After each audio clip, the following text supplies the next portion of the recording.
Oh, Jay Lethal better be coming out by himself. I don't want to see no. Oh my God, they're right there with him. I'm over it already. I'm already over it.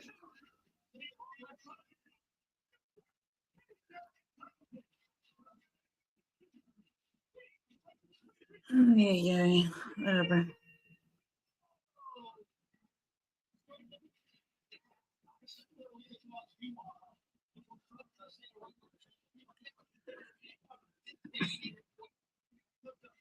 Hopefully the referee does the right thing and kick out Jay Lethal's friends, because I just want this to be a one-on-one thing. I don't want to see no foolishness. Too early for that.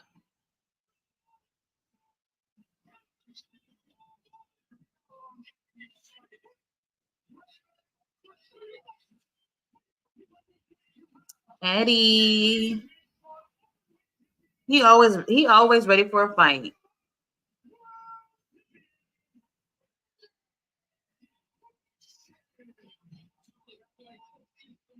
Oh, we got Stokely, who's sitting that commentary. He just looks so disgusted looking at Eddie Kingston walking to the ring.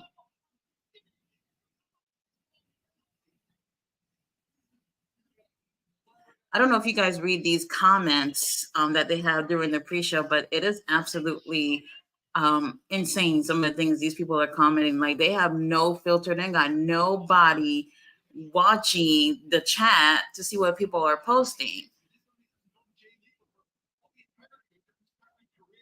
Who's the ref? Is that Paul? Why isn't he making Jay Lethal friends leave? Hey Robert, what's up?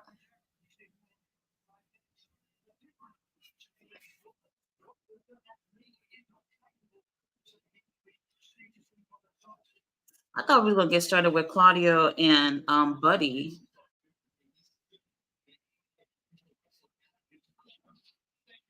Like Jay Lethal is amazing in the ring. I mean, I would not mind seeing him take the title from Eddie tonight if he's gonna get serious and be part of Ring of Honor too. Like, there's no reason why, like I said before, if y'all not gonna be part of Ring of Honor, y'all don't need to have the titles. But I would definitely love to see Jay Lethal over there. I think he could make things interesting in Ring of Honor and have some people come over and start watching. Um, hey, Black Star, you said, if this is true, the surprise is Goldberg. Oh my God. If it's Goldberg, I'm shutting down the live stream. There's just no reason why I need to be Goldberg. Like, I don't really know if anybody's really interested in seeing Goldberg. Like, what are they going to do? Have Goldberg go against some of the really big dudes over there? He probably go over there and bury Powerhouse Hobbs. Um, I just don't really see who. Like, I don't see the reason at all for Goldberg, but it is what it is. I would have preferred to see other people before Goldberg. Do you swerve when you drive? Um, no, I do not. I'm kidding. When Prince Nana started that dance, I was just like, what the hell is this? But it's actually grown on me. I've actually caught myself doing the dance here and there whenever he make his entrance. And I really think that dance has helped people, I don't know, look at Swerve a little differently. So that definitely helped. But Swerve been on a roll with what he's been doing in and out the ring. So, oh my gosh. Okay, so I don't know if you guys are on Twitter, but Swerve did post some promos. He did a promo on Heyman Adam Page.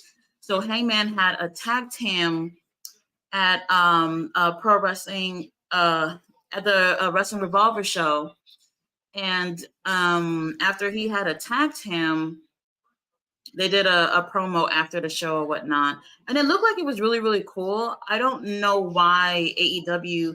I think they had showed a little snippet of that last night. I'm not 100% sure, But that was a really cool moment that they had on another promotion, which is why uh, another reason why I like AEW. Like you don't even have to see all your AEW faves just on AEW.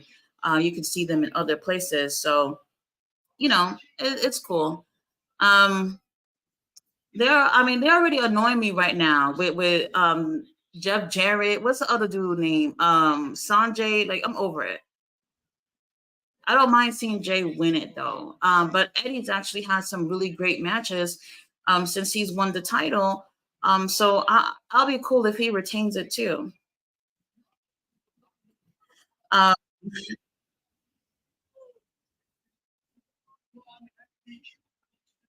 so you guys would actually like for it to be Goldberg? Because I don't know. I would not see why it should be Goldberg. Hey R, what's up?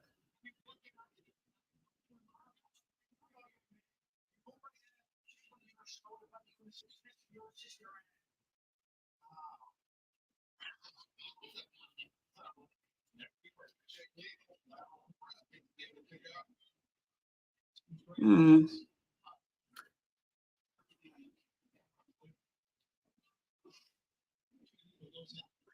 I don't. I'm not sure how old Goldberg is, but I really wasn't interested in his last run in WWE either. So I mean, it is what it is. Like, there's so many people that Tony Khan could sign that would be actually useful.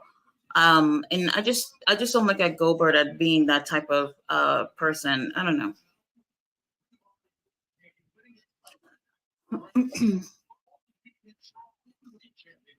But Eddie Kingston, he just looks how he normally looks, but I do enjoy him in the ring.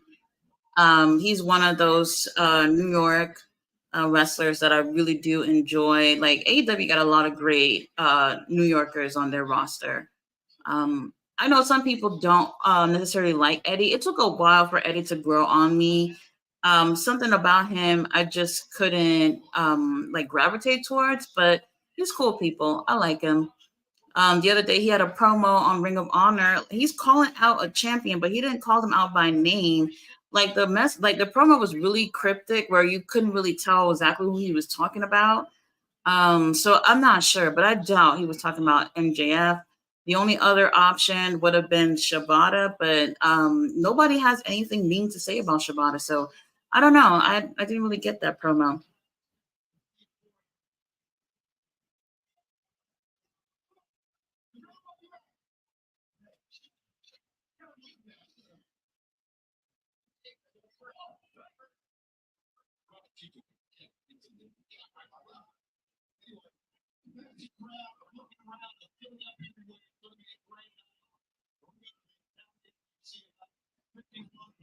So far the match is okay. I already know next match is going to be Claudio with Buddy. That's going to be really great. I hope that opens the door to a feud with BCC and in House of Black. That would be interesting. That's only if like House of Black is still not in that feud with FTR and all those other groups. I don't see House of Black taking the win when it comes to the um, AEW tag titles. So my pick for that match is definitely to see Ricky and Bill retain the titles. I think that would be the best case scenario.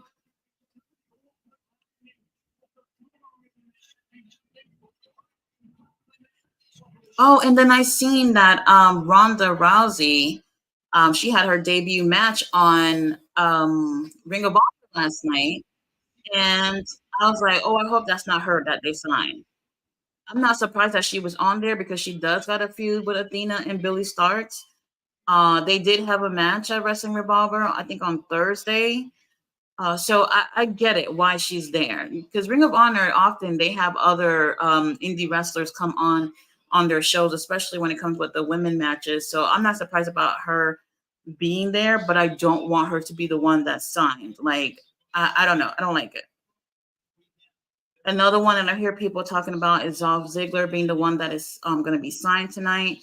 I don't know about that one, but I wouldn't be mad at it though. It'll be interesting to see how he does in AEW. I feel like in terms of wrestling, his career may not be over.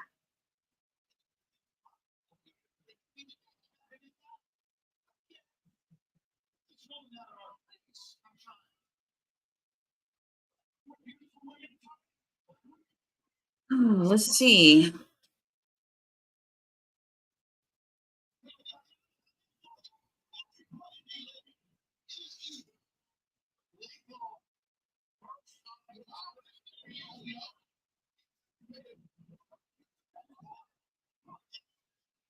Oh, I thought that was a three. I guess not.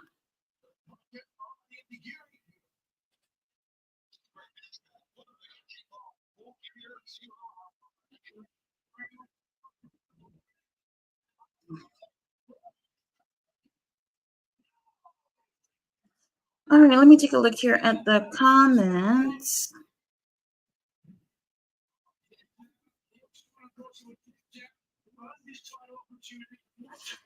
Jeff Jarrett is not fighting or anything, but you guys already know he's going to get involved in this match one way or another. I, I, I don't really understand. Like, what is his role in AEW? Like behind the scenes or on camera? Like on camera, like this group just does not do it for me at all. And I love heel factions, and this is nothing at all. Eddie looked like he's going for a win.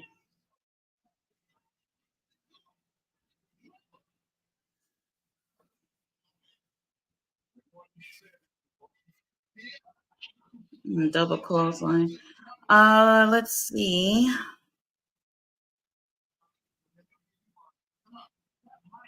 Hey Brandon. You said, hey Tati, I love your reviews. We got a show on right now. Looks like a good card to me. It is a really great card. I'm assuming that we might have Jay White and MJF match of the night, and then coming like real close would be Swerve versus Hangman. Now Jay Lethal's reaching for that guitar. Oh, oh snap! Ortiz just came out and snatched it up, and he just smashed the guitar on Sanjay's head. Lovely.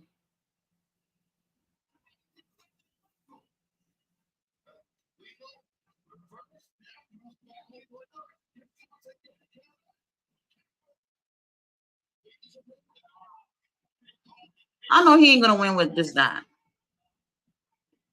Whatever. All right. Eddie Kingston won with a back fist. Like, I don't know. It just doesn't seem like a great finisher to me. Um, whatever. They really wasted this. They could have really made a great storyline between these two people and saved it for the Ring of Honor pay-per-view, which is like a little less than a month away. At this point, I'm not really sure who Eddie's going to go against at the Final Battle pay-per-view.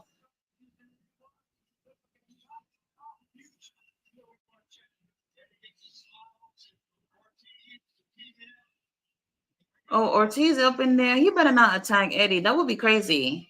Let me wait and see. He might want that title. Okay, no attack. I guess not. The match was okay. Whatever. I know Claudio and Buddy's coming on next, so I'm expecting a real good match between these two guys. The pay per view starts at 8 Eastern. So no, this is just a pre show until now. Where we got like 45 minutes.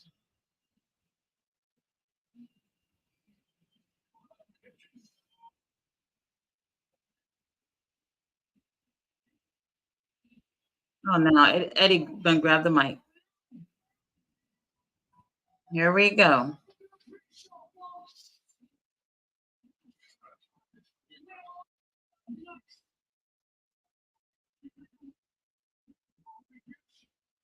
Well, he already calling somebody a bald headed bitch. Like,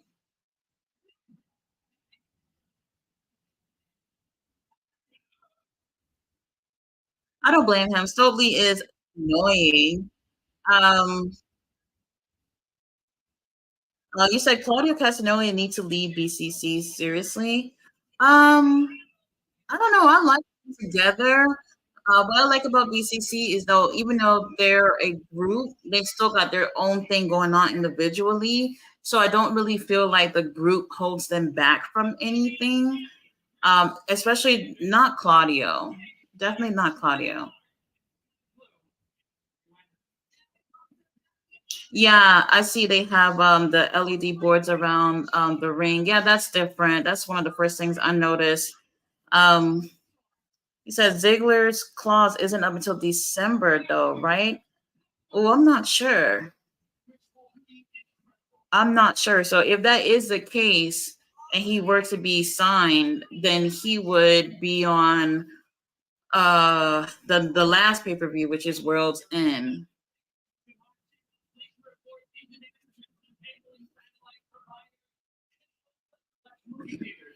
Okay, it's not Dolph nor Osprey. Dolph still has a month of his 90 days non-compete, and Osprey there is a massive buyout in play.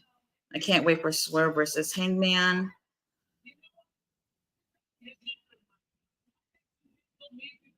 Yeah, a lot of people are saying that that might be the match of the night with Swerve and Hangman. The fact that it's a Texas death match definitely is going to make it much more interesting compared to the last match that they had. And obviously, it would be no DQ. So I don't know if anybody would get involved. I actually rather not see anybody get involved in that match. But I'm pretty sure Prince Nana going to be out there making sure that Swerve will take a win here. Like it can literally go either way. I do believe that's going to be Hangman to win that one, but I would actually love Swerve to take that win.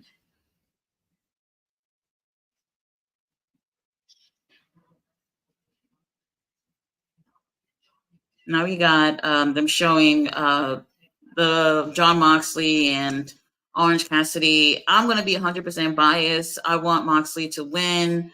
I'm over John. I'm over Orange Cassidy. Like something about this gimmick, it's old. Like it's been old at this point.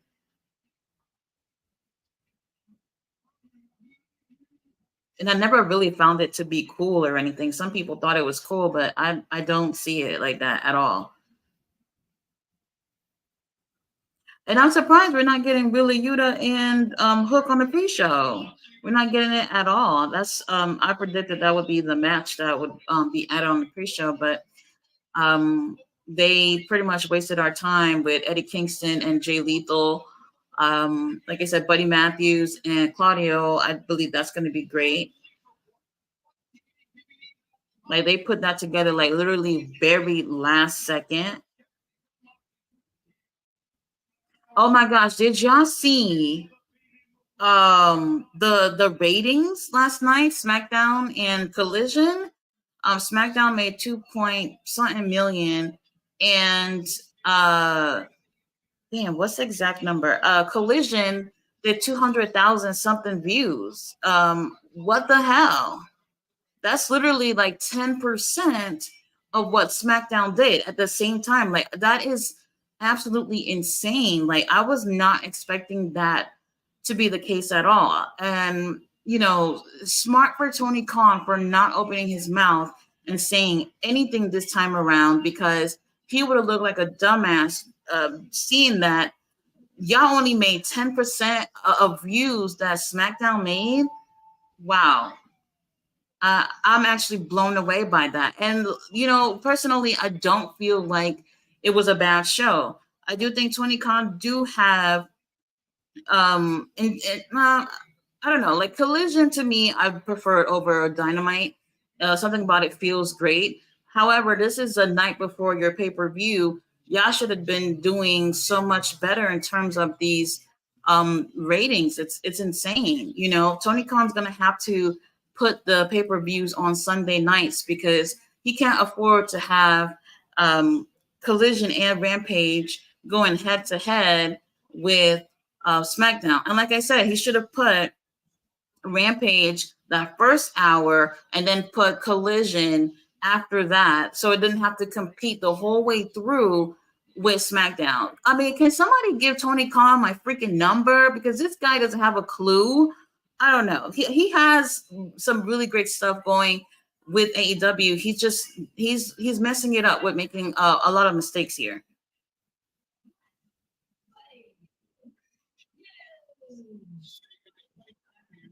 So now we got Buddy Matthews coming out.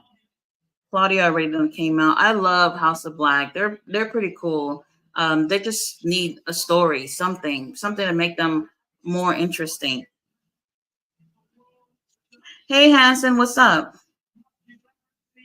So no, I really wouldn't turn off the stream, but I would not be happy about it being Goldberg. I just don't really see I just wouldn't be happy about it. Personally, I get it when people have like negative things to say about AEW signing these more established wrestlers, because it's like, damn, can we focus on some of these young cats that are, having so much potential, but then you guys are signing people who's been there and done that in the business. Now, personally, I didn't mind them signing Adam. I'm cool with that. But Goldberg, I don't know what they'll do with him over there. Oh, we was talking about Diddy last night, Tati. You missed it. Holy crap, man! I cannot believe he was able to settle with Cassie in like what? Not even 48 hours. Just about everything she said was true. And I know a lot of other people are gonna pop out and have other stories about Diddy, which doesn't surprise me. People have been saying things about him for the longest, but I think with this thing that's going on with Cassie, I think it really opened people's eyes. A lot of these people, man, when they get money, that money to them equals power, and they end up doing really shitty things to people because they think, hey, I got all this money, so I'm invincible. And that's not the case. Now people are saying that they need to investigate about what really happened to Kim Porter, because some people have said that there was some foul play within that. So I'm not sure. It's everything is hearsay, honestly. But for them to have settled within like 48 hours, I'm sure there's some truth to what Cassie said.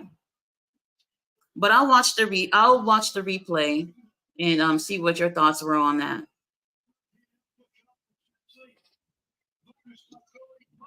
I love Claudio. He is so amazing.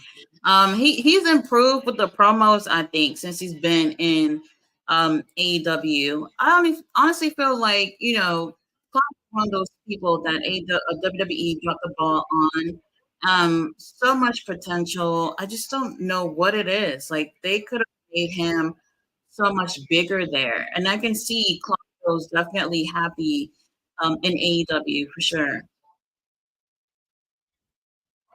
And he's in like amazing shape, by the way. He has definitely one of the best bodies in AEW. Oh, you think Swerve versus Hangman will be match of the night? I can see that. SmackDown was terrible last night. Literally nothing happened. Right. So if literally nothing happened, but they were able to do so much better. Man, like AEW wasn't even close at any capacity in terms of ratings. Like that, I don't know. Like Tony Khan, he should have called everyone that he knows and get them all in a room and just get back to the drawing board and try to figure out like how do we get better. And like I said, take the Saturday pay-per-views out, put them on Sunday. I don't mind Sunday pay-per-views, and they've had pay-per-views on Sundays before. Tony just has to realize that there's just no competing when it comes to WWE. Now, I don't think that they've had any of their 2024 pay-per-view dates confirmed yet. So if they don't, then they're better off making sure that those are on Sundays.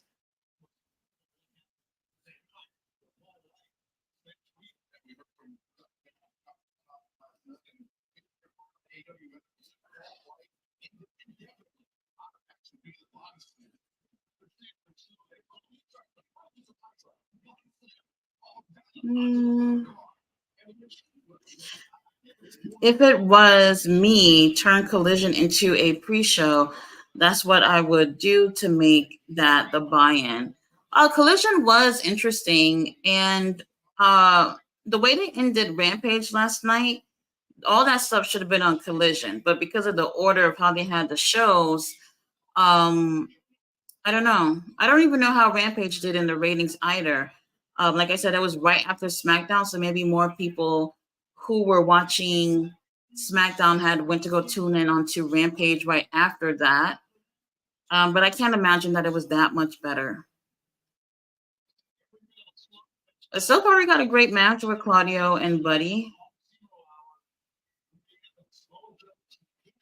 Tony Khan should stop worrying about WWE. Just make good TV shows, and people will watch them. Yeah, absolutely agree. I do feel like he does see AEW as competition, but honestly, it's so early in the game with AEW. There's no reason why he should feel like he needs to even compete. Just worry about making a better promotion.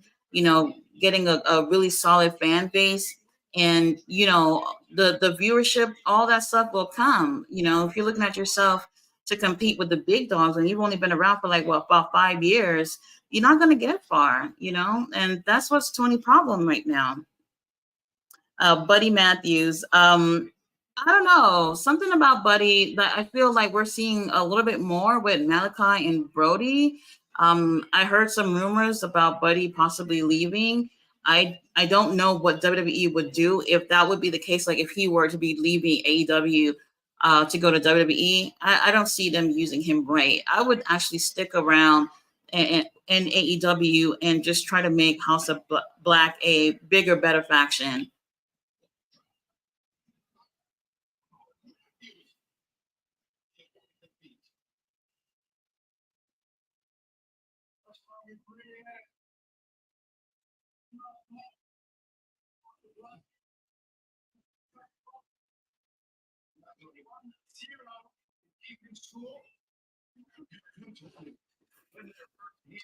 I read Cassie was asking for 30 million, and I guarantee she got close to that figure with how quickly it was settled. Yeah, absolutely.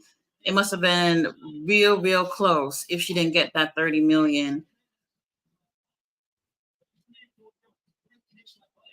But we've been hearing stories about Diddy for so long. I think that was just the most extreme thing that people has heard. And now you're seeing all these old interviews of people actually saying things that had happened with Diddy resurfacing. So, like, all these things were out there for people to know, but nobody took those things seriously until these big accusations came out.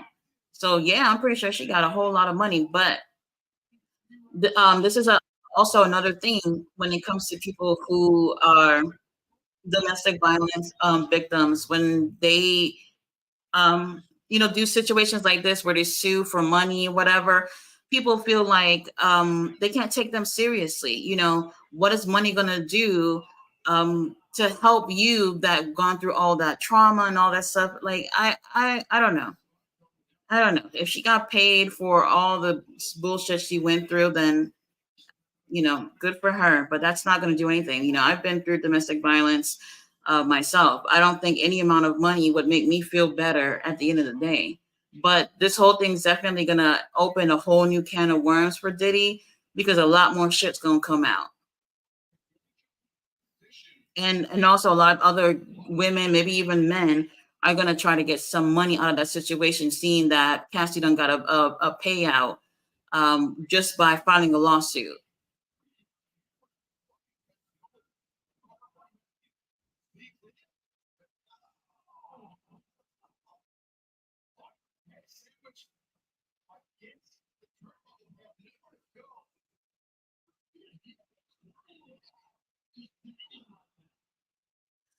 Said Tati, he has a built-in storyline day one.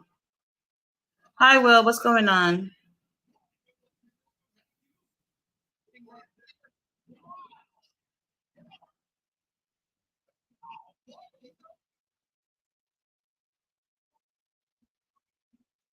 He got him in a crossface, but I don't see Claudio tapping out at all.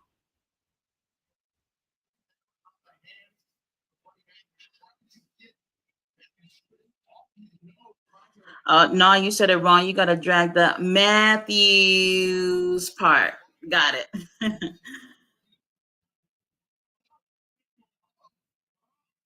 Oh, Claudio bleeding? Oh, is he fading? Hold on, not Claudio. I think he's bleeding, but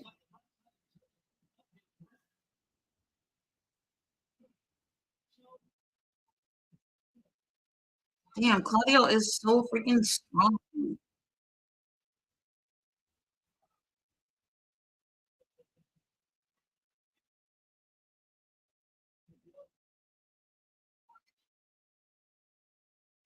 Ooh, what an uppercut.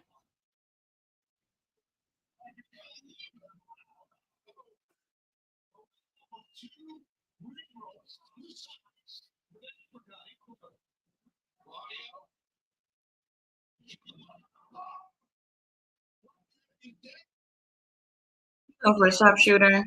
I don't like when he does a sharpshooter. I don't know. I feel like shorter people, it looks better on shorter people. I don't know.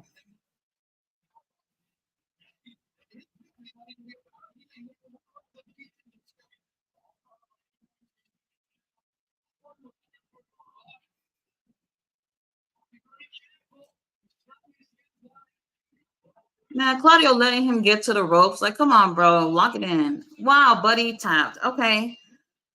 All right. Well, I did see Claudio taking a win on that, but dang, Claudio forehead is red as hell. I'm glad Eddie Kingston won. Thoughts on Ronda? I'm not a fan of Ronda either, but I'm not surprised that she was on Ring of Honor because she has a feud with Athena and Billy right now.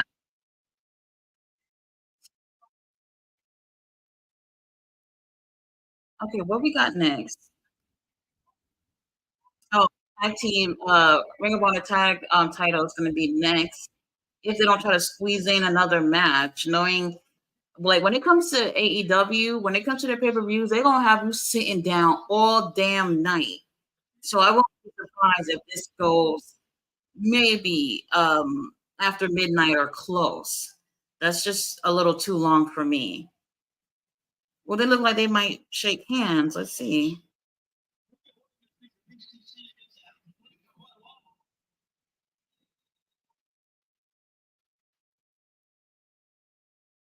Okay, so Claudio is extending his hand, kinda. Oh, buddy. Oh, buddy said no, thank you.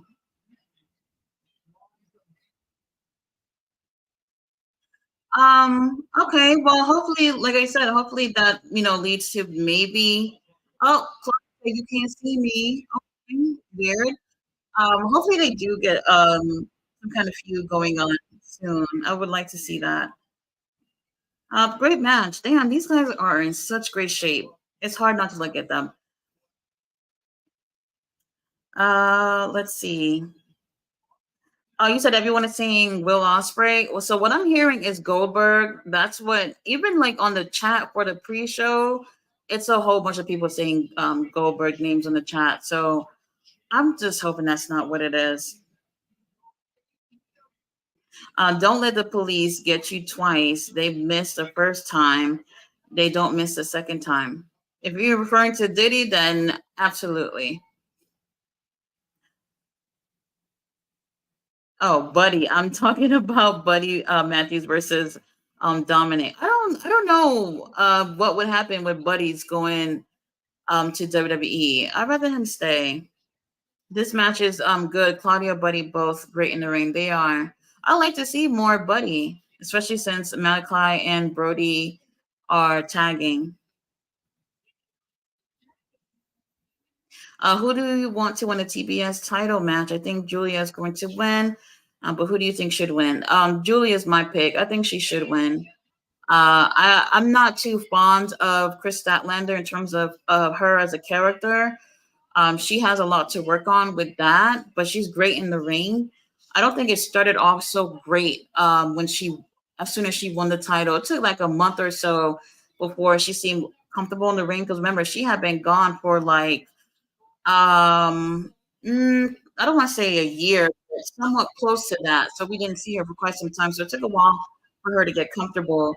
Um, okay, so they're showing the Golden Jets versus Young Bucks. I don't want to see that. I don't care about that. That's gonna be my bathroom break. That's gonna be my break to stretch my legs out, depending on how early.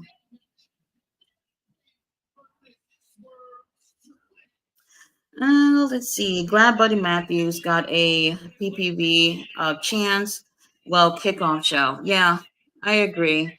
I didn't really care too much for them being trios champions, so they're going to end up running that back at some point.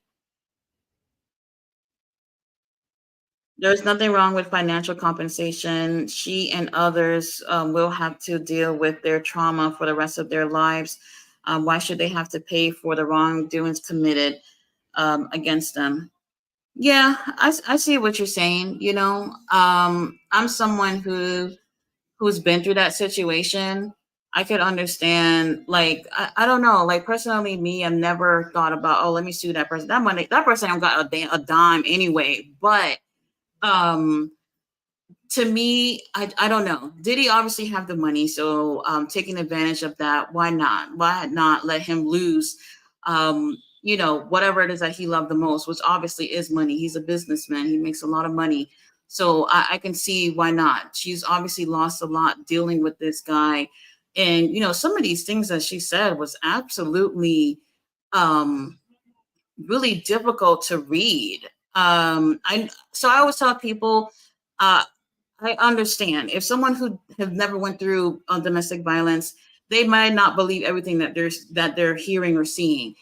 But I'll tell you what, it's not impossible. Even some of the craziest things is not impossible. Like if I were to sit here and tell you guys the things that I went through, y'all wouldn't even believe it. And if compensation is what's gonna helps her out, then that's cool. For to each their own.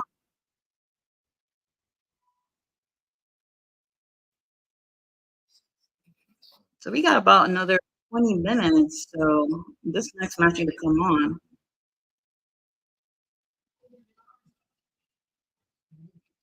Claudio been doing it since his tag team with Kidd. Yeah. Did you guys see that interview that Tyson did maybe like a week ago? He was talking about his injury, man, and they showed the scar. That thing looked horrible. So like his injury was with his C1 and C2. And I can sort of relate because I fractured my C5 and C6 last year in a car accident. It is no freaking joke. No joke at all. Part of the reasons why I did not consider doing live streaming earlier this year was because people don't realize this, but when you fracture your neck, it's hard to sit down for even a couple of minutes at a time. So when I would do my reviews, what I would do is I would focus on a topic real quick and then I'll cut and get up, walk around or whatever, then get back to the video and for a few minutes and then go back at it again because you can't sit down that long. So imagine having a surgery like what Tyson Kidd had, man. This guy, he's never gonna get back in that ring. And I do feel like he was underrated while he was active. We could have seen some really big things from him. So that's unfortunate.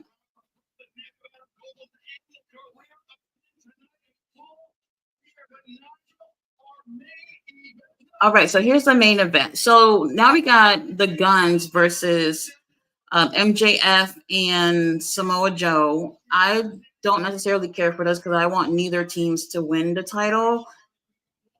I just don't see the advantage of either one of these guys having the titles in terms of what that will do for Ring of Honor. MJF having stopped foot in Ring of Honor. Samoa Joe, he's not really the champion. He's just really helping out. But the Guns, I don't think we would see them on Ring of Honor if they were to win the title. So, I mean, I could be wrong, but in terms of Ring of Honor, probably take the titles off of MJF, so MJF could just focus on being AEW World Champion, because he obviously got a lot on his plate with that, with all these guys gunning for the Triple B. So I probably would have just end up doing it that way.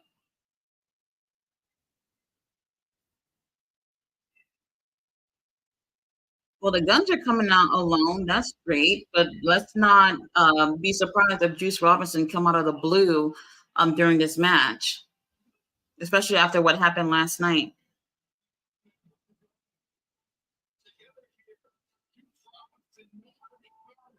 I wonder how many tickets were left for this pay per view. I honestly thought they were going to sell this out.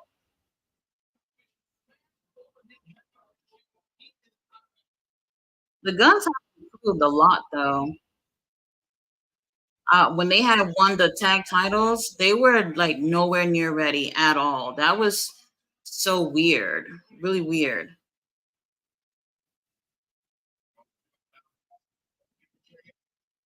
Well, here comes Samoa Joe is one of the coolest people in wrestling, yo. This guy, I want to be like you, Joe. He's so intimidating. Like if Samoa Joe were to win the AEW World Title, I would actually be cool with that. I would not have a problem with that at all.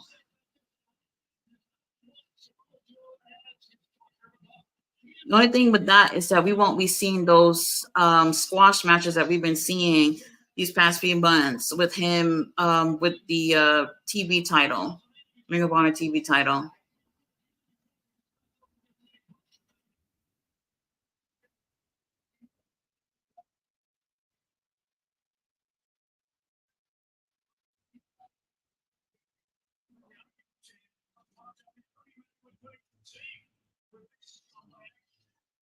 Here's our scumbag.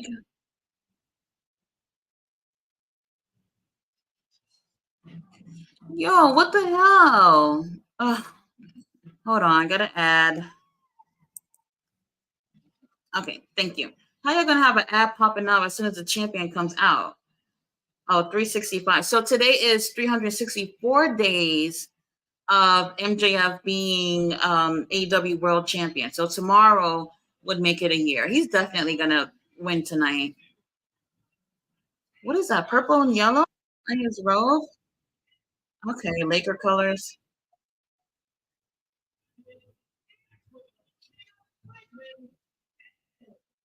Wait, hold on. That shirt he's wearing kind of cute.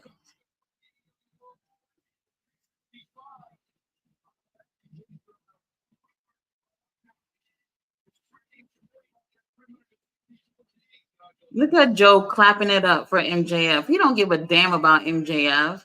He just want his title shot.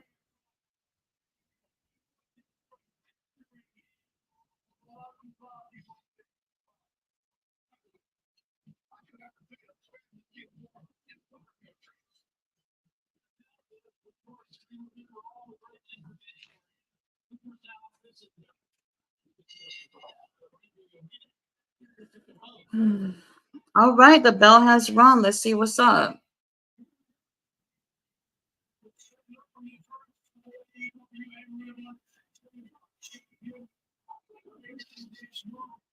I wonder if MJF and Samoa Joe are actually going to get along with this.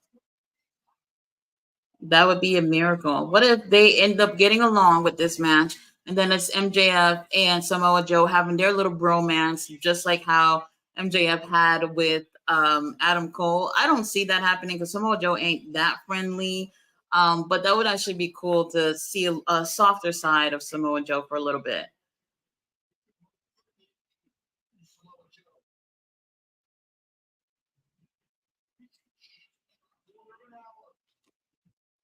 And we got about 15 minutes before the pay per view gets started. It's gonna be a long ass night.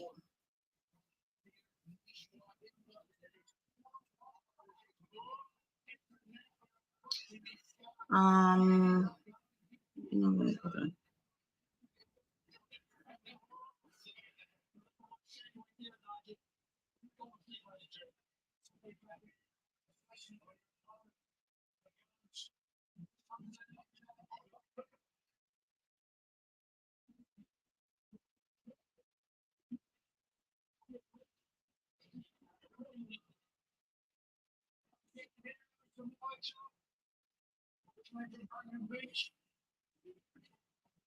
Oh, Andrea talking about he don't need his help. So why you shook his hand yesterday if you don't need his help?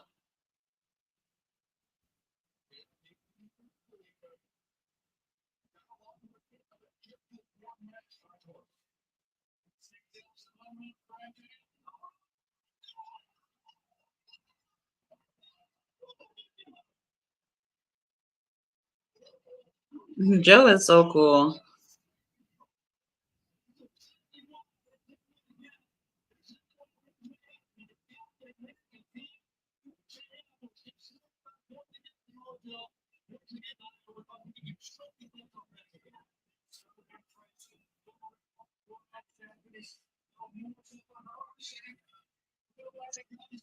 Um,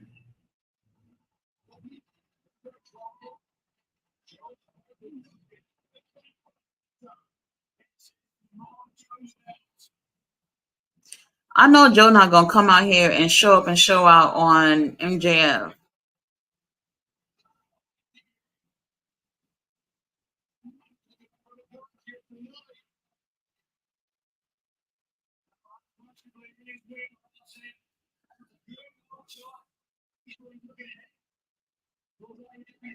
See, Joe is being nice. MJF is being a hard ass for no reason.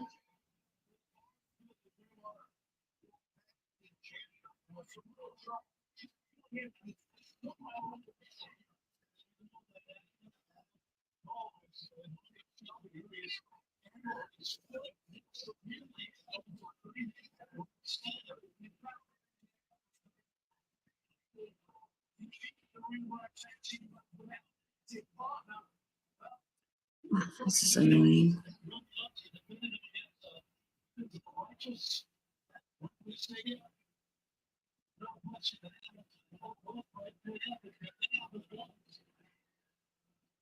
They call them ass boys.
Oh,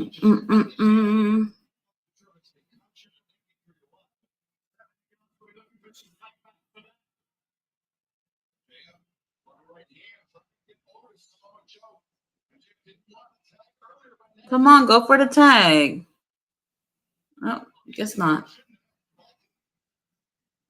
Really? He crawling over?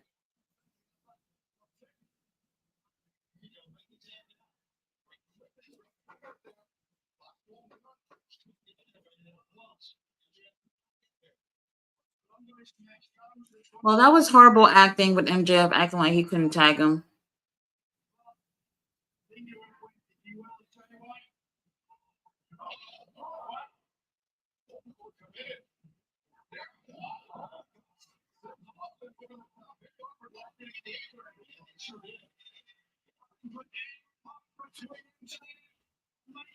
And he's still struggling to get over to Joe. Wow, you deserve to get your ass whooped for this, MJF. Oh, finally, here we go.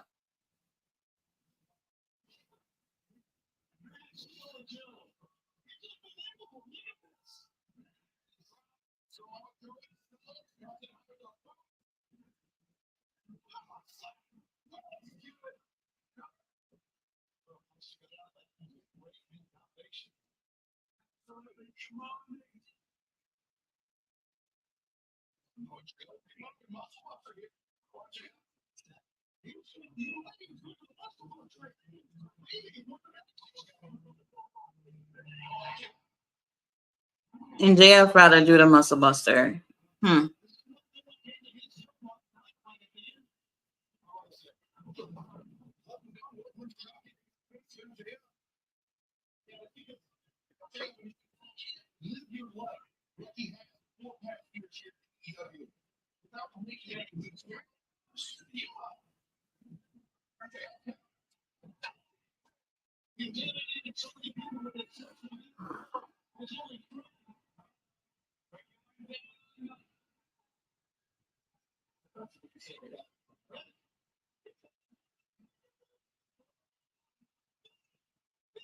Why can't we get along, MJF?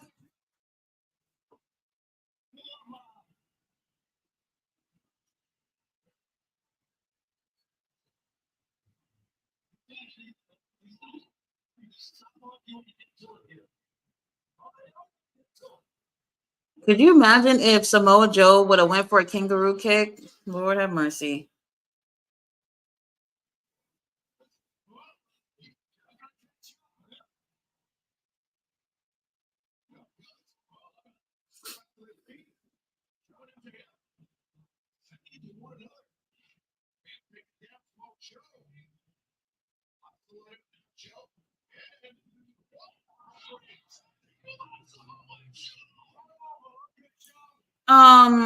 What's going on with the stream? Okay, they fixed that. Come on, AEW, get it together, man. People about to spend $50 on this thing.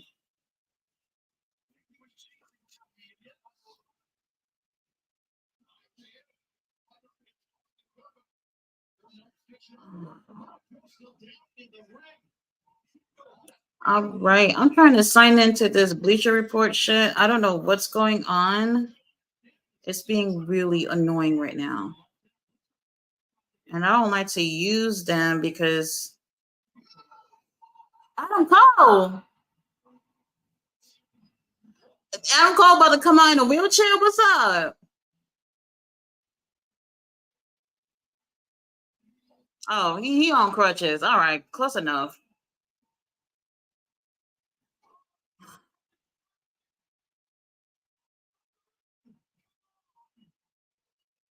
Okay, well, that was a distraction. Look at MJF crying all up on him. Well, Samoa Joe got them the win on that one. There's a few minutes before the pay-per-view, so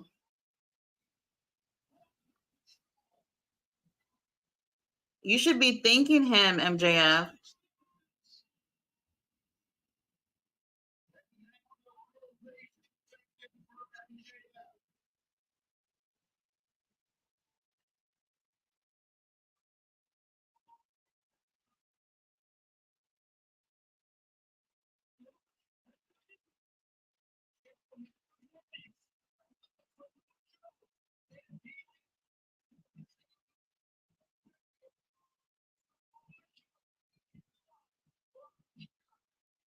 So do you guys think that Adam Cole is really injured? Because I know a lot of people want him to be the person in a devil mask. I can see why, but I don't know if I don't think it's really him. MJF is so happy. Oh, here come the guns. I should have seen this coming. They're gonna make sure they whoop his ass before MJF can get in the ring later with Jay White. And obviously Adam Cole can't do a damn thing about it.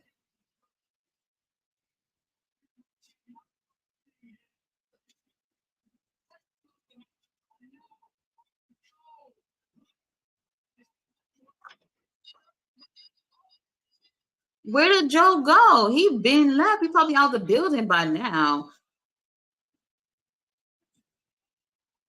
What the hell?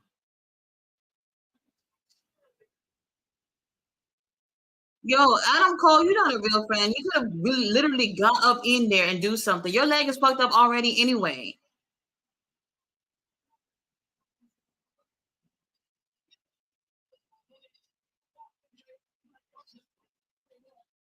Where did Joe go? Somebody come out and help MJF.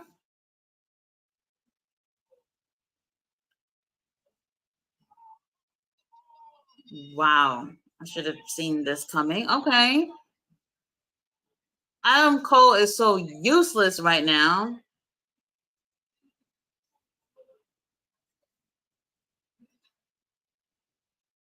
Wow.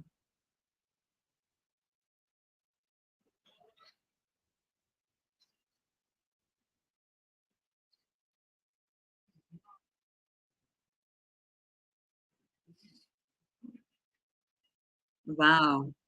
Well, MJF is not getting out of that main event for sure.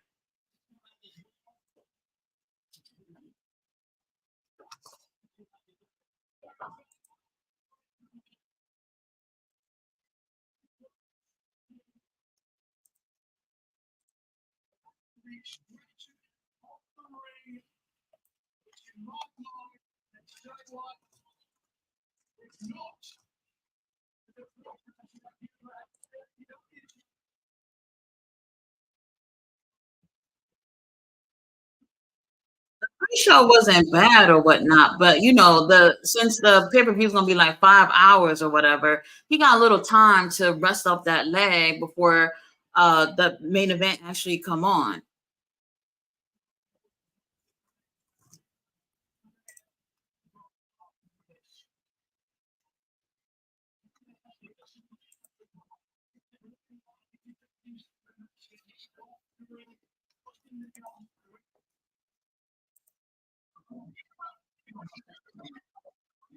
Wow.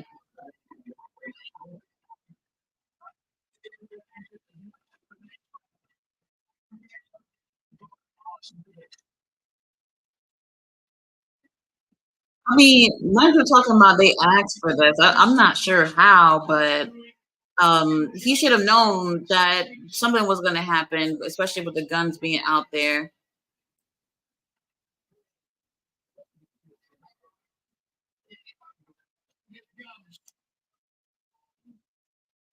Well, that definitely makes things more interesting. I'm just glad Joe is being utilized correctly. Yeah, I agree. Hey, King Leo, what's up? Oh, now they're putting him in an ambulance.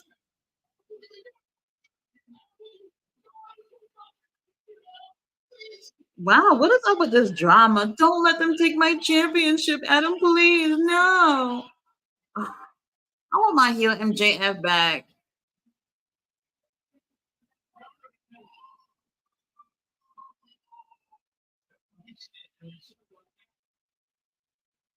Wow.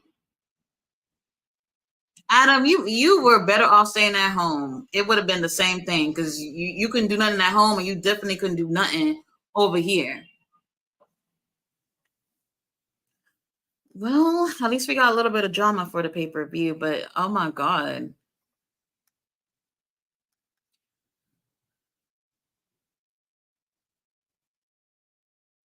Okay, dead silence. What's going on?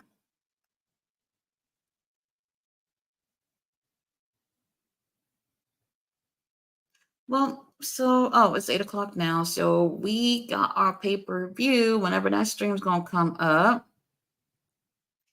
All right, let's see. Not much wondering why they are wearing Lakers colors at the forum. They don't play there no more for like 23 years. Then where the hell is the stream? Is it just me? Oh, okay. It's coming on. Um, I hope everyone enjoyed Zero Hour. Yeah, it was cool. It was cool. That first 30 minutes of it was just them talking. By the time it was 7 o'clock is when we finally started to get the pre-show coming on. Not a bad not a bad hour. Looks like he'll be limping into the main event. And then we're going to have Jay White that's going to be taking advantage of that leg. But I still don't see Jay White taking the win, even with what just happened. 6 hours. For real, like it literally, there's times where it's been after midnight where it's just like, damn, like, okay. I mean, I still think it's, you having like quality matches over like how many matches are in the card. There's times that I've seen like 10 plus matches on a pay-per-view card. Like that's not really necessary to have that much matches. This story is truly the best wrestling story next to the bloodline.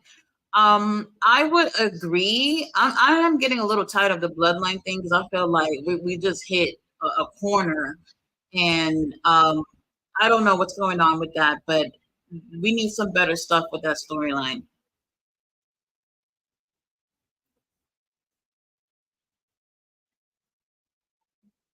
Wait a minute, we starting off with are we starting off with a trios match?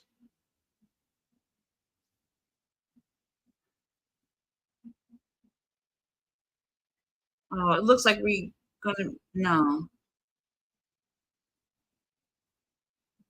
I wonder what they'll start with. Maybe most likely John Moxley and Orange Cassidy. Orange Cassidy usually comes on first with the international title. I think the last pay per view when Moxley won the title, it was the only time I remember ever seeing him main event with the international title. So they might come on first.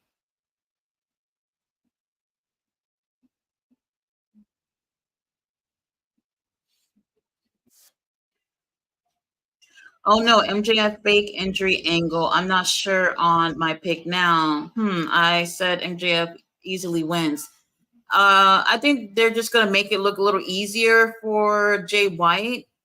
But I still think that MJF will retain. I mean, I don't mind him going with that injury angle, but I wanted things to just be a fair fight with the two of them. And now Jay White has that advantage thanks to the guns. So we'll see what happens with that. I wonder if it's still going to feel like the match of the night because of that. If not, then Swerve and Heyman would probably be a better match.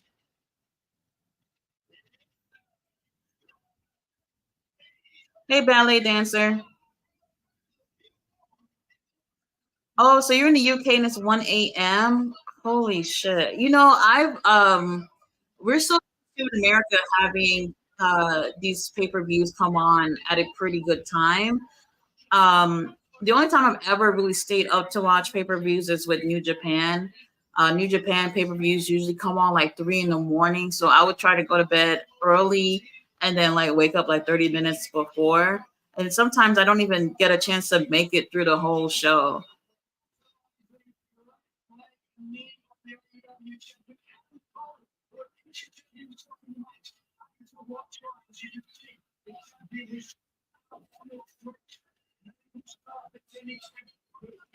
So the Guns did not win. And Samoa Joe took the win for his team with a coquina clutch. But after that match, the Guns attacked NJF. They messed up his leg, and I guess, went to the hospital. Adam Cole was there, useless as fuck. So it is what it is. I wonder what's going to end up happening at the main event.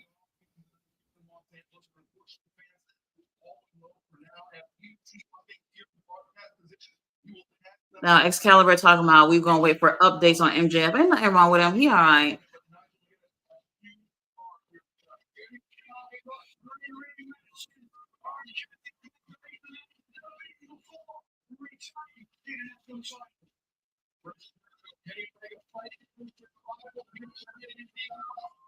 All right. Like, how many times they gonna talk about what matches are coming on? Just come on with it already.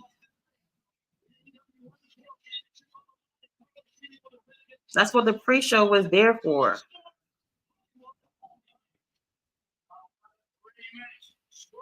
Has he gone to a local medical facility? It's a hospital. Just say it. Oh my god, let's get on with it already.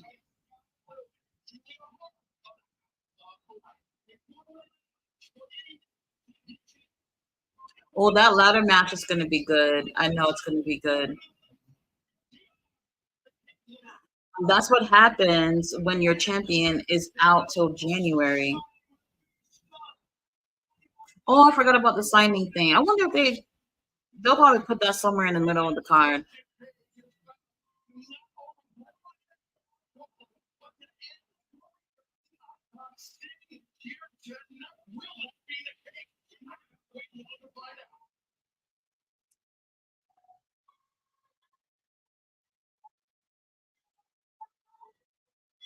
Okay, they got a choir of children.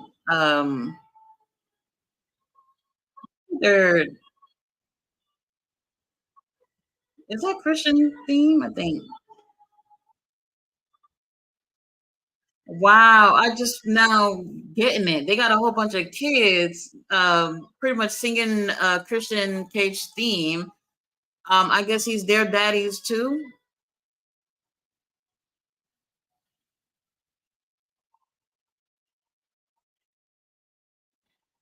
Oh, here we come. Honestly, I'm a little surprised. That's what we're starting with. I actually like the fact that they got these little kids out here.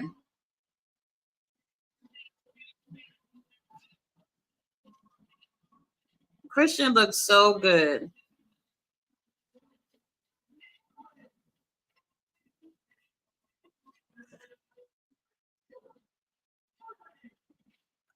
I was surprised to see Ortiz come out and help Eddie. I was a little surprised with that too. I thought he was going to end up maybe swerving him and attacking him. Probably would have his eyes on the world title as well, but we'll see where that goes. Still got a few more weeks before the Ring of Honor pay per view.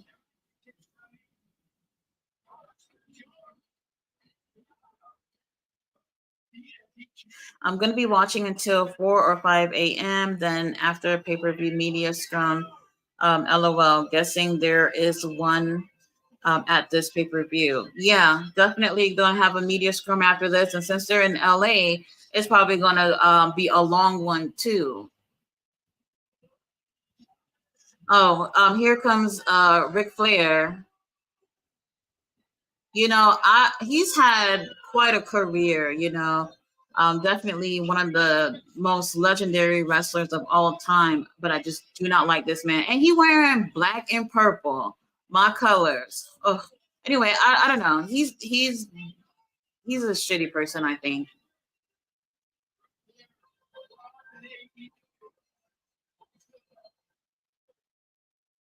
Let's see where we at. It comes on at 1 a.m. out west. Who's coming out now?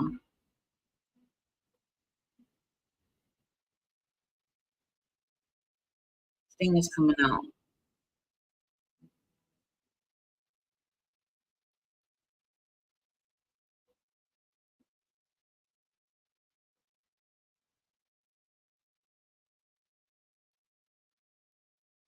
Oh, I see one, two bats, baseball bats. Oh, three baseball bats. I guess they're making their entrance together, which is surprising. I thought Adam would come out on his own.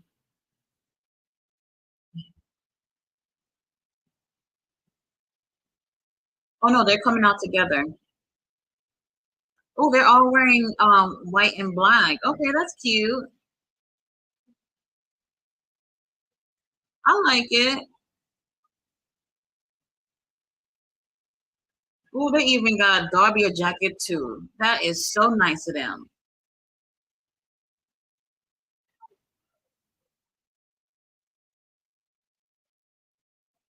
They look like a good team though.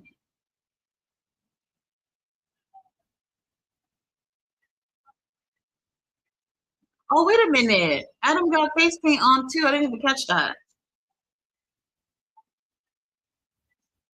Looks a little weird on him, especially with the beard and all, but okay. Somebody get Ric Flair a chair. This man could barely walk.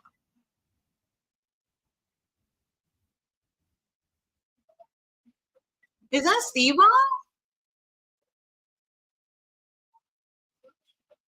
All right, we got some celebrities in the building.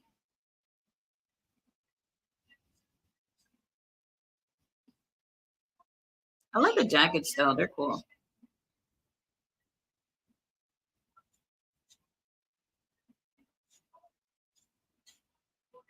Christian is not phased by this at all. Darby, I mean, we're used to him with the face paint, but he's still covering up that stupid tattoo on his face.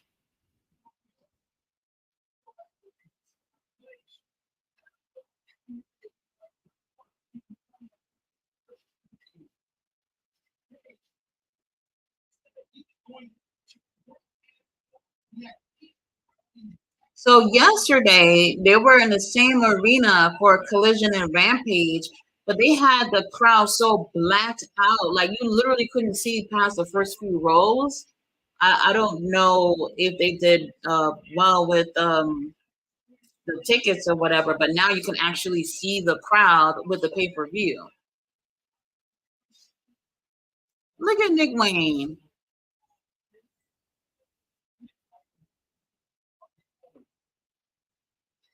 All right, so we got Darby and Nick in the look at Christian. What a fatherly hug.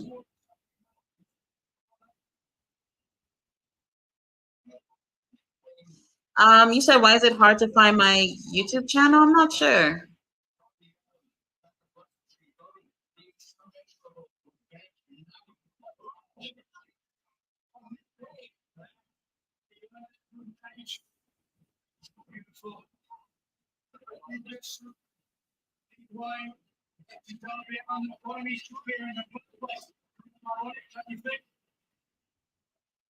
Who's your daddy, Chance?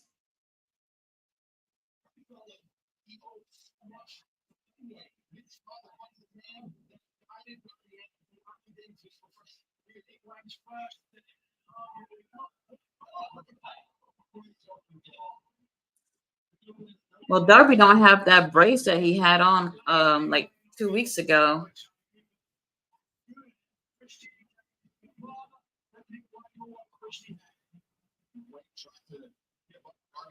Like we know in real life, obviously Darby and Nick are friends or whatnot.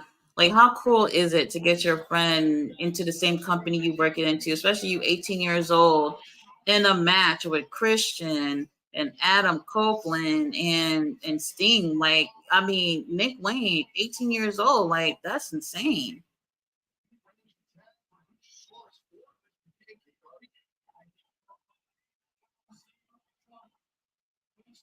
Now Sting is in the match.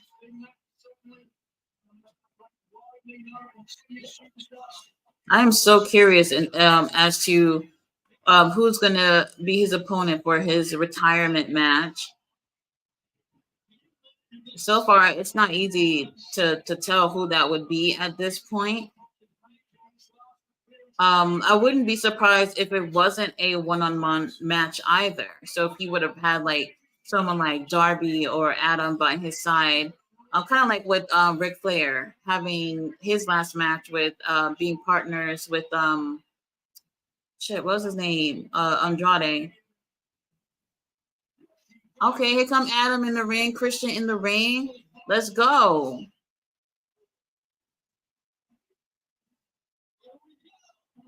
It's so different seeing this paint on his face. But I love the gear though. It looks great. Oh hell no, Christian untying Luchasaurus. I knew it. They will tease us with Adam and Christian. We probably won't see them together in the ring till like the last few minutes.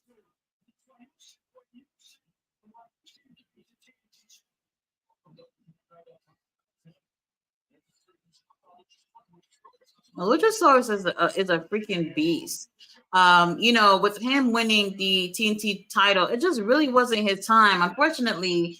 But fortunately, Christian Cage was able to do something with the TNT title that I think kind of revived it. You know, after that hot potato foolishness they had with the TNT title, I think it was the best case scenario with what they did with Christian with the TNT title.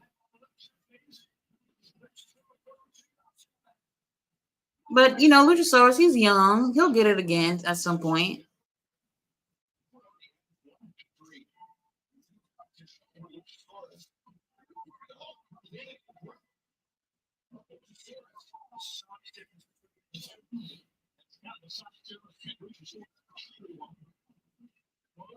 Now we got Darby and Luchasaurus in the ring.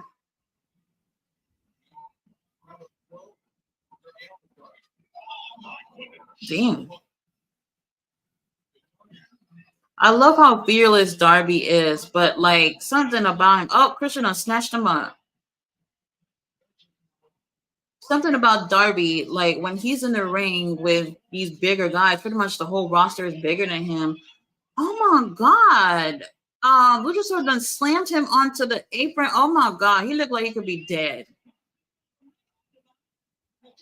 Darby puts his body through so much. That's my problem with him. Like I feel like he feels like he's young, and you know, while he can still do it, why not do it? And with that mentality, by the time you're like 35, you're gonna end up retiring. If he don't end up passing away from them crazy ass stunts he be doing on the bicycles and motorcycles. I know you guys probably seen Darby social media. Like he does all types of stunts and stuff, and this guy's insane. But I do like him though.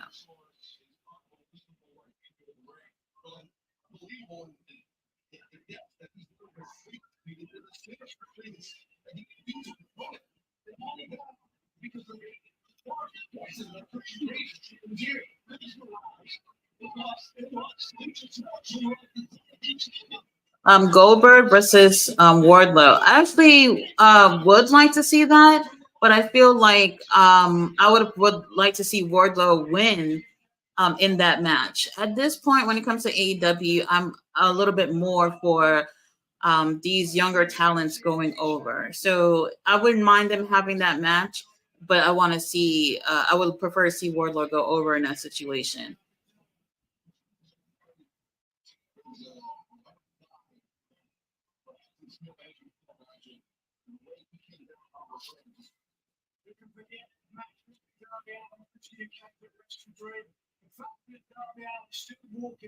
He said, "LOL, best heel in wrestling. Christian definitely is the best heel in wrestling. I don't know why people talking about Dominic is. Dominic should be reading a book from Christian in terms on how to be the best heel in the business.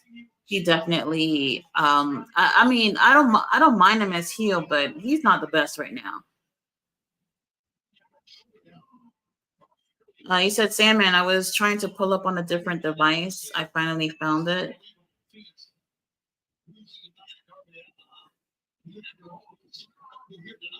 Man, they're going to end up keeping Darby in this match for the absolute longest before they get Sting back up in there. And then last second, we get Adam on there. And now we got Ric Flair taunting Nick Wayne.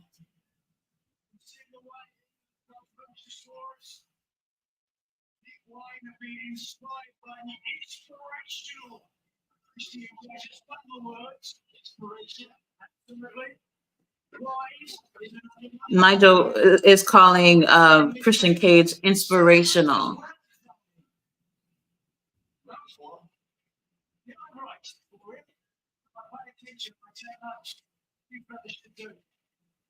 Do you guys think we're gonna see something in terms of that person, the devil mask, coming on the pay-per-view tonight? There's already so much going on, especially with MJF. I was kind of hoping that if they don't unmask that person tonight, that they would just show some crazy shit when it comes to that. And with MJF at some medical facility, that's not gonna happen. I feel like when it comes to that story, it's being dragged out a little bit because we're not seeing anything crazy with it. The only like what two attacks, the first one on Jay White, and then the next one on the Acclaim. They could be doing so much more with that to really make a statement with that storyline and make it interesting. So if they don't, wait, hold on. Darby on the top rope with Nick Wayne about to do something stupid. A Canadian destroyer. I'm sick of seeing that. Adam Copeland is ready to get tagged in. Let's go, Darby. Tag his ass in here.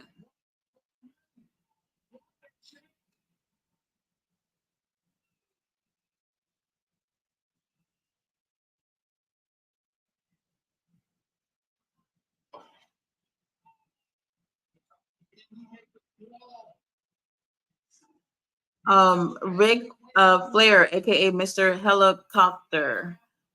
This guy's absolutely insane. Like I was literally telling my sister about the whole plane ride from hell situation, and she's just like, "Is this a storyline?" I'm like, "No, girl, this shit actually happened."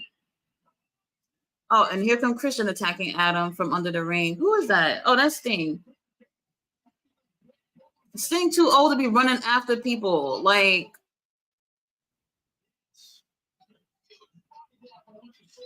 why would Sting go running after him? I'll just leave him alone.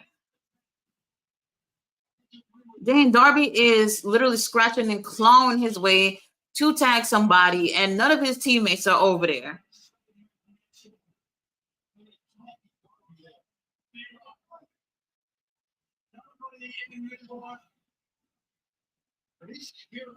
Like I said, they're gonna keep Darby in this match for the absolute longest before he gets to tag somebody in.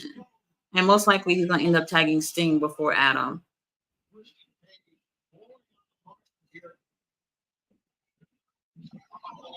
What the hell?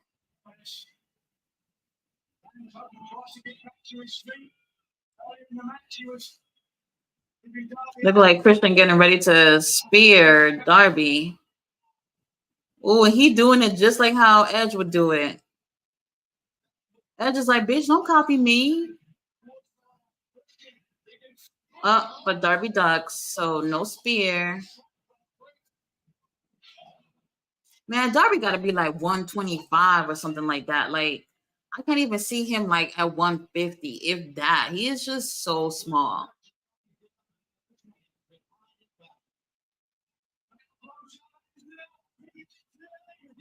What? Okay, he tagged in Adam. I wasn't expecting that. And Christian is trying to run out of there. Wait, did Christian tag Luchasaurus or?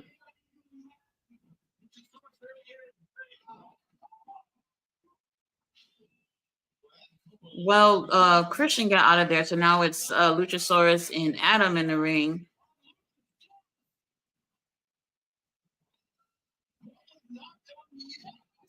Like I'm looking at Adam, and my mouth is saying Adam, but my brain is saying, "Who the hell is Adam? That's Edge."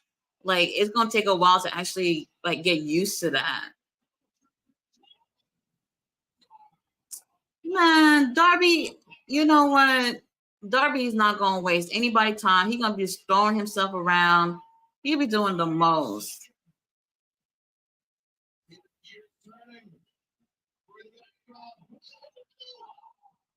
Now here comes Sting, who's like what a senior citizen, throwing himself onto Nick and Luchasaurus.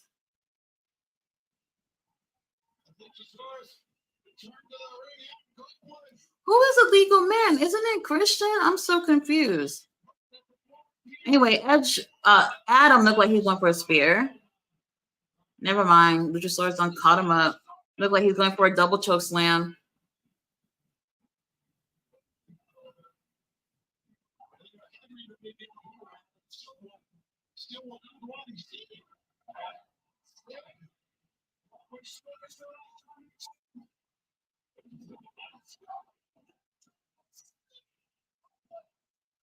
Now Darby and Nick Wayne, they fighting outside the ring. So where did Christian go?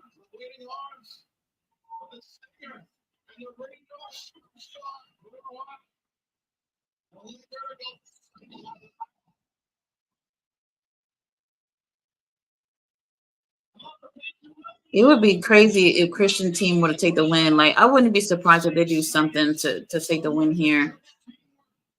But like I said, this is Adam's first time being on a pay-per-view. I don't really see him losing.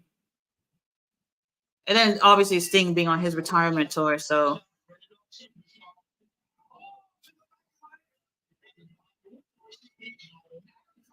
right, where is Christian? Oh, there he go. He just popped up.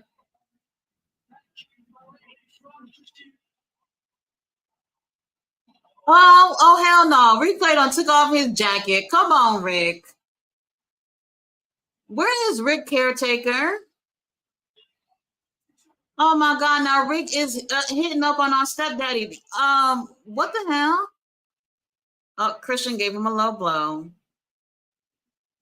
Now Rick is down.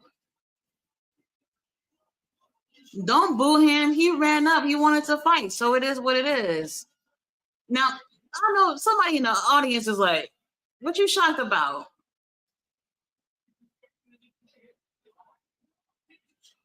Oh my God, man. Christian went to go hit Adam with the TNT title. Adam ducks and Luchasaurus get hit instead. Oh my, so now Christian ran out through the crowd. Christian is probably in his car right now. He done left Luchasaurus and Nick Wayne. Now Adam hits Luchasaurus with a spear. Oh my God, Darby about to go for a coffin drop. Like, this is the most useless finisher in pro wrestling. All right, Adam with the pin. They took the win. Okay. Oh, okay. So Christian basically committed elder abuse on live television. And look at Rick is already on his feet after what he just got. Is he gonna sell that low blow for like another minute or two? Like, come on. Like, I don't have nuts, and I know I would be laying out for a while if someone did that to me. Wow. Now Ric Flair is hugging up on Darby.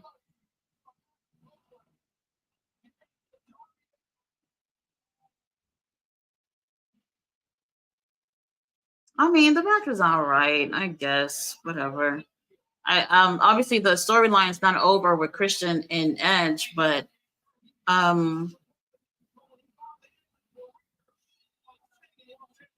because Christian don't end up running through the crowd, so I don't know how the story's going to end up continuing. But definitely Edge and Christian, they're still going to have something going on between them. And Luchasaurus and Nick Wayne, don't be mad because he ended up leaving y'all to fend for yourselves. All right, let me see. You said those entrances were great. Yeah, they had a really great entrance, and they looked like a really nice team together. Man, those jackets was really nice. I liked it. I predicted that Christian is going to pin Edge. Oh, well then, oh no, R, you're wrong with that one. I agree with that, but I don't think Adam is going to lose his first match in AEW. Second pay-per-view in LA this year. Oh, well, here comes Darby. Reminding everyone this is the last time Sting will be wrestling in the state of California. So give it up for Sting. Damn, was Sting even in the ring for like a total of like 3 minutes? Probably not. I guess that's okay. Let the younger guys get off in this match. Heads up if in the future has to look up this channel on an account that's not subscribed to your channel. Search for Tatiana Wrestling channel. If you just type in Tatiana, it'll share other channels. Okay, I see what you mean. Yeah, I just tell people to type in Wrestle Tati. You should be able to find me like that. All right, Sting. Thank you. Thank you. You can go now. Let's see. Only person we haven't really seen is Brit. And who else can help Adam not have friends but him? We haven't seen Brit in a while. Is she injured? Oh, thank you, Sting. All right, thank you, Sting. You can go. His paint gonna melt off before he gets tagged in. The AC don't work in there. I bet. I've been to some arenas where I'm just like, yo, what is going on? It's like warm as hell in here. All right, what we got next? Okay, we got a little commercial going on here.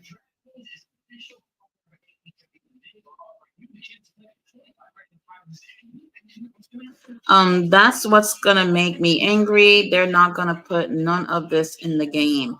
So I've actually seen people complaining about the AEW game. I don't play video games, so I don't know anything about it. Does anybody here that plays it actually like the game? Like, what would you rate it out of 10?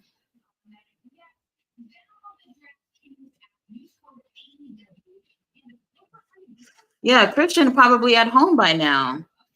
He was out of there. I'm surprised to see Ric Flair actually getting physical here. Um, yeah, I hope we don't have to see that ever again. All right, with the commercial, come on, man, it's a pay per view. I don't want to see no commercial. The music's still playing. I need gifts in the comments. Who ate the pin? It was. Oh shit! Was it Luchasaurus? Uh oh. We got Tony Schiavone and Bryce.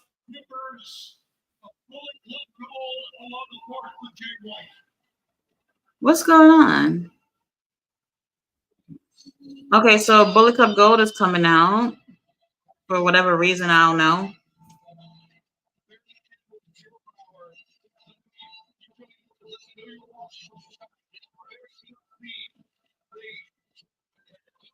Maybe Bryce is gonna let them know that they can't be ringside. That's one thing I could think of.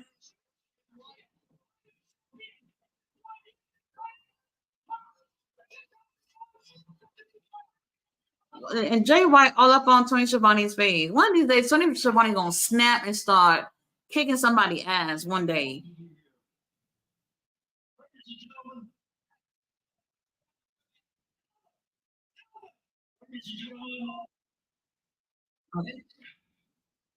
Jay White is telling him to tell him something.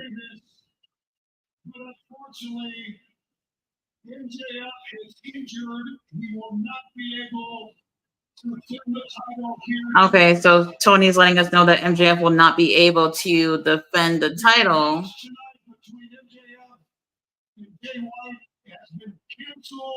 Now they're saying the match has been canceled. Yeah, right.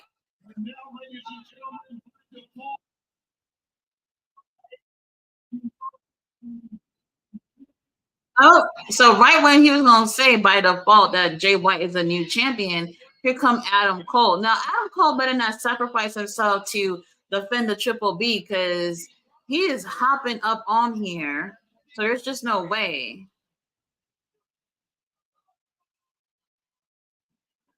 I'm kind of confused. I don't know what's going on.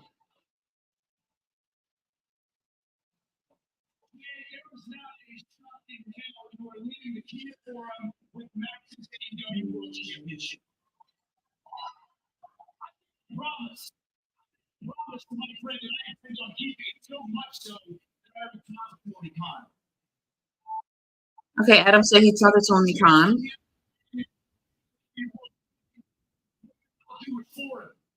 Adam Cole, go sit your ass down somewhere. You talking about if MJF can't defend the title, that he'll do it for him. You couldn't even help MJF with the guns.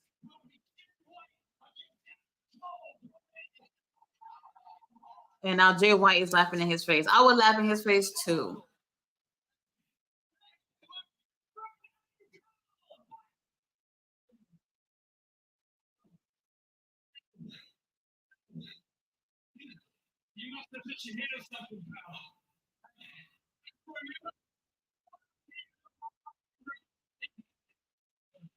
Ooh, he said you have a hard to remember anything these days.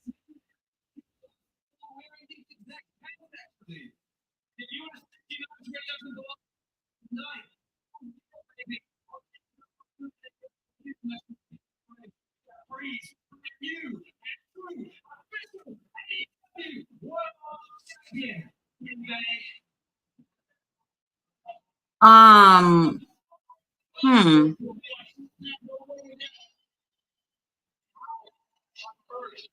Okay. Adam Cole was absolutely useless a couple of minutes ago. What is he going to do?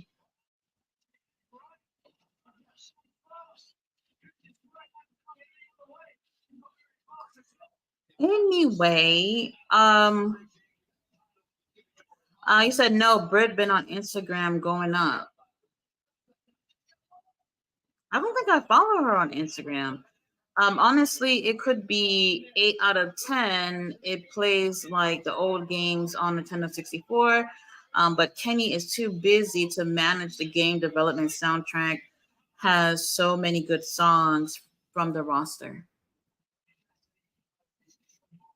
Okay, it looks like we're getting Orange Cassidy versus Moxley next. This is what I thought it was going to open the show with.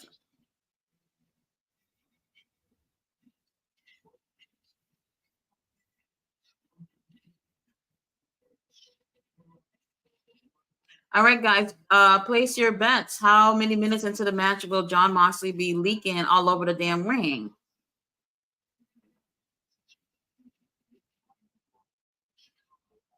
This should be a good match, though. Hopefully, Moxley ends up taking the title.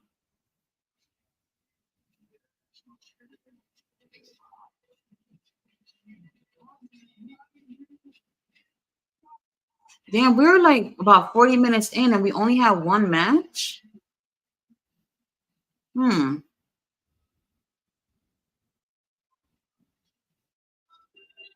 Now we would have already either had a second match or be on that second match. This is going to be a long night, you guys.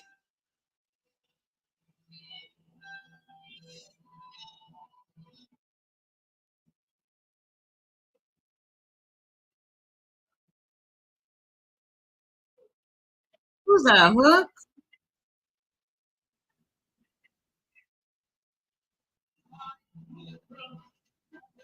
Weighing whatever. All right, Orange Cassidy. The show's moving slowly as it is. Get to the ring.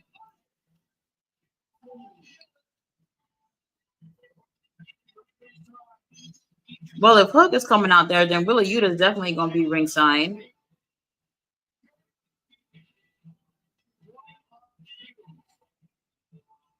I say 2 minutes into the match, 7 minutes. I was actually thinking like 5.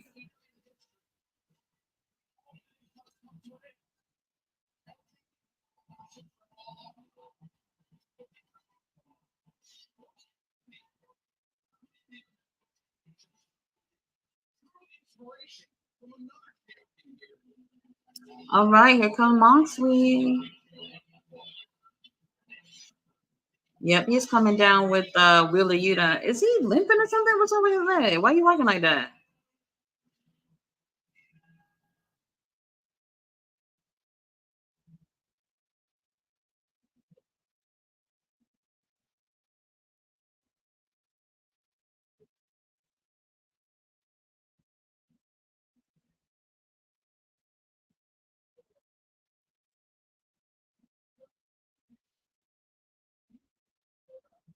His song is so fire for him to be this chill.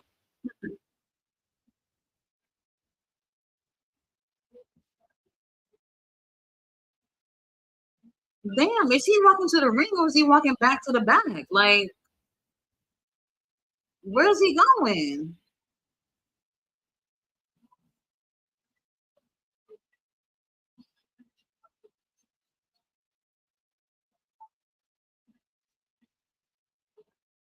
Okay, now it looks like he's walking to the ring.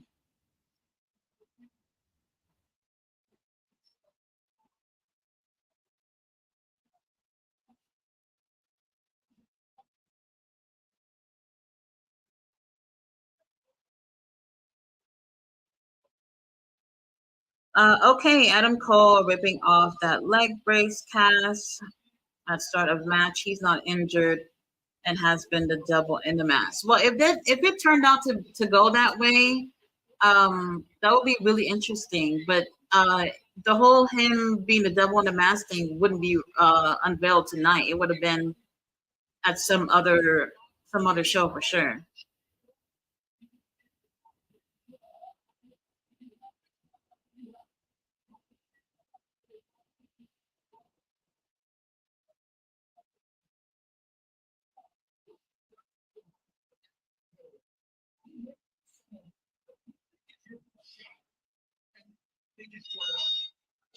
All right, the bell has rung, and Orange Cassidy's face is already red as hell. Like, what has he been doing?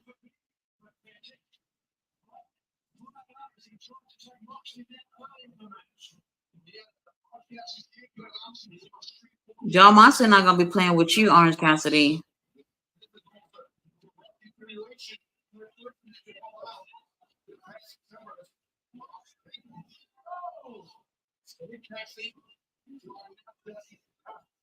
The announce table not gonna make it.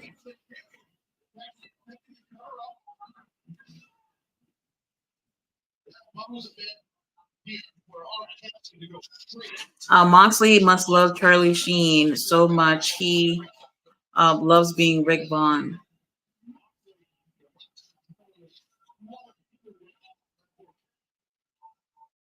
Where he go? He threw him out.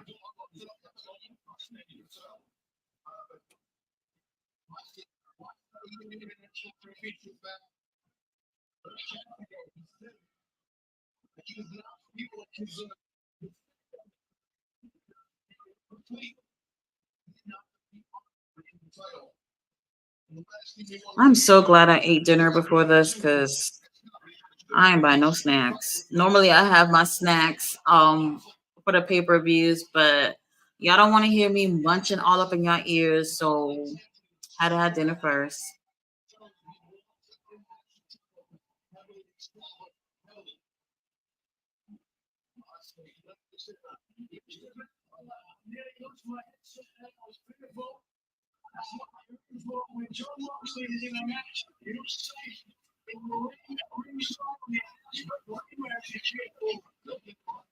Damn, John Moxley getting hit by Orange Cassidy and he eating those. He not phased by it at all.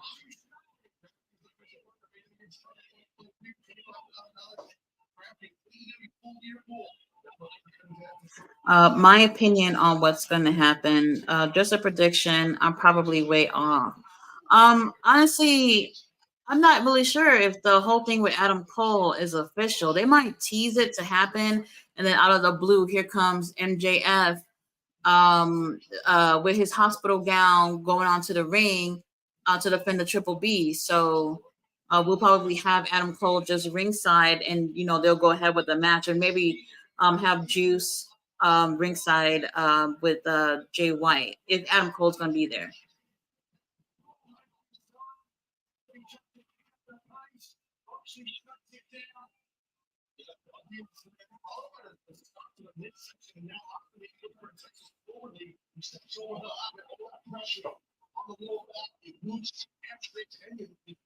It's got us all wondering. Yeah, that's a little bit of a curveball. Was not expecting it to be this way before the show had started. If anything, I just thought that during the match, the Guns was going to go ham on JS, not just to win the tag titles, but to make sure that he isn't at his best going into the main event.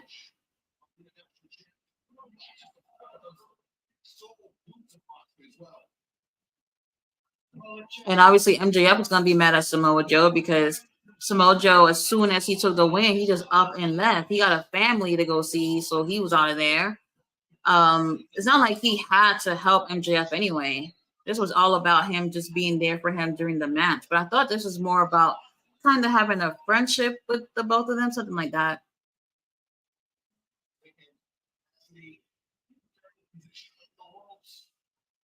So we're definitely past the 2 minute mark, ballet dancer. No blood yet.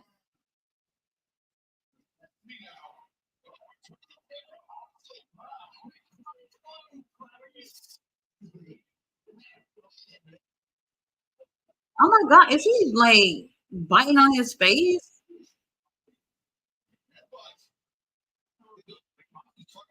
I mean, if you guys ask me, John Moxley and Orange Cassidy could use the vacation right now. As much as I don't really care for Orange Cassidy, he's worked really hard as the international champion. I don't remember how long he had it for, but right after losing it, he didn't take no breaks. He still kept coming out. Maybe didn't have matches right away after losing it, but he's been there ever since he lost it.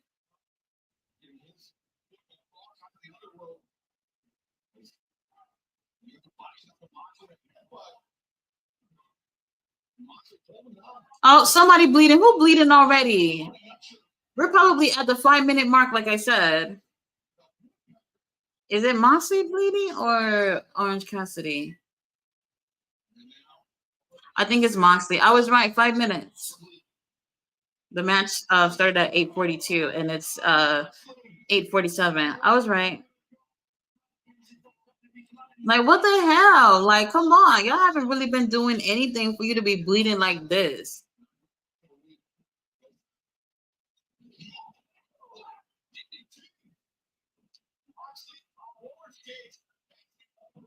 Ooh, another DDT. Back to back.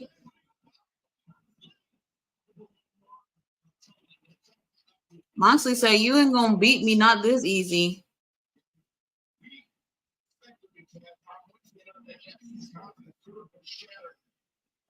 I hate when he do those little baby kicks. Like, oh my god, that is so annoying.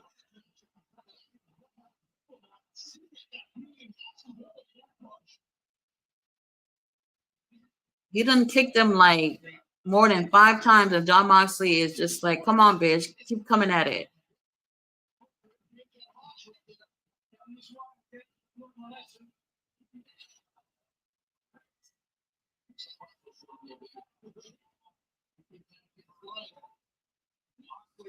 Now Moxley is laying up on the announce table. It looks like Orange Cassidy is going for a tope. All right, so it looks like okay. So Moxley's back on the table again, and I'm guessing the table's gonna get destroyed.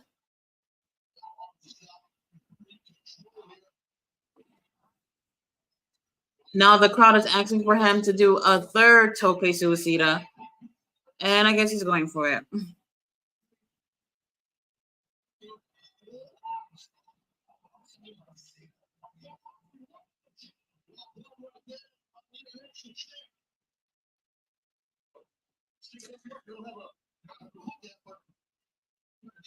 I feel the same way. What if him and Britt had a plan? Like if Adam's involved in that, I'm not surprised. But Britt being in there, I don't know. But I've never felt like Britt was one of the ones with the mask on. I never felt like it was her.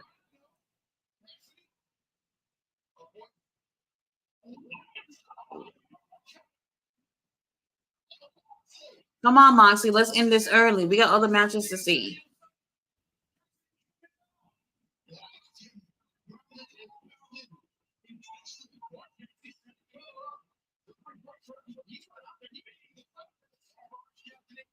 Damn, Moxley's going ham on him right now.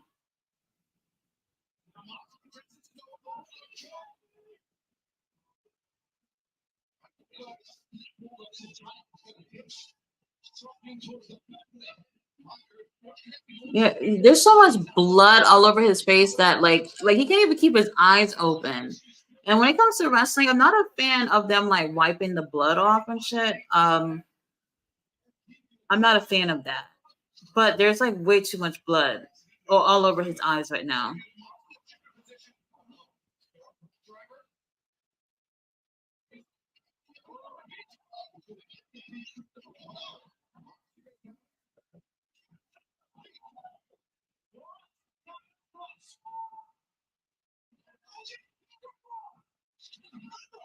Okay, surprise, surprise. Orange Cassidy got the red rum on um Moxley, and here comes Hook clapping it up. Like, let's go with that red rum.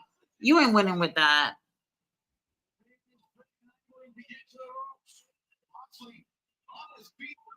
But Moxie's holding on to the ropes. Well, why isn't the ref making him get off? Oh, now we got the exposed turnbuckle. Somebody's gonna be bleeding some more.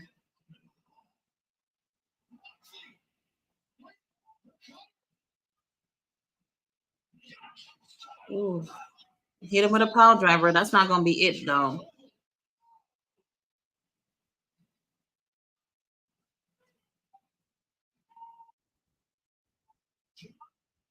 Okay, so far the match is it's going pretty good. Pretty much what I expected anyway. Nothing over the top. I mean, Moxley bleeding like how he's bleeding right now. Everybody's expects that at this point.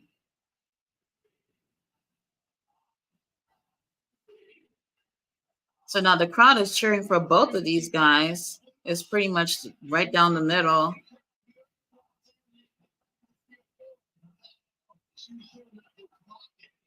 Now Moxley is mocking Orange Cassidy with those little baby kicks he be doing.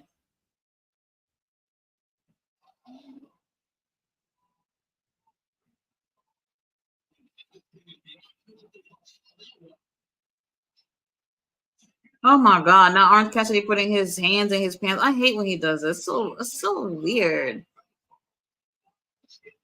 Damn! Now Moxley done hit his head twice onto that steel turnbuckle. I was not expecting that. I thought Orange Cassidy was gonna get thrown onto that.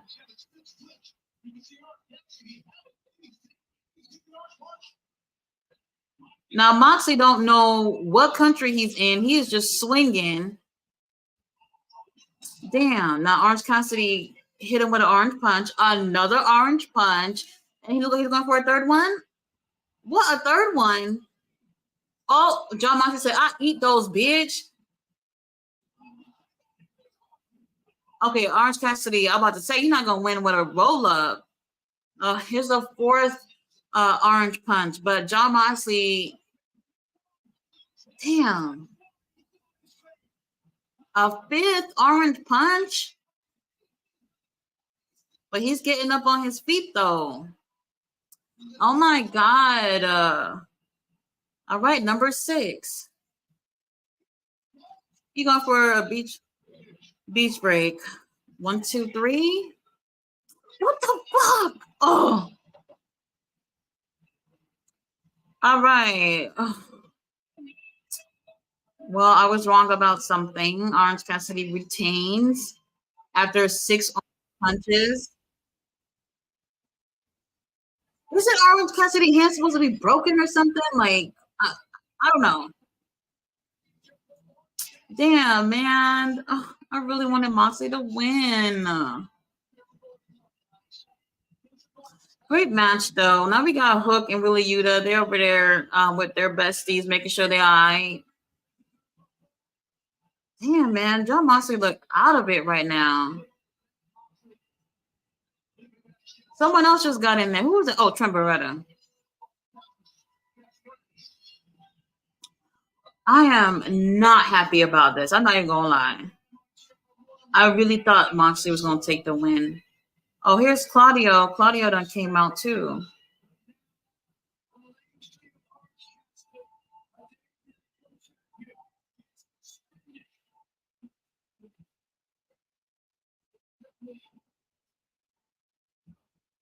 Let's see if something's gonna happen. Oh, Wheeler Yuta just bumped into Hook. Now Bryce is trying to make sure we got some order up in the ring. Yeah, we'll probably end up seeing Hook and Wheeler Yuta probably on Dynamite. Lord have mercy. Trent Beretta is looking so good in the ring right now.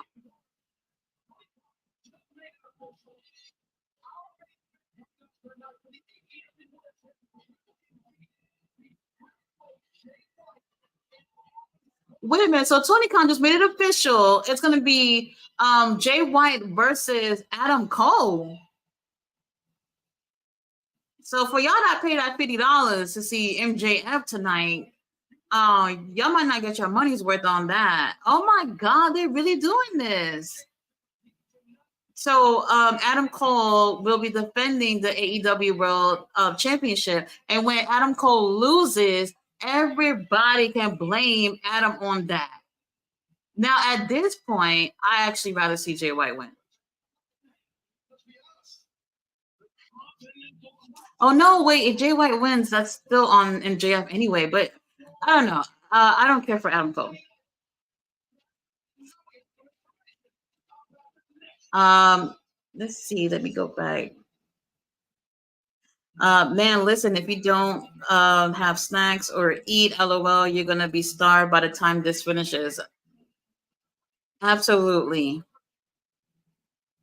Absolutely. I ended up making steak with uh peppers and onions, and I just put them on tortilla bread and just call it a night. I didn't want to make something that took too long.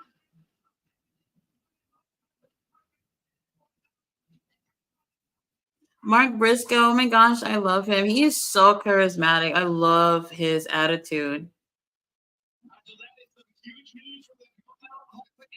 So he's going to be part of the Continental Classic. That starts wait a minute. That starts on Wednesday, and Brian Danielson, who has a broken face, is already going to be on there, and I think he's going to be on there on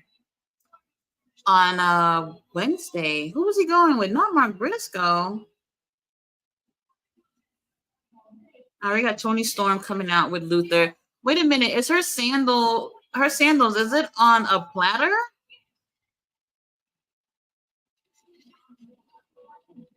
I'm not gonna lie, this might sound horrible, but how did Juice Robinson get Tony Storm?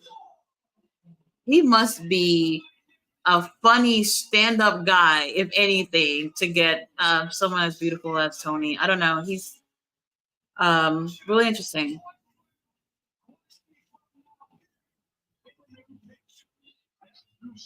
And you know what? I think this is the first time. Well, let me not say the first time, because I'm trying to think. Have we had a pay-per-view where both women's titles have been on the line? I'm trying to think if they've ever done that. I'm glad to see that because the women's division needs to be taken more seriously. So it's great to see both these titles on the line. And Tony's chest is red, probably from her match with Emmy last night. It comes to Karushida. She looks great. I feel like the women's title look almost identical to the international title, or am I tripping? Like I'm literally just looking at it right now, and I'm like, they look the same, almost.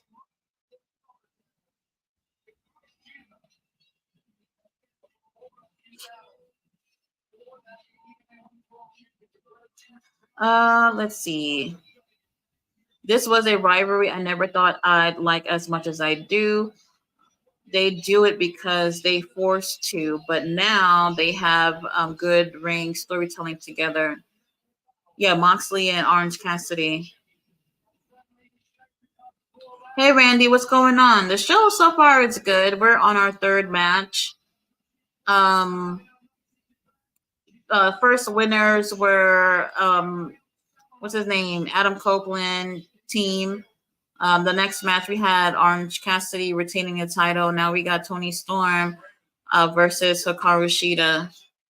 And Tony Storm also has a script for Hikaru Shida to follow. I'm pretty sure that script says that she's going to end up winning. Oh, wait a minute. Tony Storm ripped her own script up. Okay. That's interesting.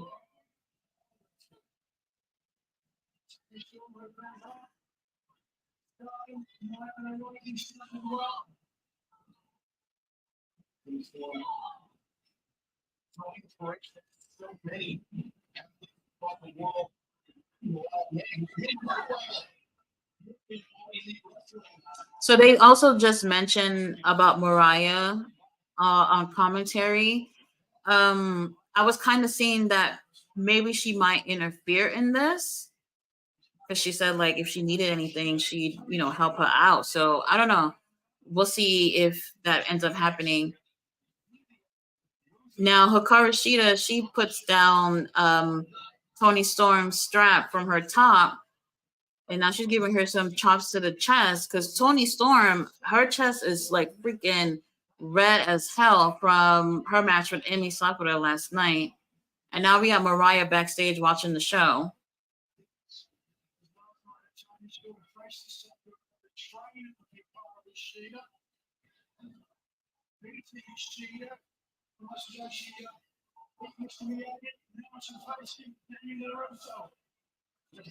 Now she's giving her some more chops to the chest.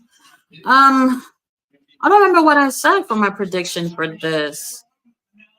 I know I don't mind if Tony were to win it. Oh no, I said I wanted Shida to retain because I don't want them to keep um, you know, having these titles go back and forth like this so quickly.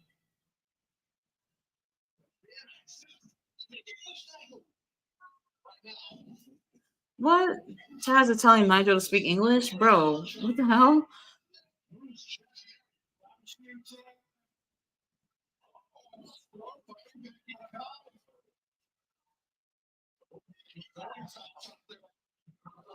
Now Tony Storm is giving Hikaru Shida some chops too.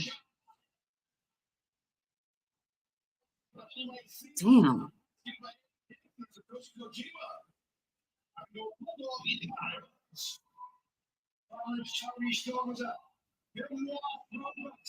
Well, that's nice that they give Luther something to do because he doesn't do anything over there. He's just collecting a check. So good for him to be walking around with Tony Storm.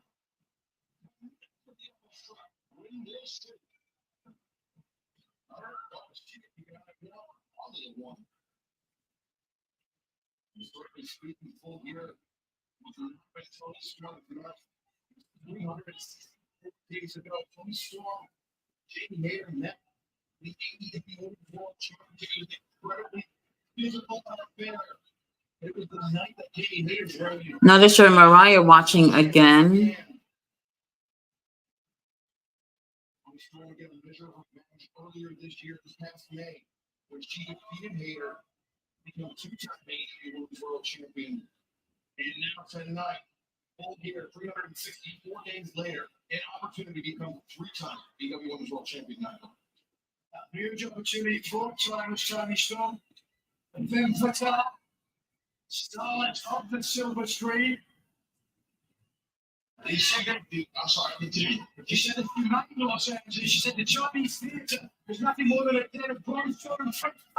Oh, Hikaru Shida hit her with a running knee.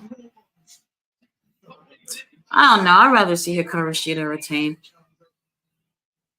I wonder, like even if Tony Storm were to win or not, like, would people feel a little tired of this character after a while, maybe like another month or so?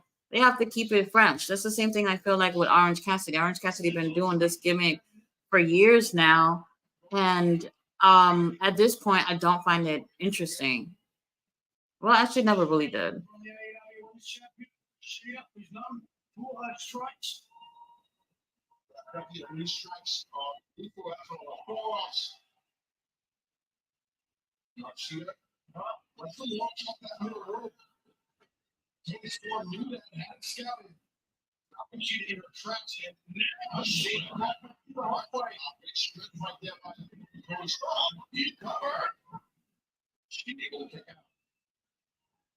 So far, the match is decent. Nothing out of the ordinary at this point. Well, Tony Storm is walking over to Luther. They're talking about something. Okay, Luther just put something in the back of her pants. What is that? Now Tony Storm got her shoe. Aubrey took it from her, but she hit Hikaru Shida with whatever it was that Luther put behind her pants. Went for the cover, and no, she does not take the win. Oh, I think it was okay. So he put the other shoe in the back of her pants, and then she held the other shoe in her hand. Aubrey took that while Aubrey was distracted. She ended up hitting Hikaru Shida with the other shoe.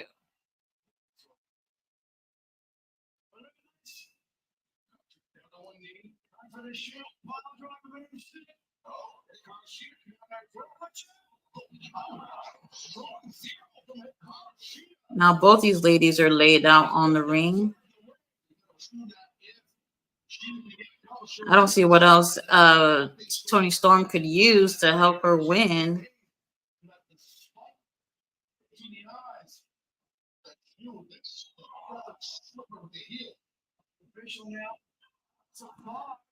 All right, ref is counting for both these girls to get up. We're already at 6. Tony is still down, but Hikaru Shida is standing up.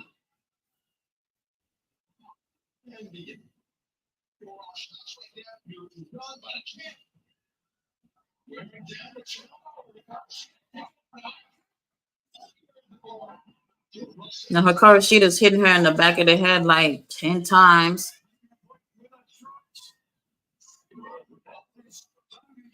Tony Storm gives her a couple of slaps to the face.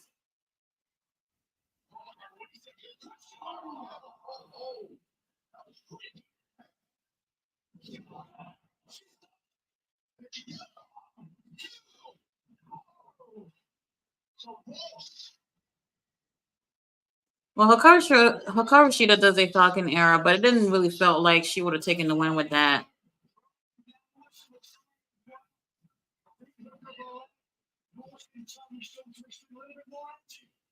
Isn't that one of her finishers though? I'm not sure because I feel like in AEW, it feels like for the most part everybody has like one finisher. So it's like until you don't see a certain type of move, then you know that person ain't gonna win. So like I feel like if I don't see the katana, then I'm not gonna think that Hikaru Shida is gonna win with something else.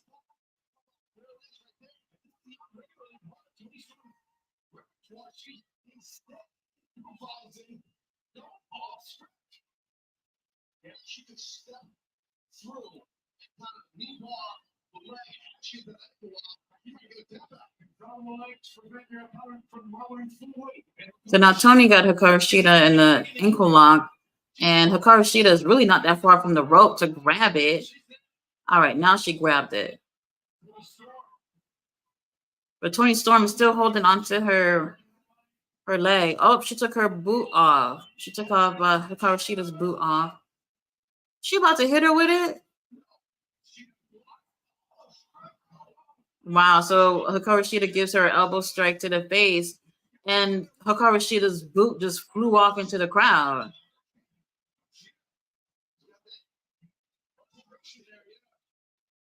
Now Shida got the kendo stick, so but Luther is walking right behind Shida though. He probably gonna grab it. Oh, he snatched it. Now Hikaru Shida's attacking Luther.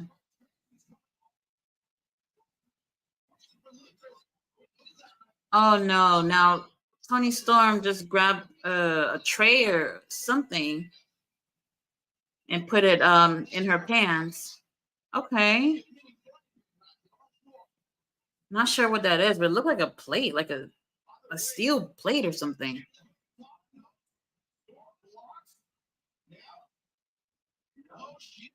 Okay, but that plate thing that she had put in her pants is not really stinging, like it's falling. It's like hanging off her ass cheek right now.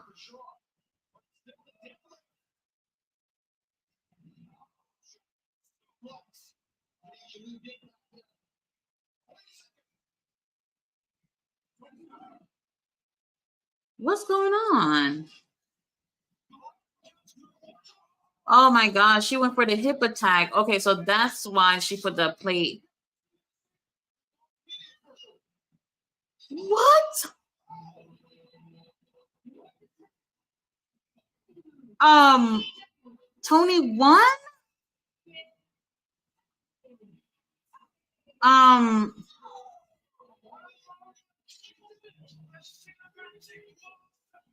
why did Aubrey just lay out the title on Tony and just ran out there like that? That was weird. Now we got our second 3-time AEW women's champion. Oh wow. I don't know how I feel about that.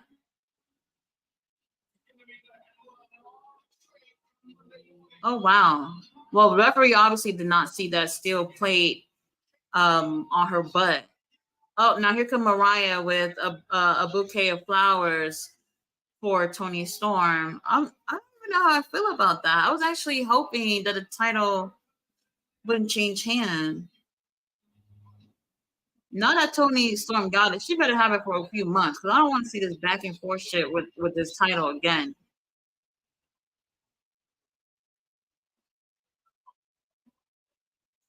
Mariah looked real happy for Tony.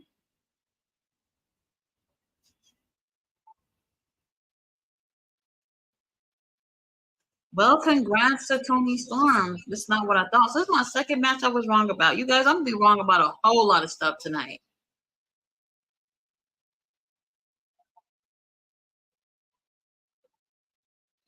Wow.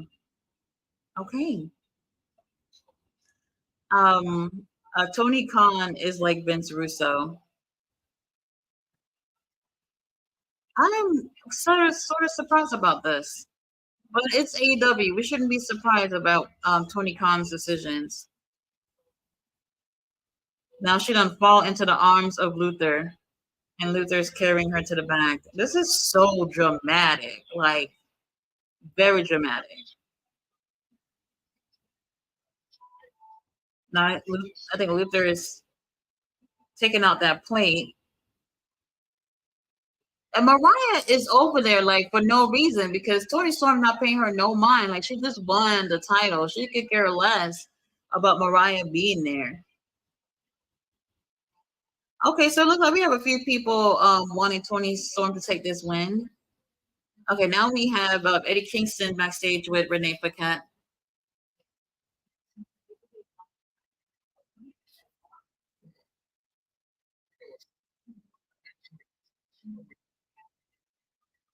What? Eddie Kingston want to be in the Continental Classic tournament? Bro.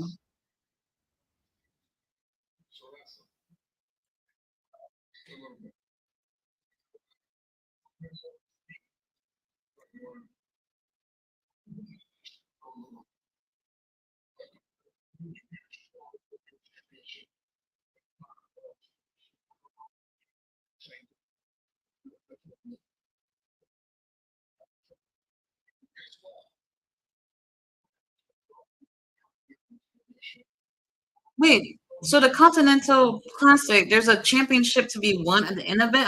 I didn't know that part.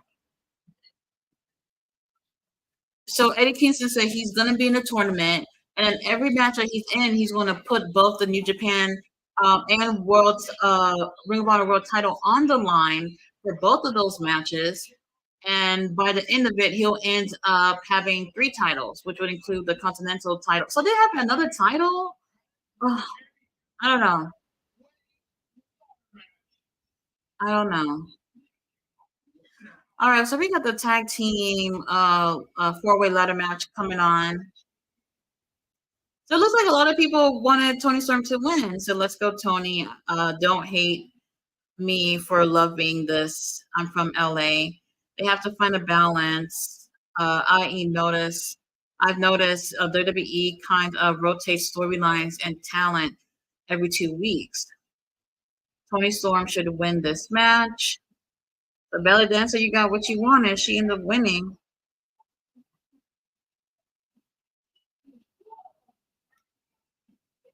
The old Bret Hart move, the steel plate.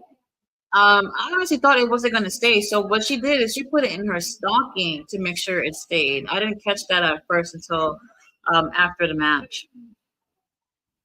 I love this story, man. This is hilarious.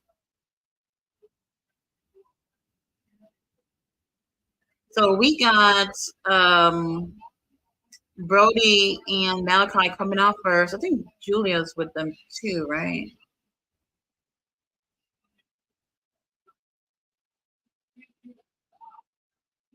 Damn, this is going to be a really intense match. They got really great teams in this match.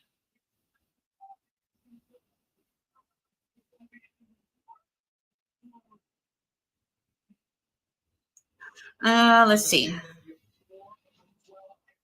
I agree. Let Tony Storm hold that belt into next year. She needs to have it for quite some time. There's no reason. Wait, hold on. After World's End, if they don't add another pay per view, then the next one would be Revolution, and that's usually in March. If she can hold it until then, keep things interesting until then cool. I just feel like the women's title has just gone back and forth. Not just that it went back and forth. It's like, some of these girls having it and not really doing anything with it. Like with Saraya. Saraya was just looking pretty with the title and literally nothing else. Now we have LFI coming out. I'm guessing that there's a little boy there too, so that's one of their sons. I don't know, Rouge or Jalistica, one of them. Um, so did the reveal happen yet? No reveal. No reveal so far. I feel like it's gonna be a long ass night with this. Nick Hogan got arrested. I saw that it was a DUI, and I heard shit. What is his name? Buff Bagwell. He's supposed to be doing that whole thing with DDP and keeping clean or whatever. He got arrested like 2 days ago driving under the influence. Man, it's like so many wrestlers are fighting these demons when it comes to drinking or doing some kind of drugs, and then they ask us getting on the road. Like I don't know. Like I don't drink, I don't smoke or do any of that stuff. So personally, I just don't see why not catch an Uber or call a friend to come pick your ass up. Because these people are really swerving while they're driving because they're so freaking out of it in whatever it is that they're doing. Man, those tag titles really look pretty though. So we got FTR made their way to the ring. I mean, even if Ricky and Bill didn't win, I just don't want it to be FTR. I just don't want it to be them. All right, Pretty Ricky. I hope they retain. Um,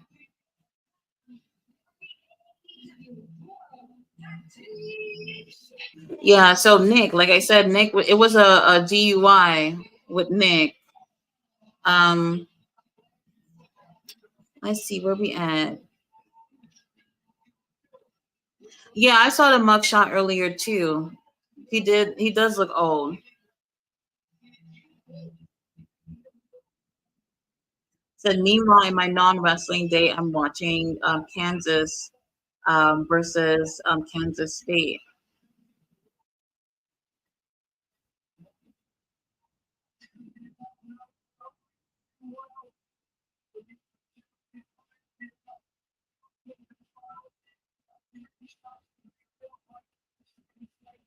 Damn, this is gonna be a real big match here.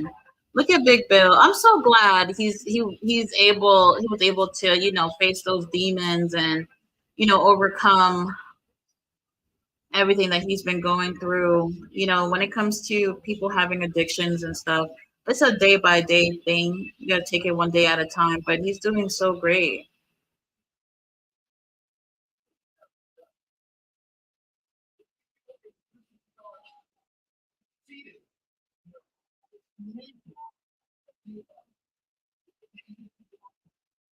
Does anybody in the chat actually have any title belts?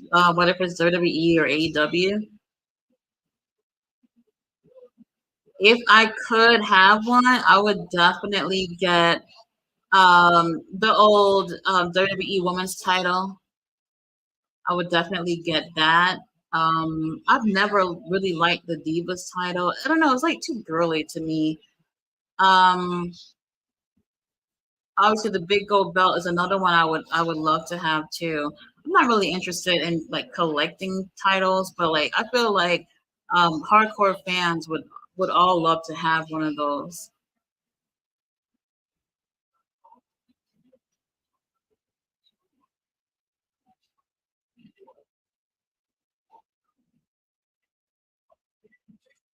All right, so there's going to be a lot going on. AEW better get it together with the camera work because I don't want to be dizzy cutting from scene to scene.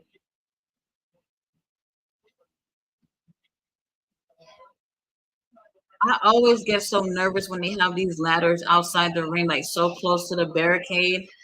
I know they're going to try to be careful as possible, but it's just so close. We got Dax already trying to get a ladder into the ring. But this ladder don't look that tall though. This looks like a really short one. I don't think you can even reach the titles with this.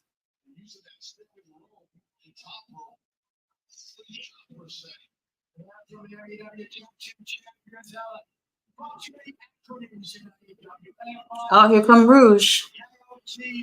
I hope that foolishness that happened last time don't happen again. When Hobbs, damn, I forgot what the title, but when Hobbs was climbing up and the ladder broke and the referees all was holding it so he could climb. That is insane. You should have just gotten another ladder.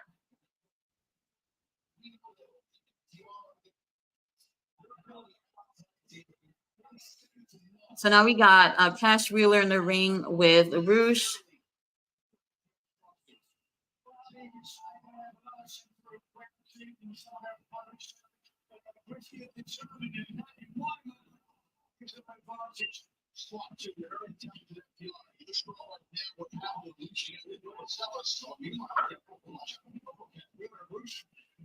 And now Jalisco in the ring with Cash.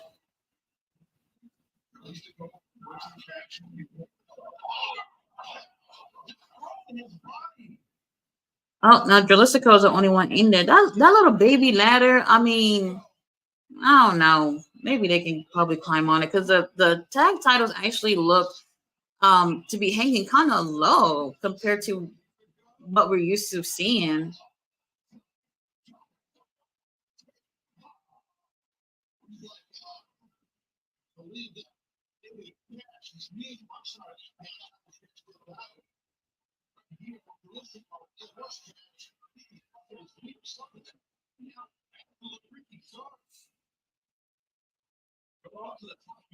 Every time I see Malachi Black, I cannot believe CM Punk is gone. Damn. Would have loved to see CM Punk and Malachi Black, man.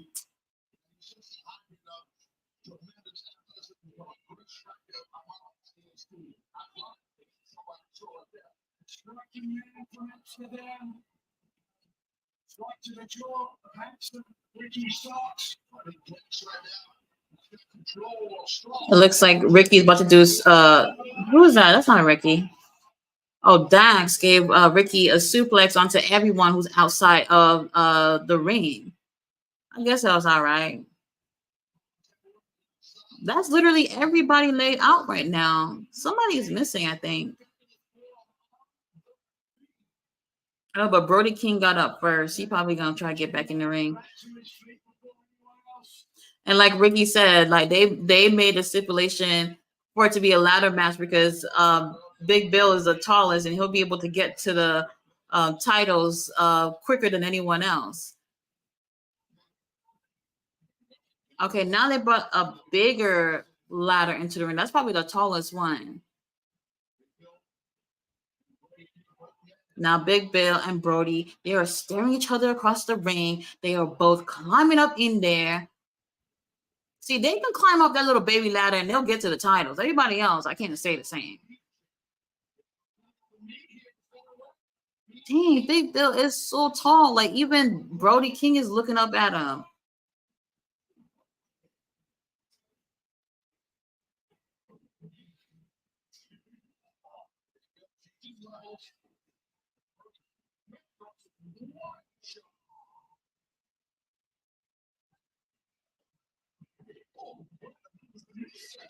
Are the crowd chanting meat?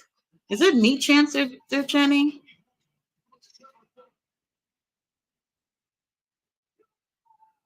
I guess we need a meat division, probably.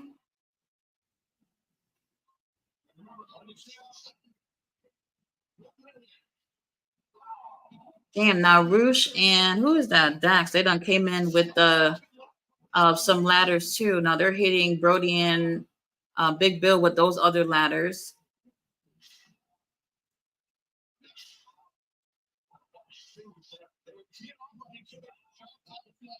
Damn, I can't imagine somebody throwing a ladder at me. Like, damn.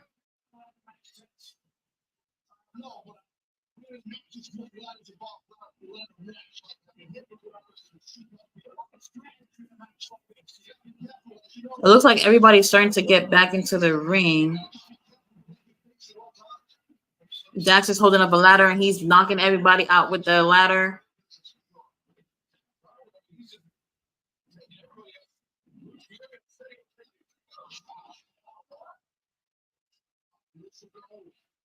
Like nobody hasn't even attempted to get off that ladder yet. Oh, it looks like Jalisco might be the first one to go for it. Why are the tag titles so low?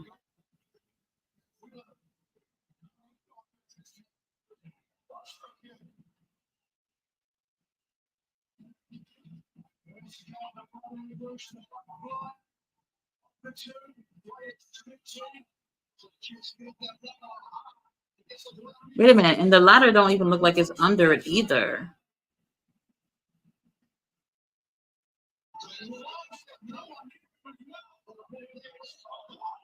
Now Dax pushed the ladder while Jalisco was climbing up. I ain't never seen the titles this damn low. Like that's kind of bothering me a little bit. Billy Bill might not even need to get on the damn ladder to go get that. I love Bruce. She is just so. I just love his personality in the ring. Put some gold on this man, but not tonight. I don't want to see the tag title on him tonight.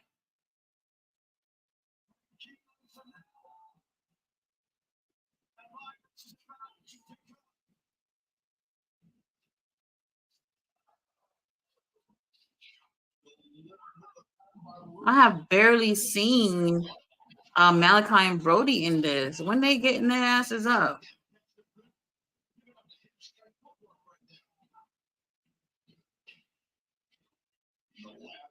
I just see a whole bunch of people just laid out around the ring. While Cash is getting up the ladder, he's stalling to get up there because the titles are so close. But now we got Malachi in there.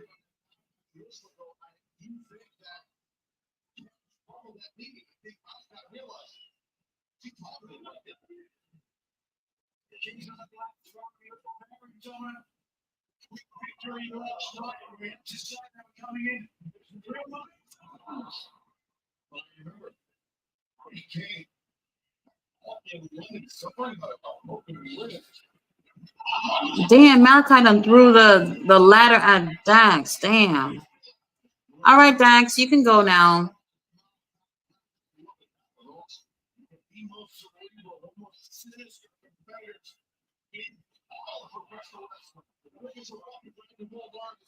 So far, it's a pretty good match. Now we got "This is awesome" chants.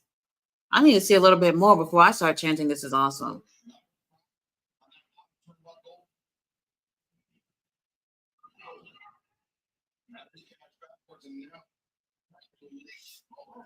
Oh my God, Malachi got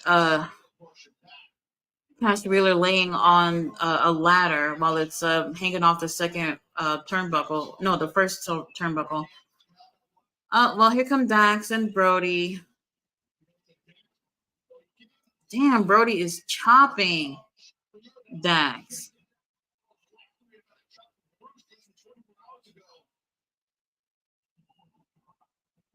Right, and Dax had a very physical match with Bruce last night.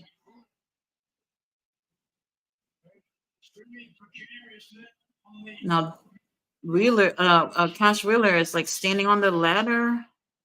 What are they going for right now? Maybe a suplex or something. What? Cash Wheeler done gave Malachi a low blow.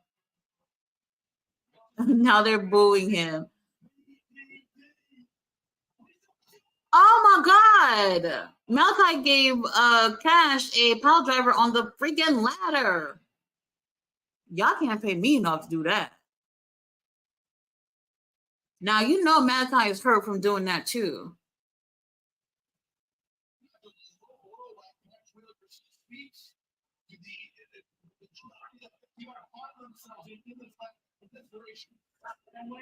Right. Cash obviously having to be desperate to resort into giving him a low blow. But now we got Brody standing tall in the ring. Come on, get a ladder and try to get the titles. Oh my God. So Brody goes for a tope onto who the hell was that? I think Big Bill, but Big Bill hits him with the ladder as he's going for the tope. And that ladder is just way too close to the damn crowd. Because I know whoever's sitting in those first few rows, they ready to sue if something would have went wrong.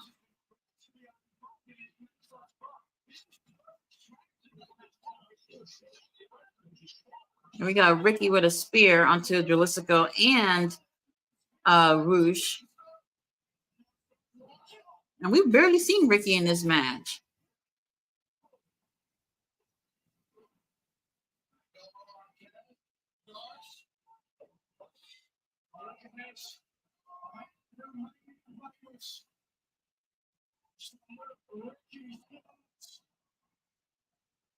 Come on, Ricky, stop showboating. Let's go.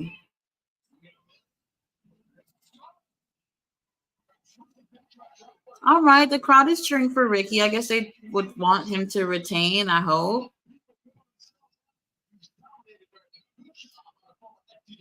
Now Ricky is going for the ladder. Yo, Brody is leaking. Damn.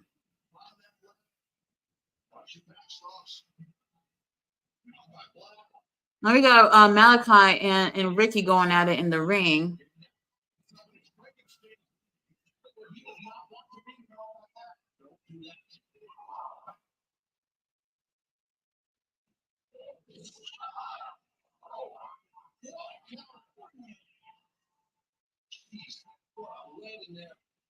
Yeah, I thought Brody was going to be out, but he's back up in the match.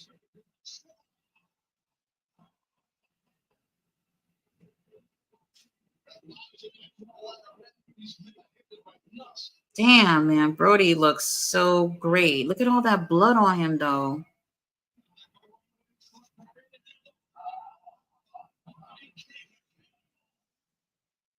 Damn. So Brody goes for a cannonball on Dax, who's laying on the ladder that's against the ropes, but it looks like he hit the ladder more than he hits Dax onto the ladder.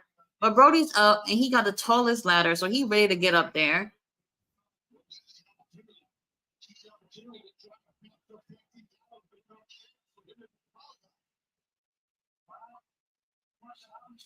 Now here come Big Bill coming in.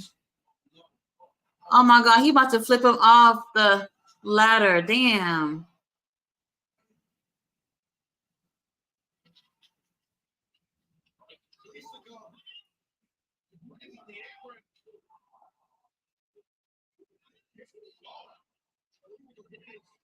Now we got Jalisco and Big Bill.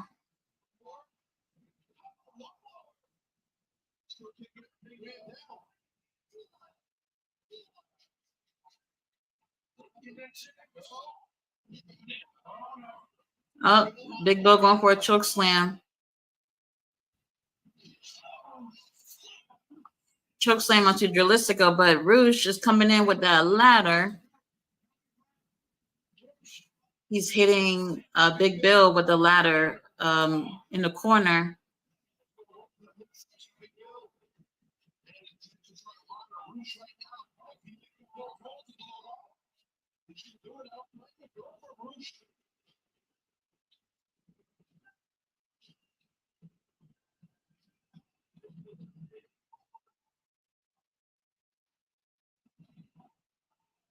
Oh my God, what is he about to do? Ooh. Well, you mess with the bull, you get the horns.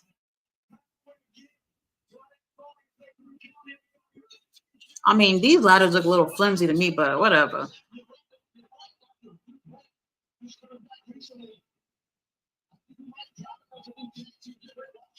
So Roosh is climbing up now. Ricky done ran up, so he can climb up too. And they're both fighting at the top of the ladder. They are like they not even all the way up the ladder, and they're like right there next to the damn titles. Once again, this is bothering me. So Ricky got his hand on one of the titles. Daxon pulled up with another ladder. Now we got 3 ladders. Who was that?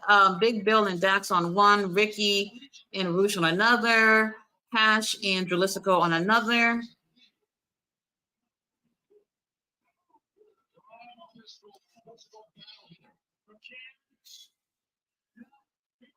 Now Brody King is dropping all these damn ladders.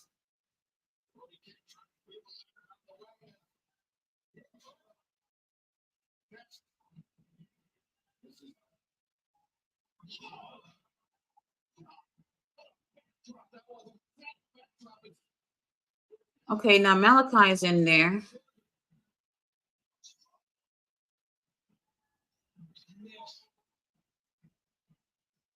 Okay, so Dralistico, the only one standing at this point, he might as well just climb up.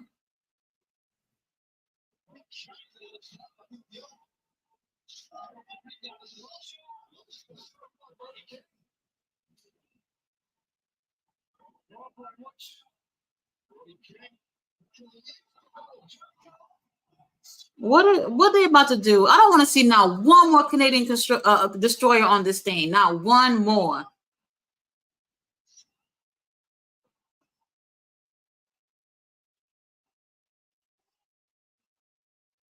These guys are killing themselves.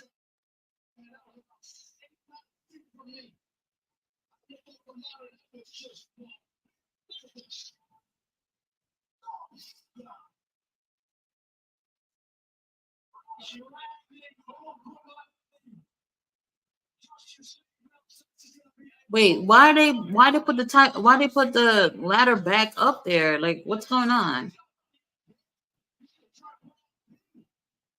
Now Brody's laying on the ladder that's being held up with the rope and with the ring and the barricade.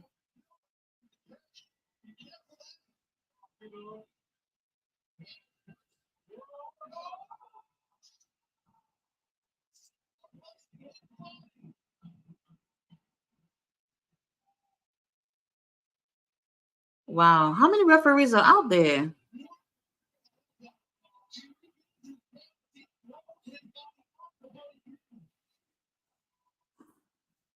Damn, they are doing a lot right now.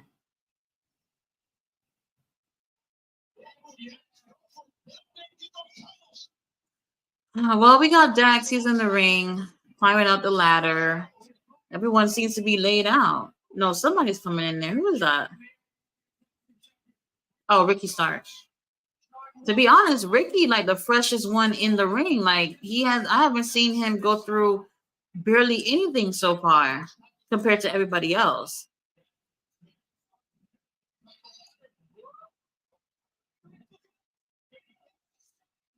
Okay, so Ricky was about to fall off the ladder, but Big Bill caught him and he's helping him to get back up on the ladder.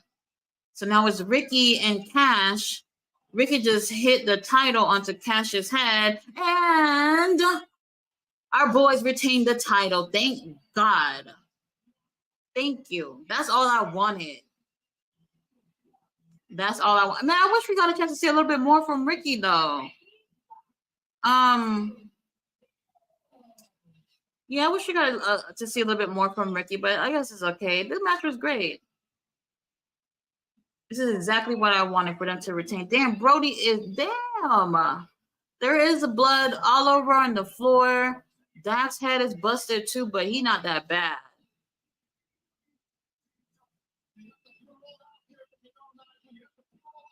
Wow, great job, guys. They did a great job. Thank God they retained them. Pretty Ricky is what they call him. Absolutely. Ricky Fontaine. Um, yeah, also Buff Bagwell got arrested for a DUI. Damn man, I thought he was doing really great.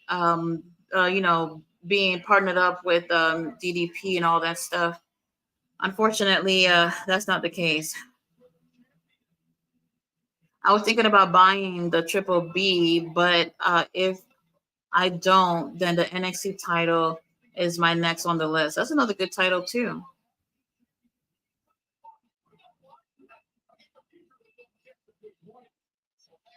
Yes, the right team won tonight. Thank God. How much? How much a Triple B hit for? Um, Honestly, I don't know, but I saw they were selling the trios title just for one. Was it like $4,000 or something? The new one that the acclaimed have, something like that. Um, Absolutely overpriced. The Triple B, I could imagine it going from like somewhere between 6 and 8. I would say 800 at the max. Um, I think it's around $900. Don't quote me on that. I think it's like maybe well maybe 600 is a little low. So I don't know. I would say somewhere 700-800 for the Triple B. I think it's because the height of everyone else in this match is being around 5'7". Yeah, the tallest ones over there was obviously Big Bill, Brody, Malachi. I'm not sure. He's probably maybe 5'10", 5'11", something like that. Stop styling and profiling, Ricky. I wonder what's next. They might as well get the Golden Jets match over with because I'm over it. FTR win this match, I will scream. Like FTR, I do enjoy them in the ring, but they don't need this title for sure. I don't think they have the titles. I think they have the title so low, and they're using shorter ladders because it's safer for the wrestlers, especially the bigger guys. Plus, that's less wear and tear on the bodies. Yeah, I can see that. I can see that, but I think they have like one really tall ladder up there, and I think that's the one they use for the win. Okay, we got a TBS title on the line: Julia versus Chris versus Sky Blue. Anyone think that Sky Blue will end up joining Julia after this? Whether or not if Chris Statlander wins. So I think it's personally I want Julia to win, but if Chris Statlander were to retain, then I can see Julia and Sky joining together and probably beating up on Chris after that.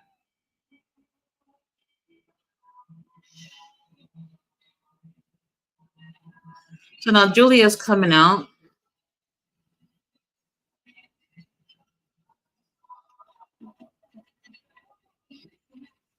Uh, have you ever watched Thicker Than Water?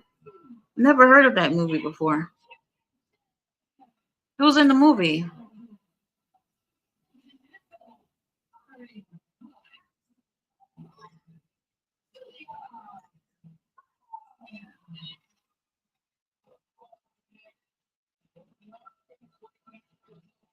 Oh, with Mac 10 and Fat Joe? I don't think I've seen that before. It doesn't seem familiar. Maybe I gotta see a trailer and see. Matter of fact, I don't ever remember seeing Fat Joe in a movie before. The show is good so far. Yeah, it's good. No complaints other than Orange Cassidy retaining.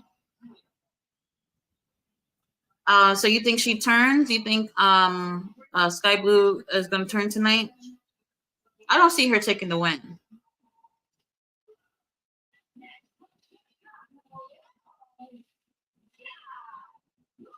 The Sky Blue got a new theme song? She took her hat off and now she's stumping on it and she put a what the hell is that? Now she's putting a crown on her head.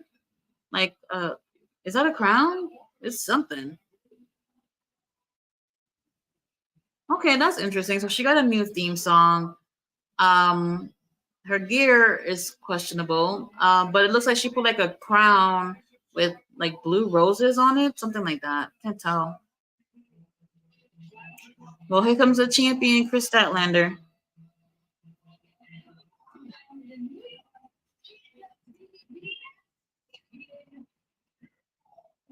I need Sky to join House of Black.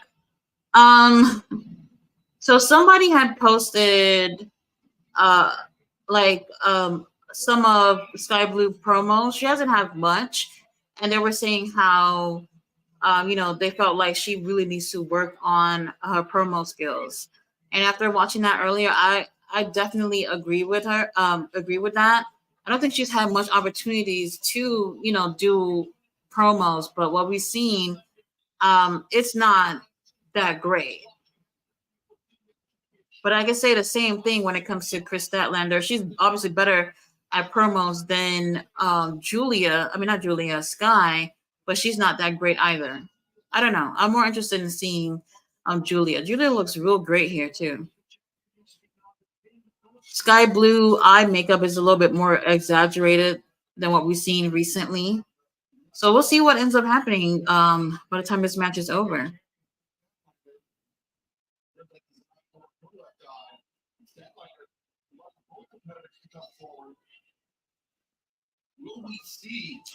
Um, let's see. Do you want Sky Blue to replace Julia?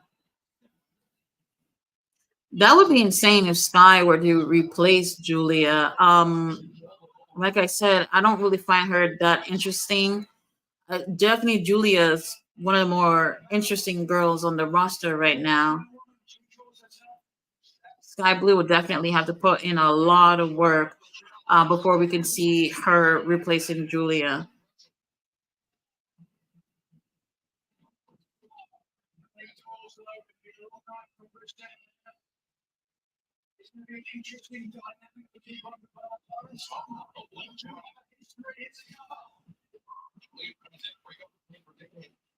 If Julia Hart wins, she needs to leave the House of Black. If Sky Blue join her, like have her own House of Black. I've heard people say that too.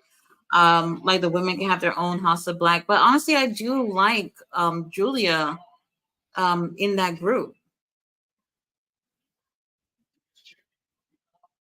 Like Julia can like have her own thing on the side too, um, with another girl or maybe a couple of girls. But I don't know if I would say I want her to leave that group. I still think that things still work out with her over there.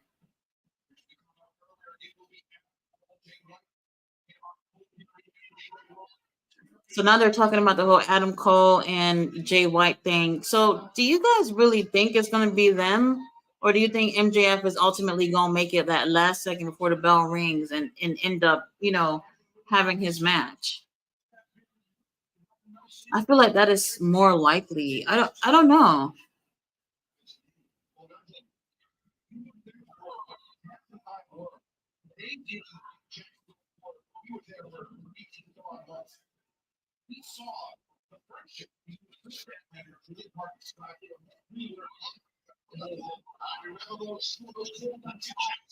Well, anyway, kudos to AEW for having another women's match on the pay per view.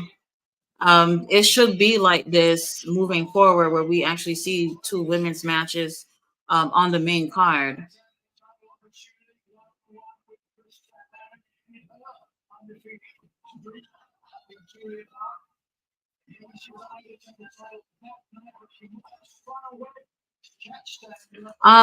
Does anybody know if the Continental Classic title thing is going to be an actual title they'll be defending, or is it um, just like with the Owen Hart tournament, like how when you win it, you get the title for the men or the women?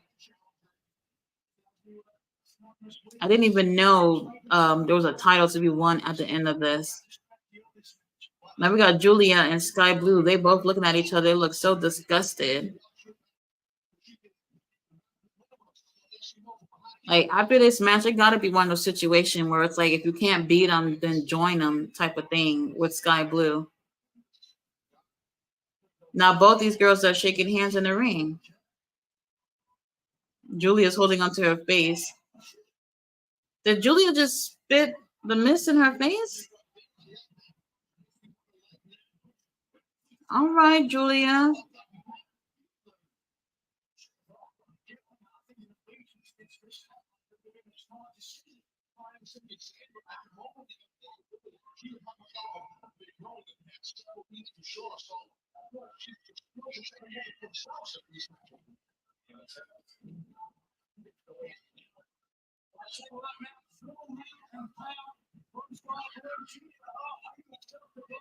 Okay, both these girls look hungry to win this title. Chris Statlander don't need to be pinned.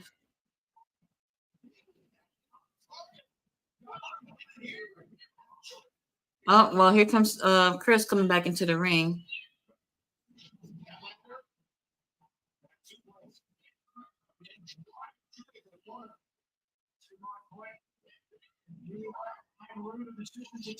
Even though I do believe Chris is the best in the ring compared to these girls, I just feel like Julie has just made so much improvement where, I feel like she earned it if she would win this title.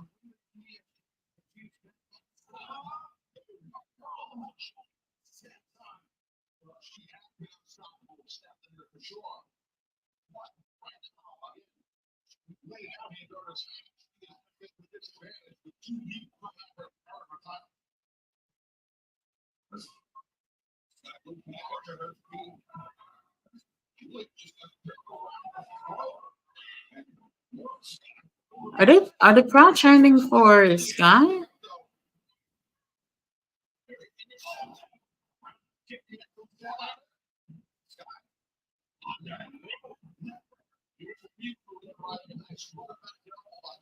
Damn, there is still blood on the damn ropes. That is insane. I could have wiped that down a little bit or something.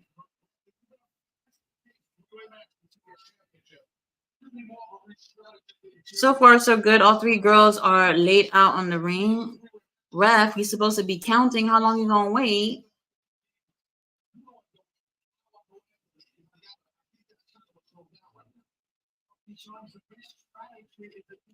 Ooh, Shop AEW got a Black Friday sale. I might pull up and see what's up over there.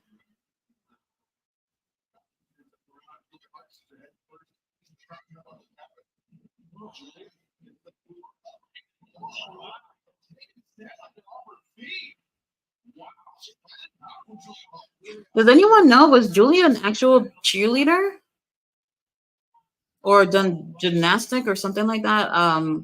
Obviously before getting into the ring. Ooh, Sky Blue done kicked her straight in the face.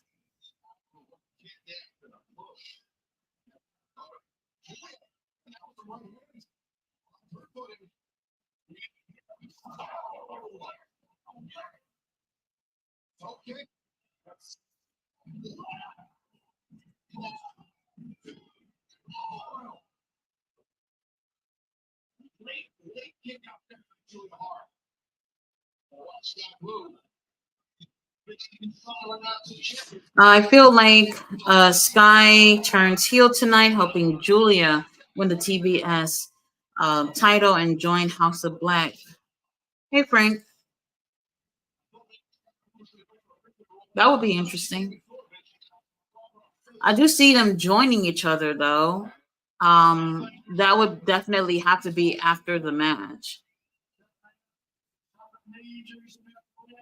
But I kept thinking that instead of because everyone is kind of expecting it to be Sky, like what if out of the blue it was Willow who ended up joining instead? That would be a little bit more of a curveball than Sky Blue, who everyone's already expecting to, cross over to the dark side. And we got a moonsault from Julia onto Sky. Oh, Statlander breaks the pin. Man, Julia has so improved. Like she is so into this character. And that's what I feel like is missing with pro wrestling. There's not enough characters. Everybody is just thinking they could just be themselves and make it. Not like there's something wrong with who you are, but you gotta think, man, when it comes to wrestling, that's what made pro wrestling popular to begin with all those characters they used to have back in the days. Nowadays, it's like you just don't see that.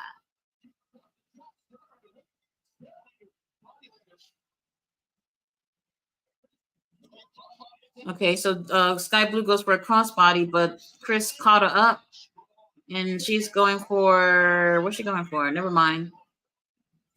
Sky with a roll up, but doesn't get it.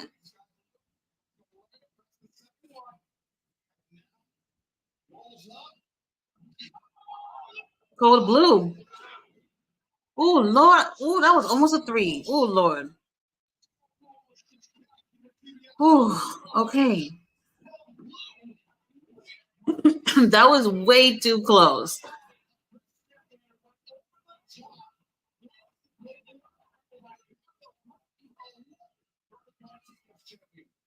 Well, Sky is definitely not happy about that.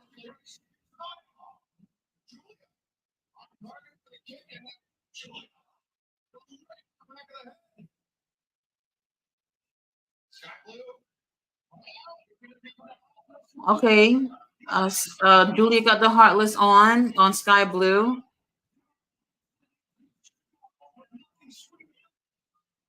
But Chris grabs Julia, hits her with a German.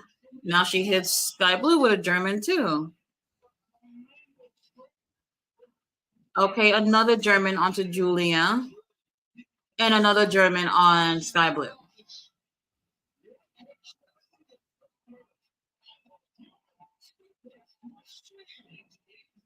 Oh my God. So Excalibur called her the human suplex machine, and Taz is like, bruh, chill out, chill out.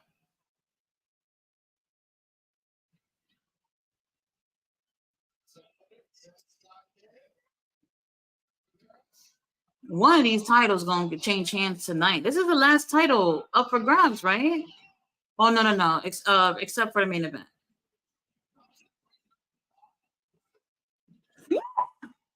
Julia won. That's what's up. And she pinned Sky Blue for it too. Sorry for screaming, guys. I'm so excited. This is exactly what I wanted. Thank you. Well deserved.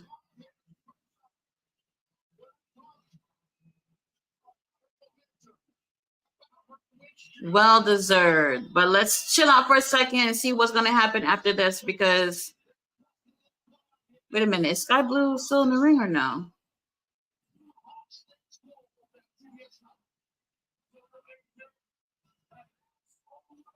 All right, pretty much everybody in the chat wanted Julia to win, right? Oh, Julia's leaving, so nobody turning. Well, Chris looks shocked and surprised. I'm not. Oh man. Okay, so she's about to leave. I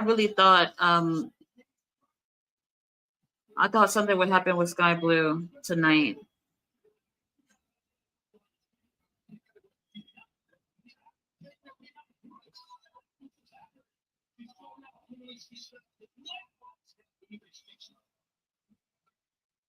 Great. Great match with the ladies. I'm glad Julia took the win. The right decision was made tonight. Um, Hold on, let me go back. Look at the comments.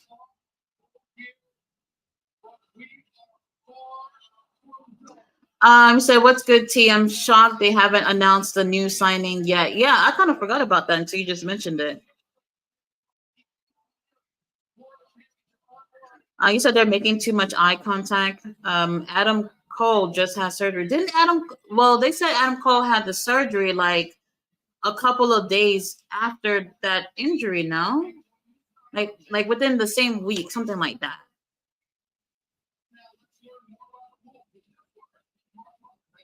All right. They got this DraftKings stuff or whatever. Let's see, MJF and that belt. Yeah, Willow should be in this match. It would have been interesting to see Willow being in this match. She's someone that I was expecting to have a little bit more opportunities, especially after winning that tournament. I just don't want these tournaments to feel like useless. Like you win them and then nothing happens for you after winning them. And then here we go, Tony Khan making another tournament, the Continental Classic BS thing that he got going on. That starts on Wednesday. Where we at? Where we at? Keep the belt on Chris. Statlander is boring, man. She's like a Dollar Tree Raquel Rodriguez. I do think she's boring. Wait, hold on. We got Tony Schiavone in the ring.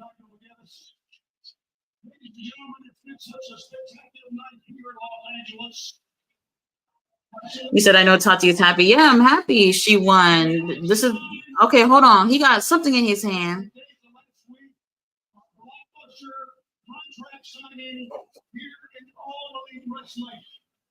All right, here come the contract signing right now. Tony Schiavone has the clipboard on his hand.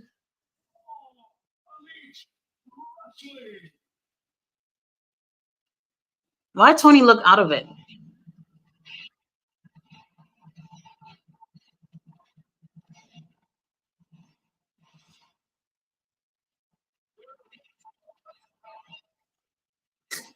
Will Ospreay. There it is. Well, it's not Mercedes. I'm a little bummed out about that. Wow. I mean, there's wow. Okay, so everybody who said it was Goldberg, sorry, it ain't him. It's like I'm surprised, but not at the same time. Wow. So that WWE talk, everybody been talking about how he's definitely going over there. Dave Meltzer, you up? You watching the pay-per-view? What's up? This is not like it's not surprising, but kinda a little bit.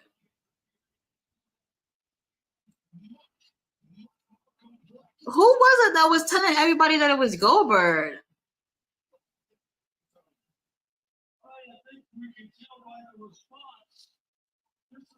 Wow. I really would have loved to see him in WWE though. Wow. Well, there he go. He's signing it up. Oh my gosh.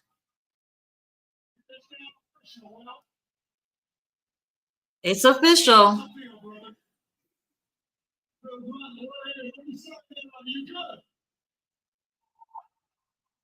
Wow.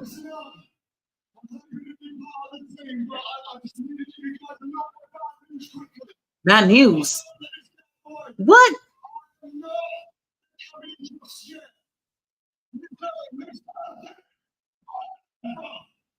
Oh my god.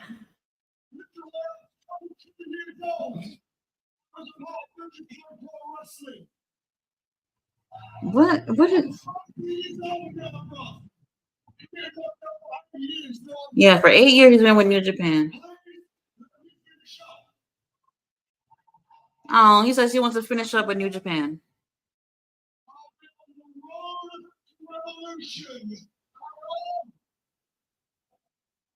So how much time is left on his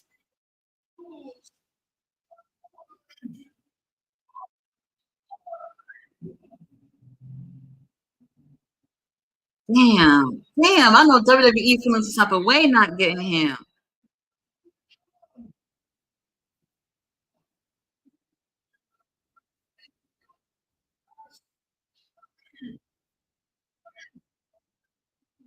Oh, come on, Will. Wembley is all the way in August. Let's focus on everything else before that.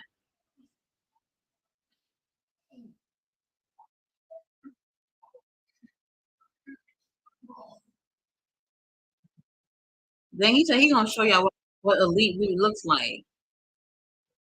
I'm not surprised, but a little bit. I don't know, probably because I really did want him to go to WWE. But like I said, with that with um how his career has been with New Japan, it will be a huge change for him to go to WWE and only be like WWE.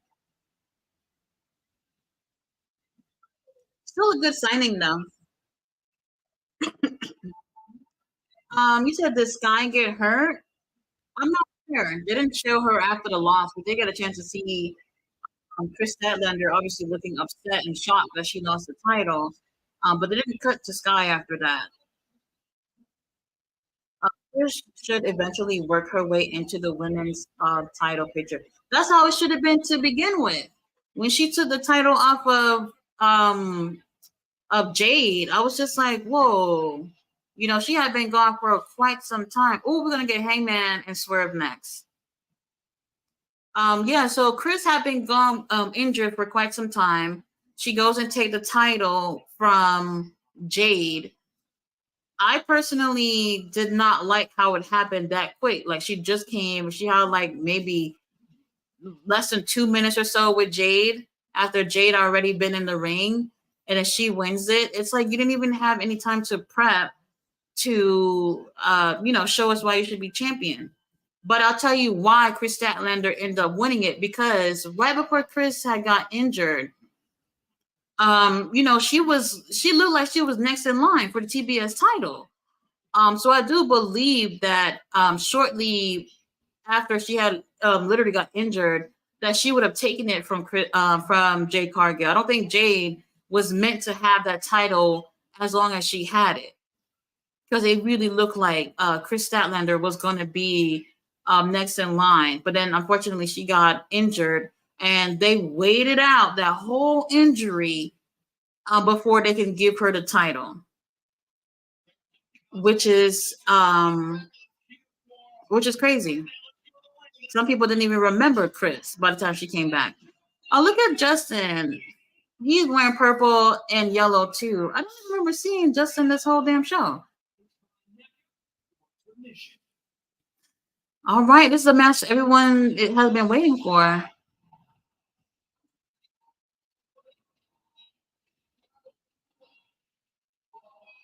What? They got dancers? I don't want to see these dancers. Where's Prince Nana?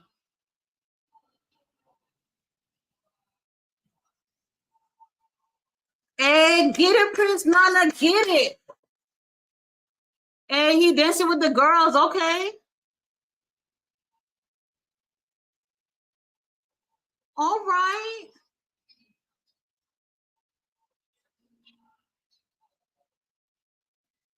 All right, that's how you make an entrance. They go Swerve. Man, Swerve need to win this, please. All right, I'm feeling this entrance.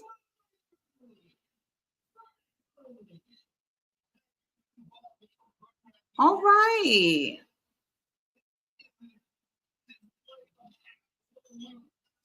They need to do things a little bit more often when it comes to entrances like this on pay-per-views. It's pretty cool. I like this. Hey, cameraman, get it together. Like, what's going on?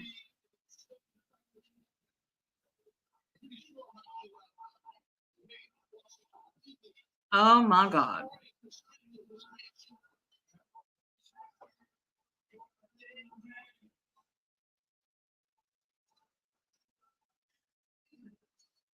Robert, you said hallelujah, hallelujah, hallelujah. I'm super glad Julia won the title.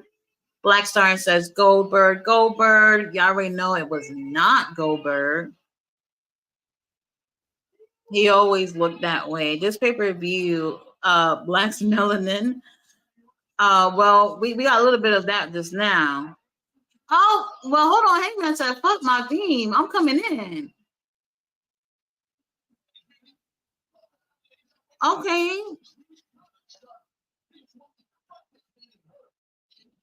Damn. Hangman already going for a buckshot? Damn. Already? All right, Swerve rolled out, so there's no pin. Oh, wait, yeah, it's knockout.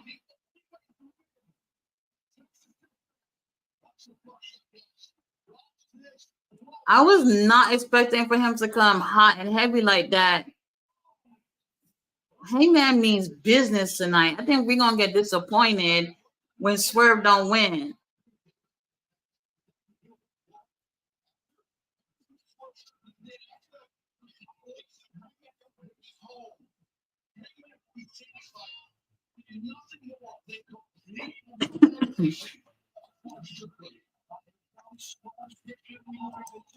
I can't believe I'm just now putting this thing on full screen. Like, I don't know why. I've been watching it minimized like that. And he got his cowboy boots on.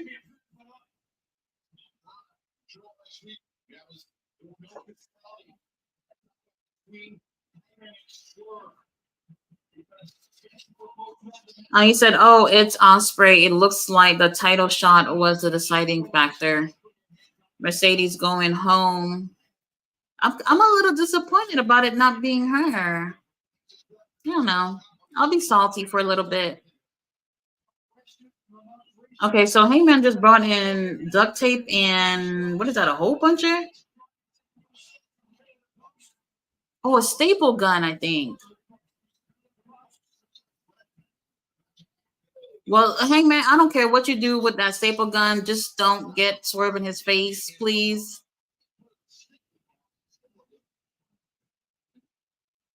Oh, now he put tape on Swerve's wrist. Oh,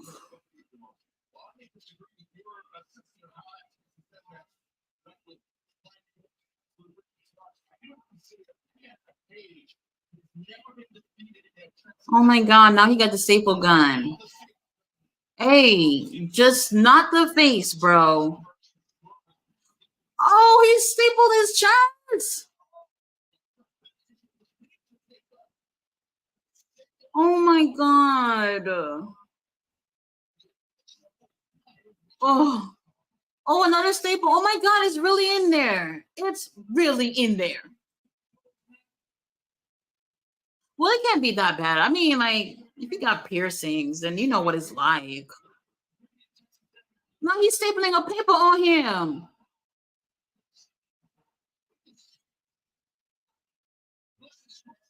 What brand duct tape y'all using? Because Swerve could have been got out of that if y'all were using like one of the great value brand tapes. Oh my God, another staple.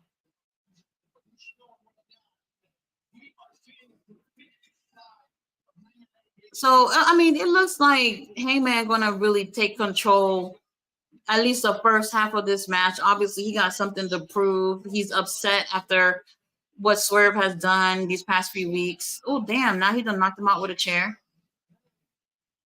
And just hopefully that second half of the match, Swerve kicks his ass and win. So fingers crossed. Hey man said I'm about to show y'all some cowboy shit tonight.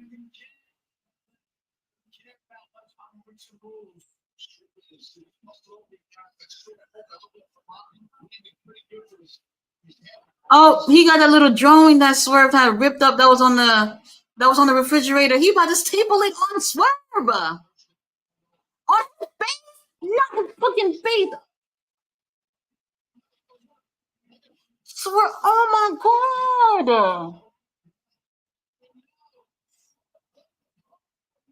He stapled it the first cheek. The paper didn't stay. So now he went for the second cheek, stapled it on, and then he ripped off the paper off his cheek.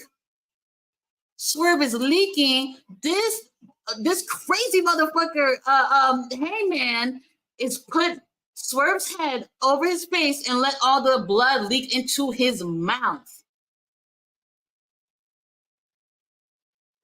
Oh my god. Oh my god.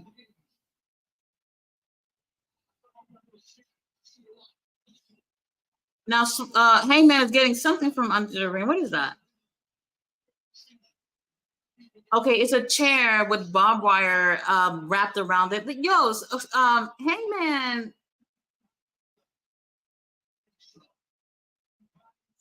I mean, we haven't really seen anything from Swerve at all here. He still got the tape on his arm, on his wrist.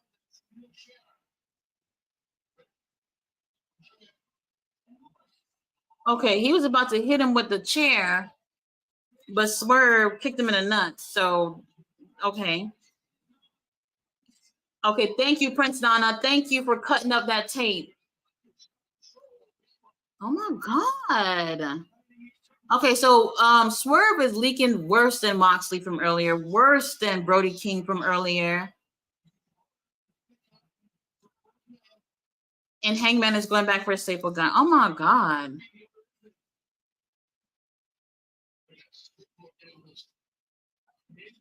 Ooh, he just stapled his chest again. Oh my God.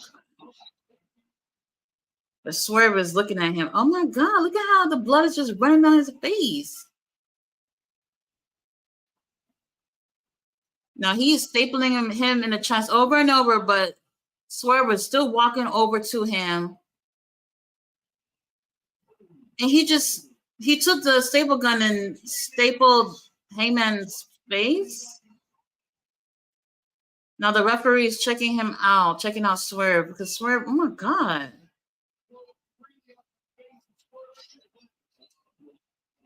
I mean, this is stuff Moxley wish he can do, like the way he bleeded. Now Swerve is stapling his own damn chest. Yeah, Swerve said, I'm going to show you crazy tonight.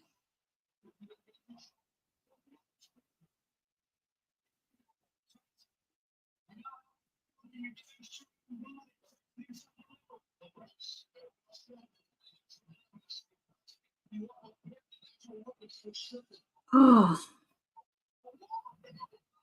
Ooh, now Swerve done threw Hangman onto that chair with the barbed wire straight to the head. Oh God.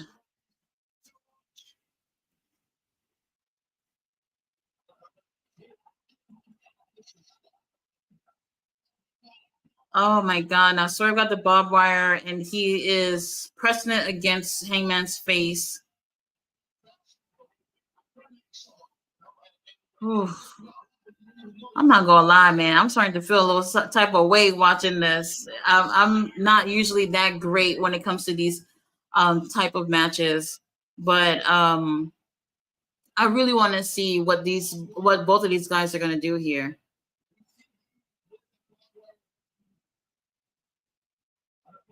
Oh my God. Now Swerve is looking for something. Oh, Swerve done got a what is that? Okay, Swerve got a cinder block. He's bringing that into the ring.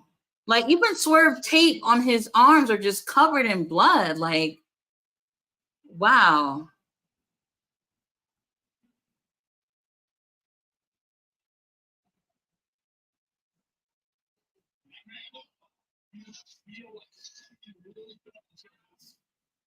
Oh, I don't know what they're gonna do with the cinder block, but it's making me nervous.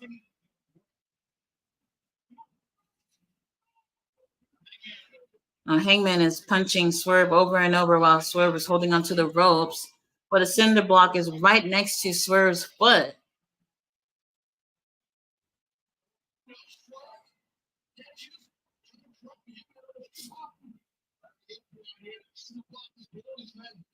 Okay.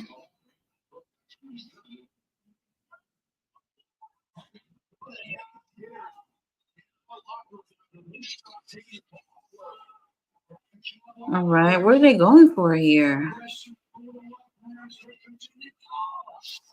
Oh, now Swerve was biting on his head.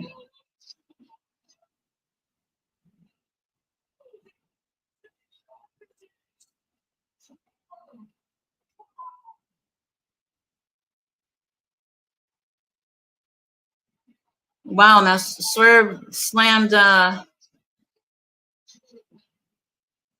he slammed Hangman onto the cinder block. It's a direct hit. Like he ain't missed that at all.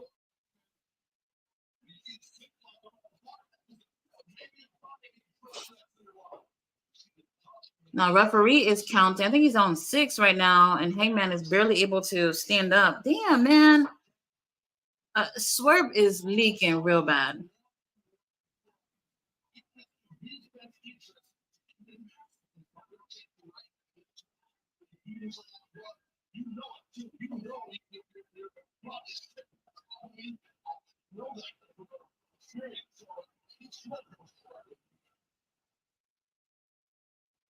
Now they're both standing on the barricade.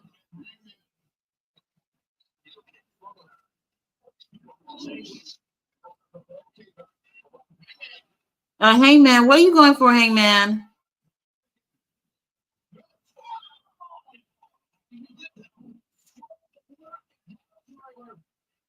Wow. So Swerve gives him a pile driver. Ralph, can we check on Swerve, make sure he's all right? Because that's a lot of blood. Okay, Prince Donald done gave him some water. Wow, that's insane. Um,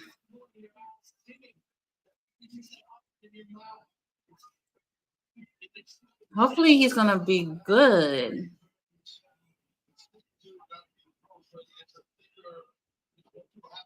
Referee's checking on Swerve. I mean, checking on Hangman's head. And you know these two guys, they're going to be stubborn as hell. But regardless of what's going on between the two of them, they're not going to want to stop this match, regardless of how much blood they're losing right now. Well, Hangman might got a gash in the back of his head. I'm not 100% sure, but it looks like something in the back of his head.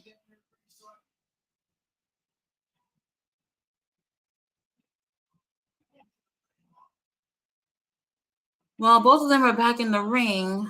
Just looking at all this blood is just making me feel some type of way. Oh,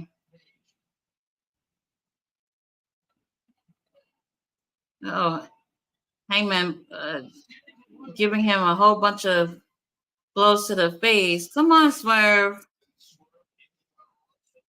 Dang, it'd be real cool if Swerve would have win with a buckshot. Well, after a buckshot.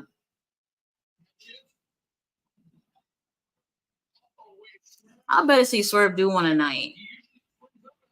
Yo, that mat is covered with blood. How many matches is after this? Oh, wait a minute. We got the tag match for the Young Bucks. Damn.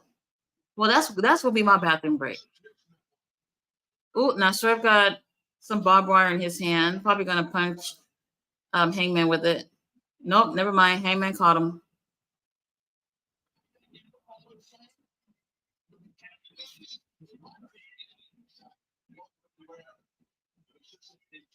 I mean, there are people literally standing up watching this match. Like, I could imagine being there. This is really intense to see.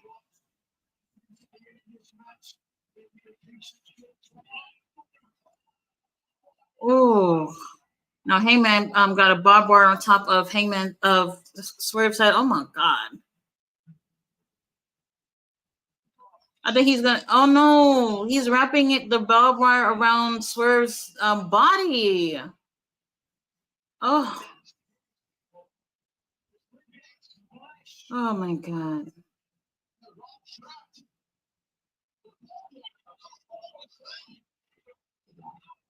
Oh, now he slammed him onto the ring with the barbed wire on. Oh my god! Look at everybody in the crowd. Everybody in the crowd got their hands over their mouths, probably covering their eyes and all this. Like this is a lot.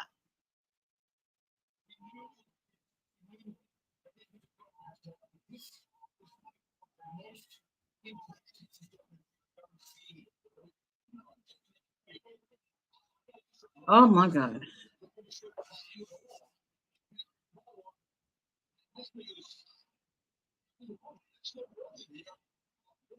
What is Heyman doing now on the top rope with a chair? What he did a moonsault with the chair that's I have the barbed wire wrapped around it onto Swerve. Oh my god. Heyman really, really wow.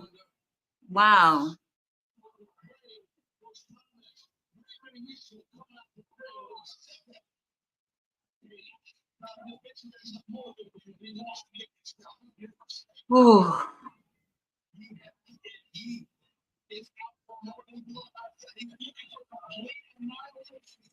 Well, we got this is awesome chance. Honestly, I'm wow. I need some water. Oh, Prince Nana was just holding on to Hangman's boot. I think he going for a buckshot.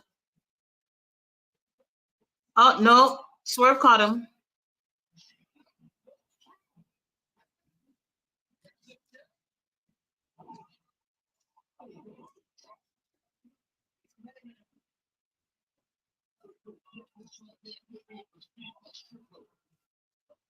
Oh my god, this is making me so nervous. Hangman Swerve about to do a pile driver onto that chair. Oh my god. No. Hangman flipped and reversed it, and now Swerve they got the pile driver onto the chair. Oh, I hope y'all got those ambulances. Whoever the ones that came up and picked up MJF earlier, they should be on standby somewhere near the building for these two. Okay, so we on a 6 count. Hangman is barely standing up. Swerve, come on, Swerve. Oh my gosh, we're on 8. Swerve, get up. Okay, Prince Nana grabs his leg to help him get up.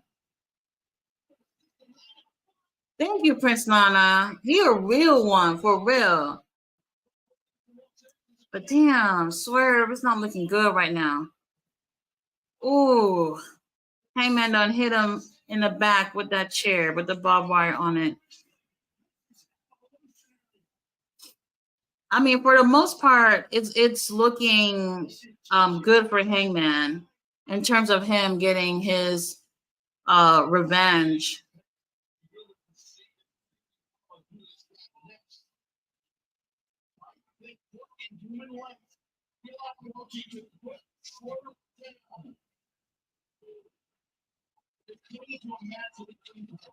Wow.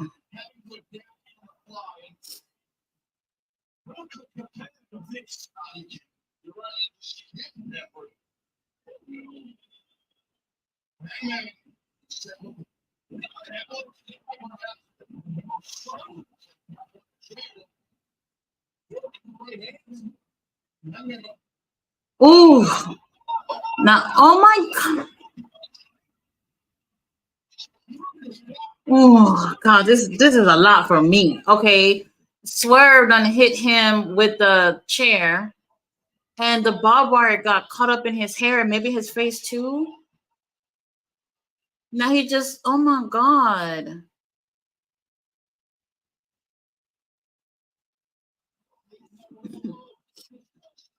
Now he done did the swerve stomp on him. But Hangman is even laying down even harder onto that chair. Come on, Raf, start counting. Oh my god, the barbed wire had got caught up on his face. They just showed the replay. Oh my god. This is not a match I'm gonna watch again. Ooh, okay, we on 5 now. Come on, Rep. This is the slowest 10 count I've seen and the longest.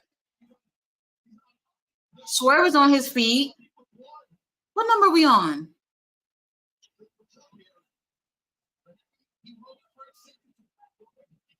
Okay, Swerve done hit him with a chair again on his back. God, this is really intense. Now Swerve is getting something. What is that? What more can y'all do? Swerve got a bag of something. I'm assuming it's thumbtacks.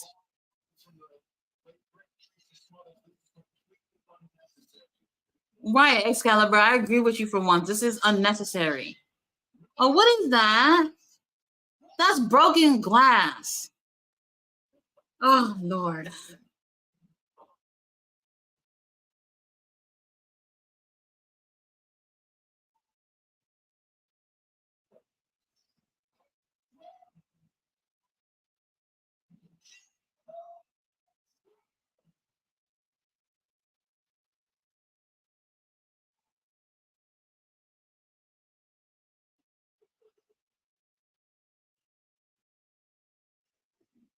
Um,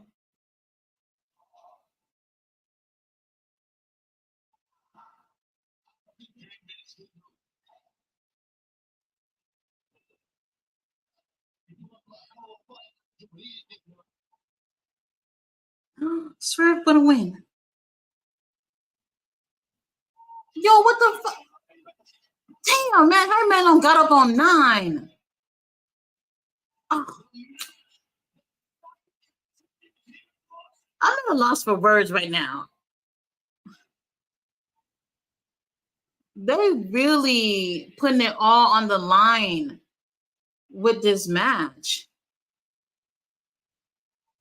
Damn, that was a missed opportunity. Swerve should have went for a buckshot. Damn, these two guys could barely stand up at this point.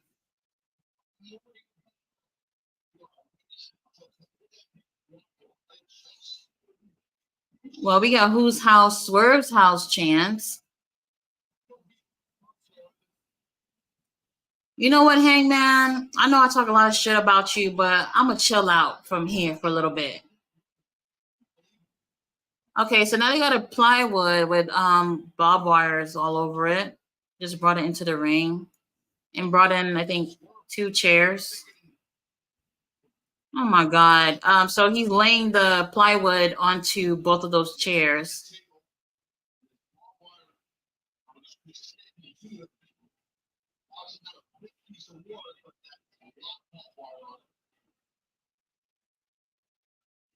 I don't know what they're gonna go for with this, but it looks like they're about to head up to the top rope. Why not use a table? Table is much more sturdy instead of this garbage ass plywood you guys are using.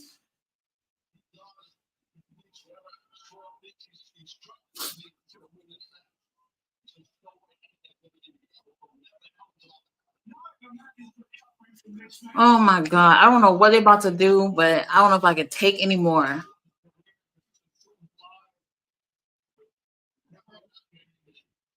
Okay, well, Swerve was gonna go for something, but now it looks like Hangman is gonna take advantage. I don't know what he's about to do. Like,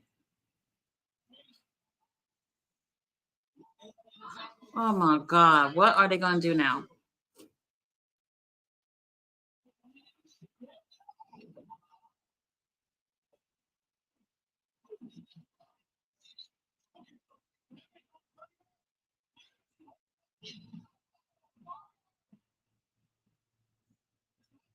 Oh my god.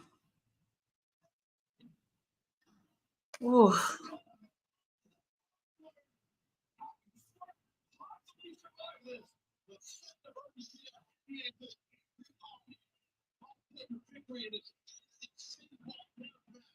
Some of these people in the audience look like they might pass out watching this shit live.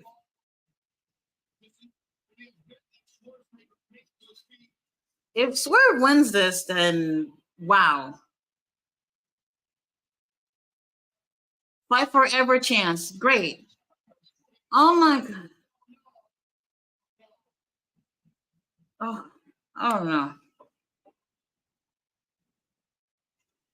Ooh.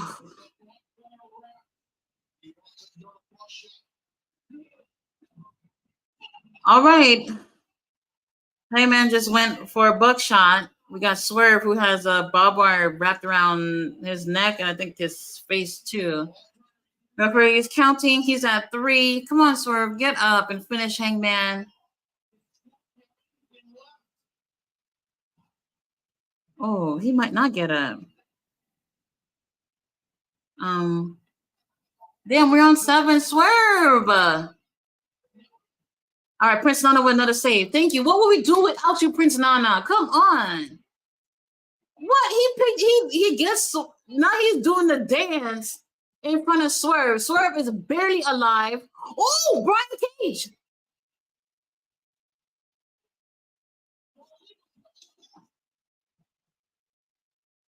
Brian Cage. Well, Brian Cage and Heyman got beef already anyway. So I'm not surprised about this. But no, I wanted this to be clean.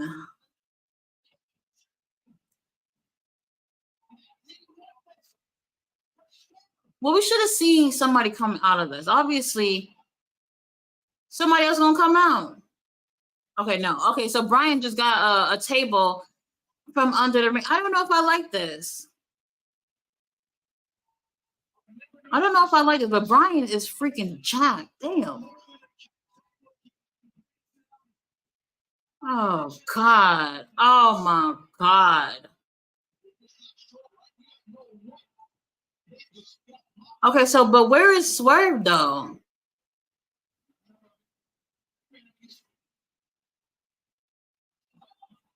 Oh, okay. So now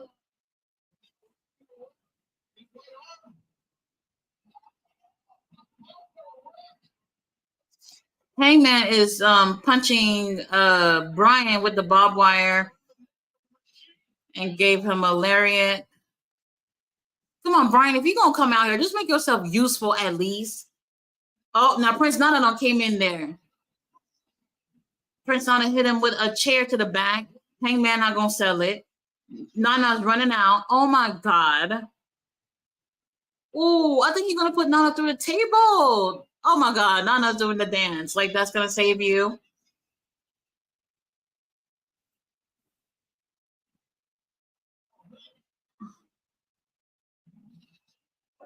There we go. Nana through the table. What has Nana ever done to anyone to deserve this?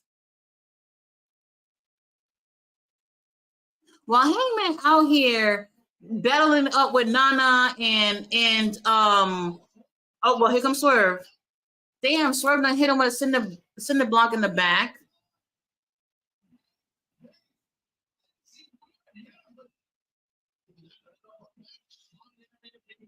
Yo, I mean, I think the next match after this will be the Chris Jericho and them match. What is that gonna do after this? Will somebody check on Prince Nana?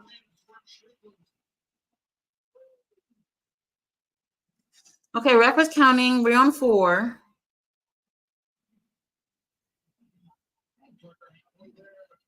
This is so intense.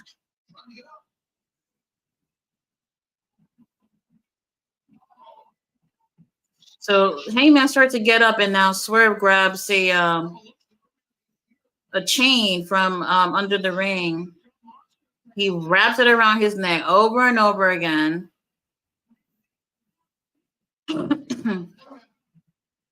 What more could y'all do at this point? Oh my God, is Swerve gonna hang him from? He's choking him with that rope. Damn, this has been one of the most intense matches I've seen in a while, a really long while. Um,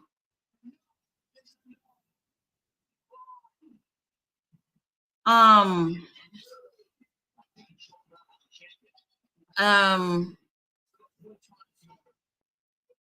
are we on 4?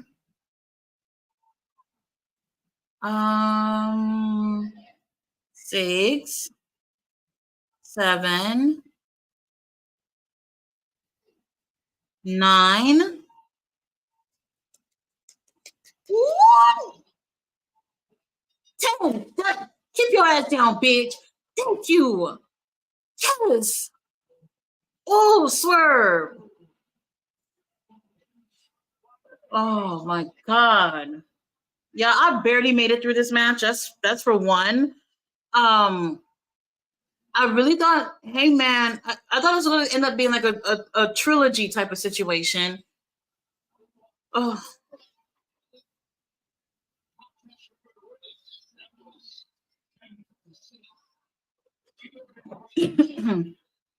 Oh my God. Whew. That was a lot. Okay, Swerve won this. Tony Khan, don't fuck it up with Swerve from here on.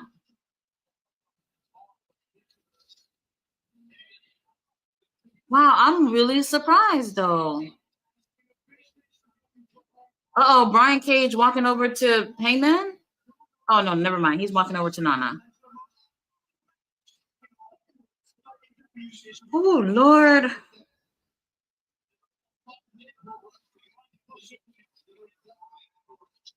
that was really intense.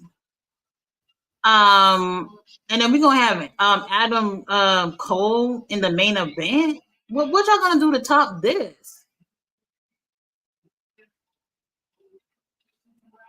Wow, that was a lot. Somebody, I hope the doctors back there are on standby for Swerve because he's been bleeding so much. Oh my god. Well, the doctors are looking at Hangman right now.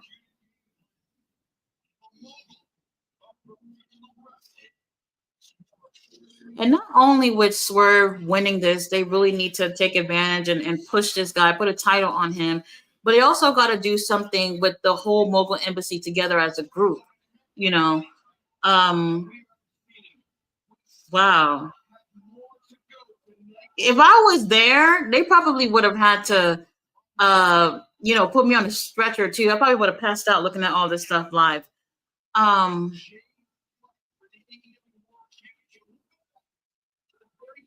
wait. Okay, so they're showing what happened at the end of Zero Hour with the guns attacking MJF.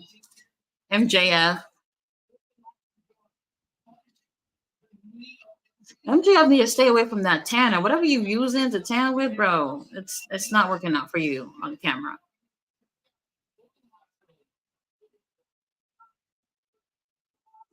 Wow. Okay, let me get to the comments. That was very intense, y'all. Um. mm, mm, mm. Okay, I gotta go way back. Let's see. Backstar says it looks like WWE moved on, and they are now going after Okada. I will still be surprised to see Okada. I actually thought it would be more likely to see Will Ospreay over there over Okada. So far, we had two title changes, and two arrests. The WWE lost interest in Ospreay. Honestly, I wonder. No, I could not imagine him losing interest. I I think that wait, hold on, what's next?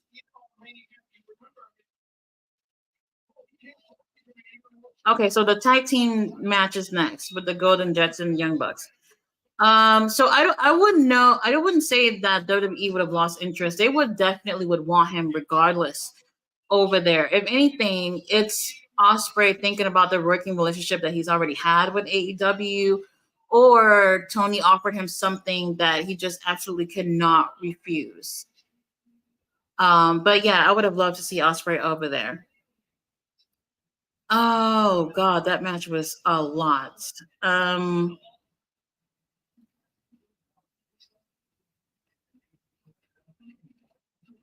this match I'm not really interested in. I don't care about this.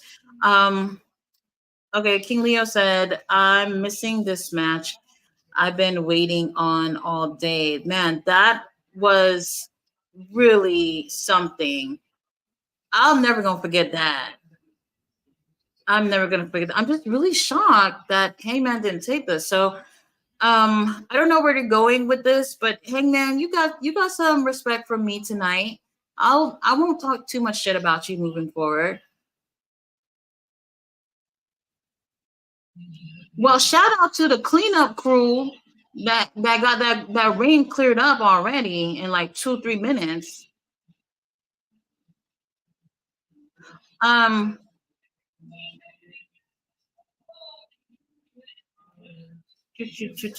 they tied up two brothers this week on AEW. Stop it, Tony Khan. Get him Swerve. They should check on Swerve. Yeah, Swerve, the way he was leaking like that, I'm so surprised that both of these guys were able to continue this. But none of them would have wanted to, stop this match.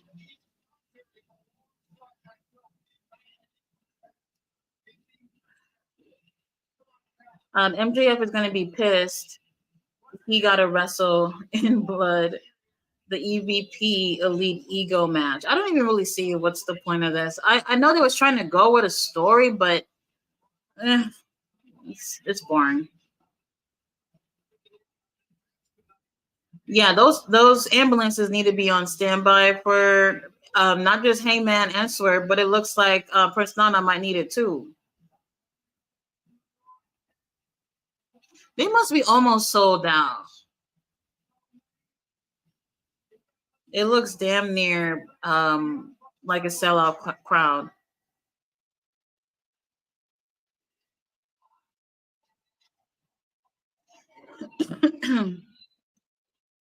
Oh, Kenny Omega. Oh my gosh. I love Kenny though. I know some people don't like him. I don't see why not. Like, look at him. Look at those pecs. Look at those abs. Like, how could you just not like Kenny Omega? And he's like almost always sort of kind of flawless in the ring. So I do enjoy him. Man, they got a couple of years left in him. I wouldn't say 5, but what is he like 40? Early 40s maybe?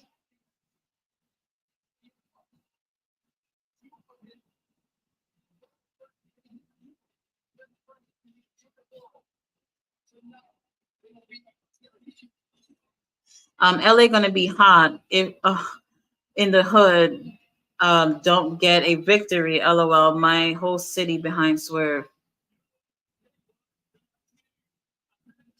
Man, this match. I don't know. Whatever. Um, you should be at the announce table. They would hate to hear me at the announce table. Oh, we got Uncle Don at, with the announcers. Yeah, Young Bucks. Whatever. LOL, Tati. Your reactions. Yeah, yeah. With that last match, I don't know what they can do with the rest of this pay per view.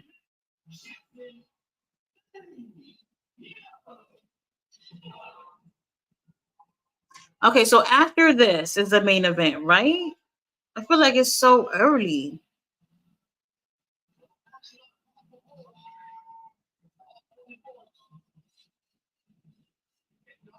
Um, Prince Nana is a trooper for real. I already told Hangman Adam Page to keep his hands off of Prince Nana. Well, you know the Young Bucks, they fit his eye, I guess.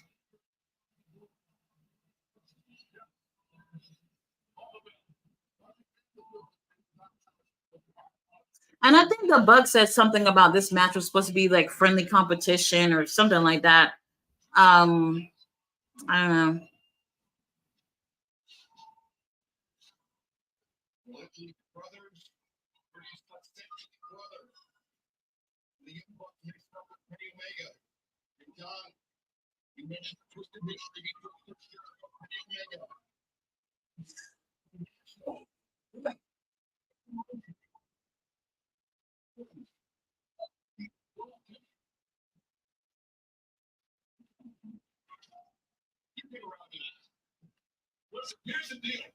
I think they changed the mat. Yeah, they must have. The way that mat was looking like 5 minutes ago.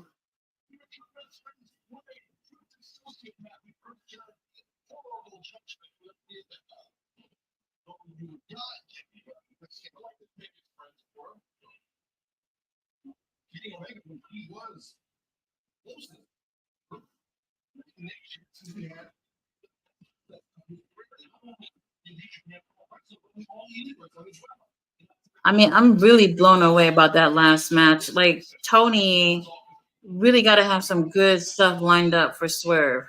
Oh, um, Swerve being in that tournament. What if Swerve won the whole thing? That would be great. That would definitely make a statement after a match like this. So hopefully Swerve's gonna be in that tournament and end up winning the whole thing. That would be cool. Because honestly, I don't see them taking the TBS, not TBS, TNT title off of Christian right now. Um, what's the other title? International title, maybe. I can't say that the whole thing with Moxley and Orange Cassidy is finished, but I could possibly see Swerve get into that. I don't know. I think probably the best move for them right now would be for Swerve to win that tournament. That would probably be best case scenario.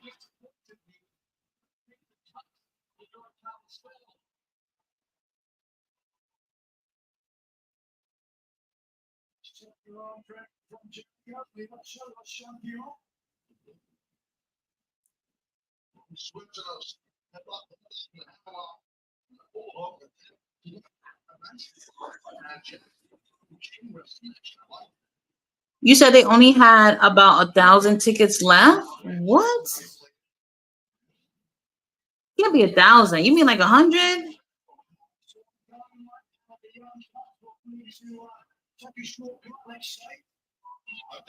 Well, I haven't been able to see the other side, so I'm not sure. It could be 1,000.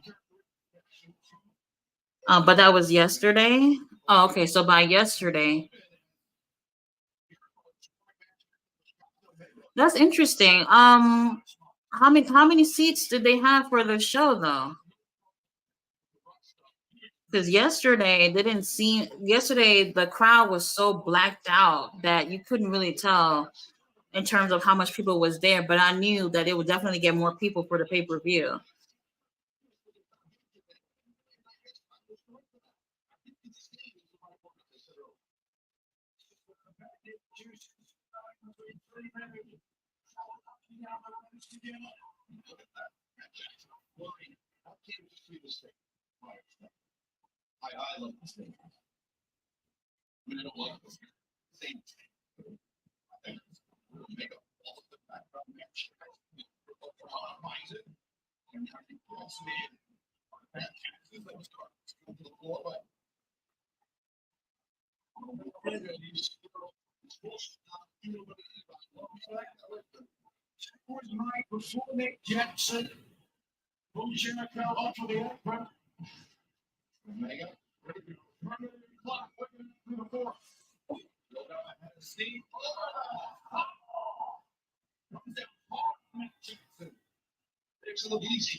I'm surprised we're still seeing Chris Jericho in the ring. He's not doing bad, but he's obviously not as great as he used to be. So he's still useful for something.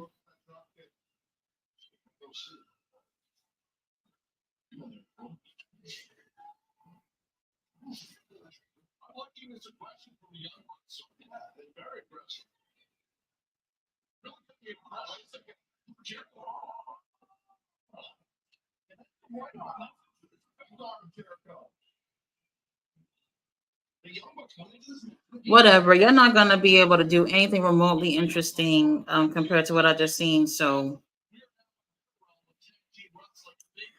I'm guessing this is the last match before the main event. I hope so.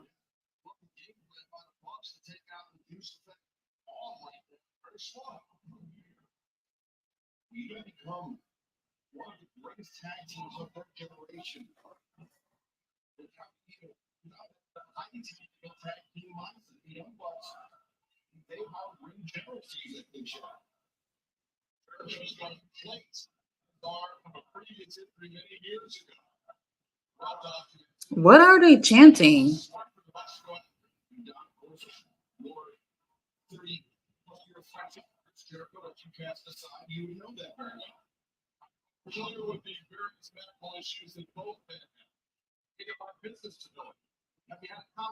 Okay, so this is the last match before the main event.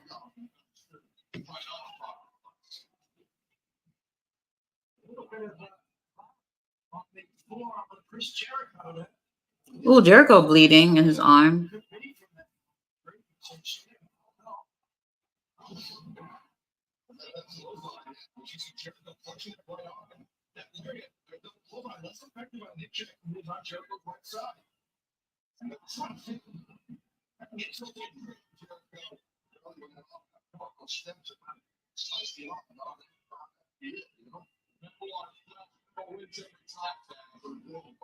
You said they got me rolling up. This shit is boring for real. Like I don't know. I guess they wanted everyone to take a little breather. Um, after that last match,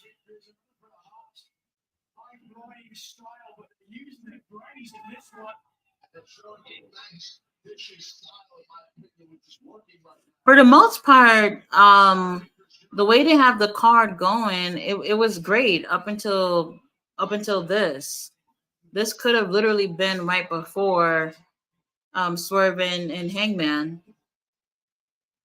I wouldn't have opened the show with this though.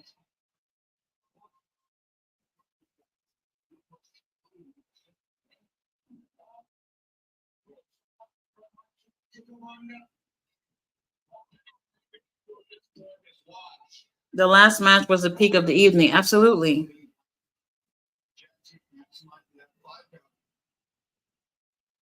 They're really gonna have to put out a lot when it comes to the main event.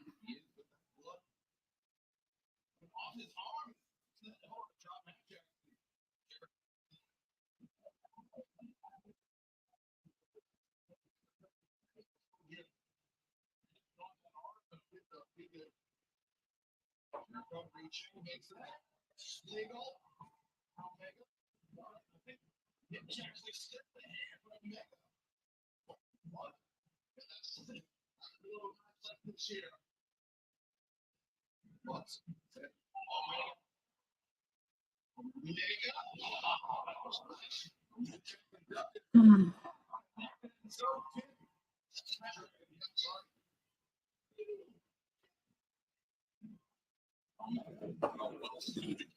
I wonder how they feel as the EVPs as most off-brand match of the night.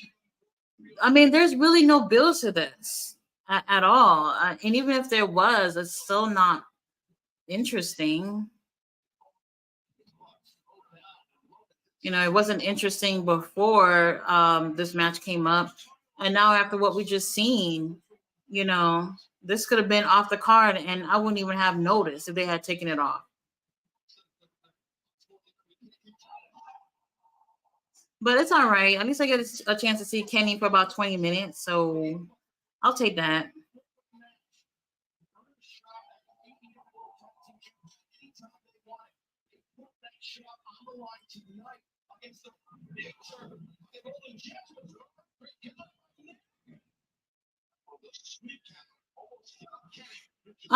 Does Nick Jackson got a bald spot? I think he does.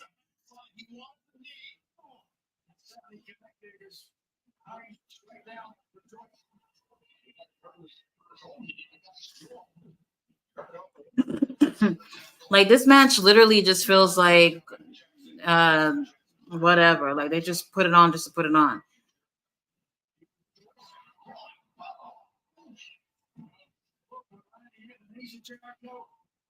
And Jericho, he had that match with Takeshita last weekend at DDT Wrestling, and he won it.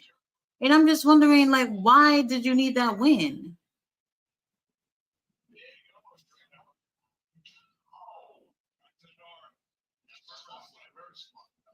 I mean, like he did put over Takeshita, but I just don't feel like he really needed that win, especially when we take a look at this whole storyline that's been going on. I just don't see why.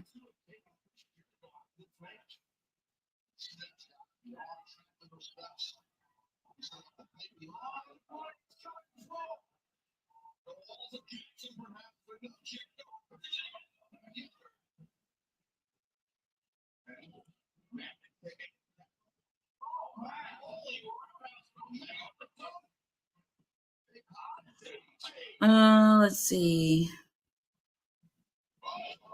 I think all four of these guys aged like milk in the sun over the last year. Holy shit.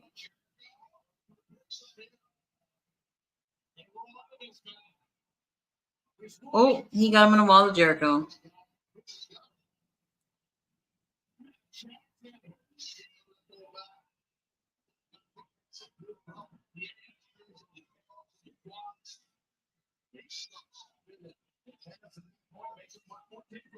Yeah, too bad his hair is thinning. That was the one thing he had going for him.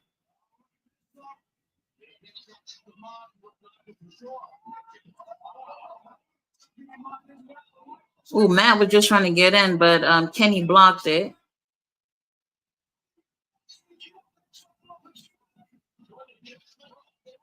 Sometimes I look at these submissions and I wonder, like, does it really hurt? Like, I'm looking at the walls of Jericho, and it's just like it doesn't look like something where I would tap.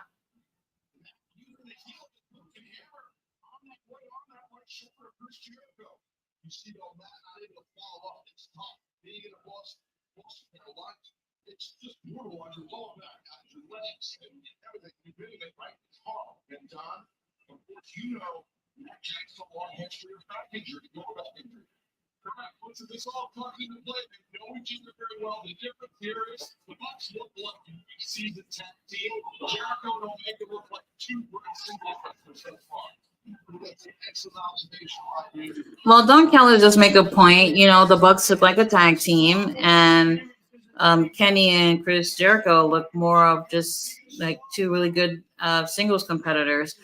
Um, which I guess you could say is true.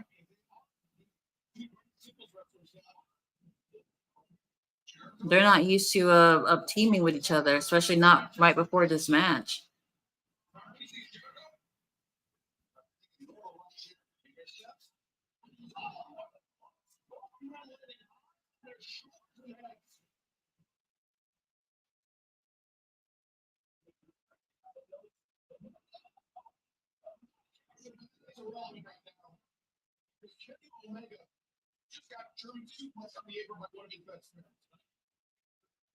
Bro, don't talk about best friends. There ain't no best friends in the ring.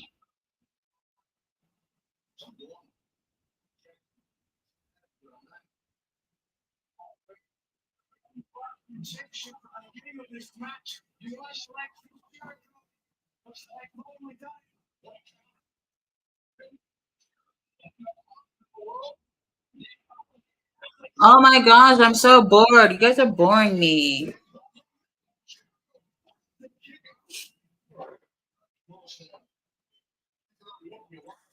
You guys, I have to have a blanket. Oh, by the way, let me show you my blanket though.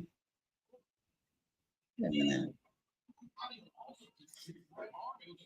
It's Bay. Look how cute. I know such a big baby when it comes to Mark Calloway.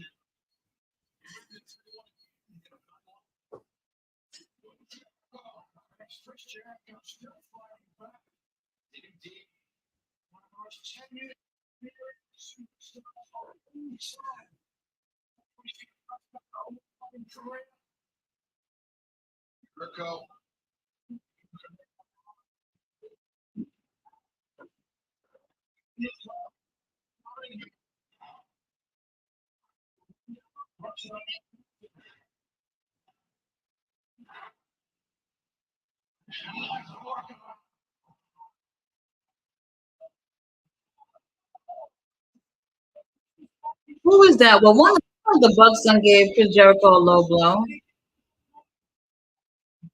and I think he was gonna do one on Kenny too.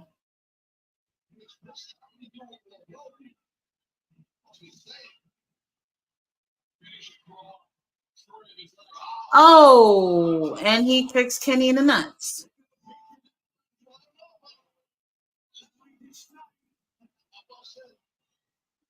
Do I have any mean mark stuff? Um, I have one. Hold on.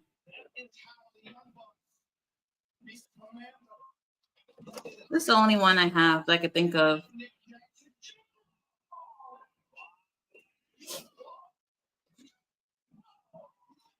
There's not really much you can actually find with those. I would like to find like a poster, but um, I have not seen that. So I've actually been on a lookout for something like that on eBay. But that's the only mean mark that I got. So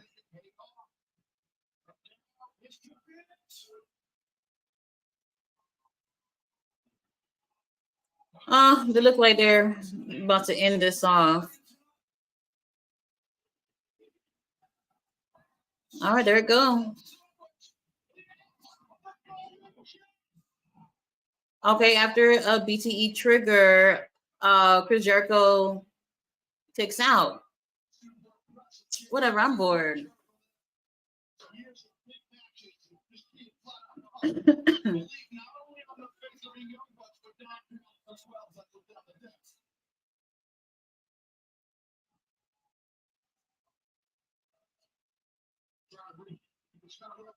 Yeah, this is going on a little bit long.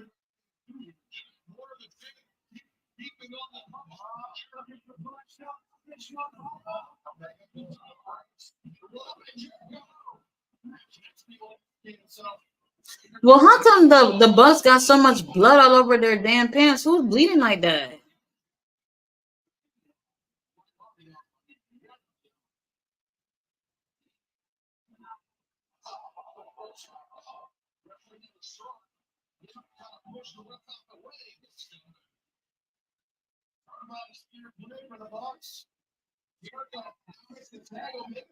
You said if he goes back on Cameo, we gotta find a way to get you an intro. That would be lovely. I'd pay for it. Absolutely would pay for it. Right. So the box, their pants are so bloody, but like Chris Jericho's bleeding a little bit on his arm, but I don't see anybody else bleeding here. Wait, hold on. What's going on here?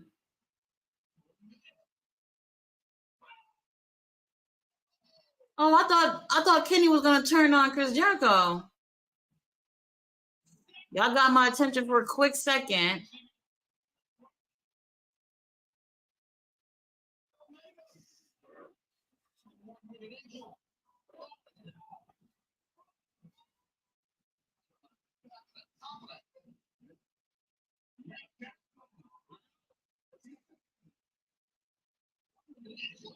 Oh hell no, Matt done hit a 1 million angel on Kenny.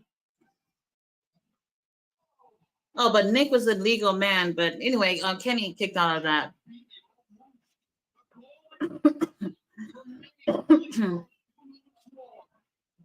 Okay, I don't know.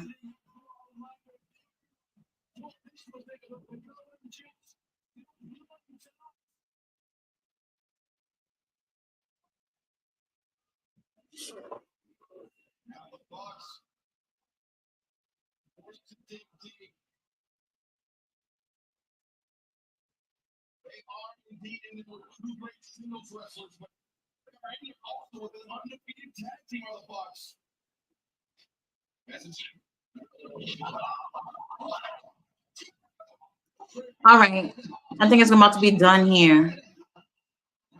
Or not.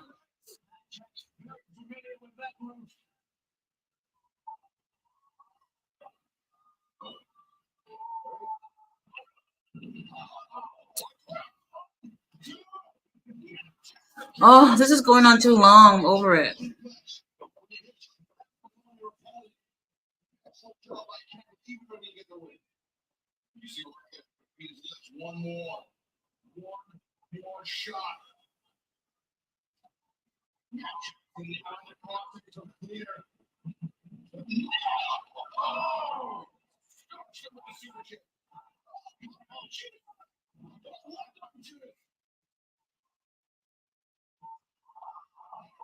It looked like a super kick party right now.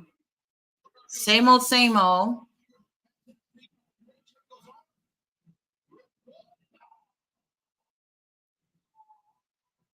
Come on, Kenny, let's end this. I'm over it.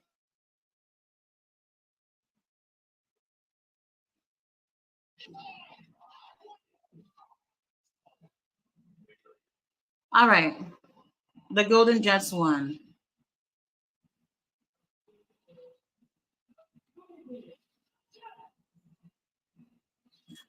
I mean, I guess it was okay. I don't know.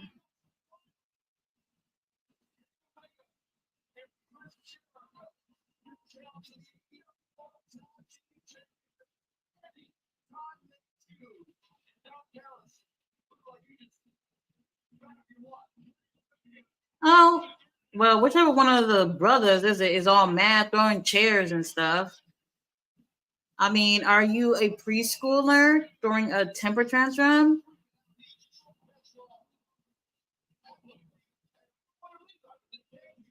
What you mad about? You tweeted that this is supposed to be a friendly competition. You lost.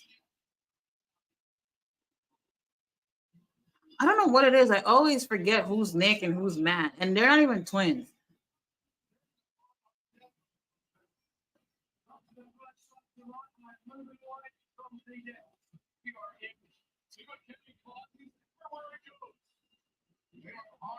Okay, why they being all pouty about it?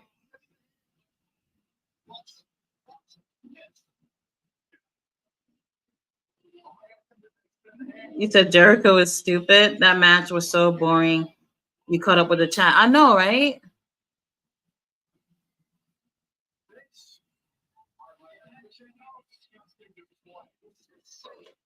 And he's still going around throwing chairs and stuff like it's not that big of a deal.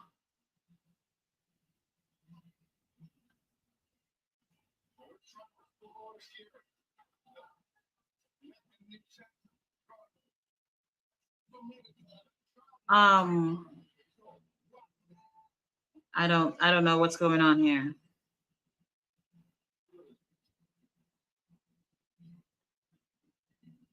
And they don't even have their shoes on. What is going on? Like I don't understand.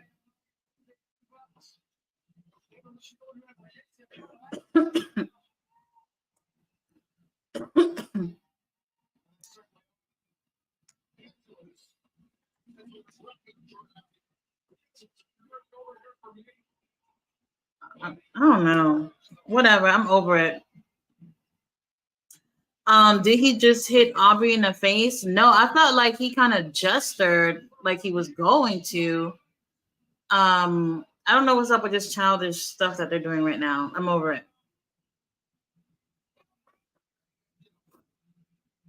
I don't see why they're making a big deal. They're supposed to be, well, I don't know about number one contenders for the tag titles. Remember they won that match. They could just literally be done with this and then go for the AEW tag titles, which they better not win.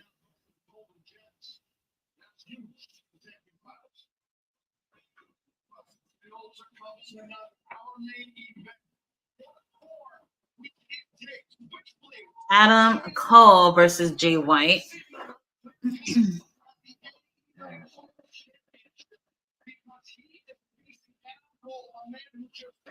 I don't even think this is the match, right? It's no.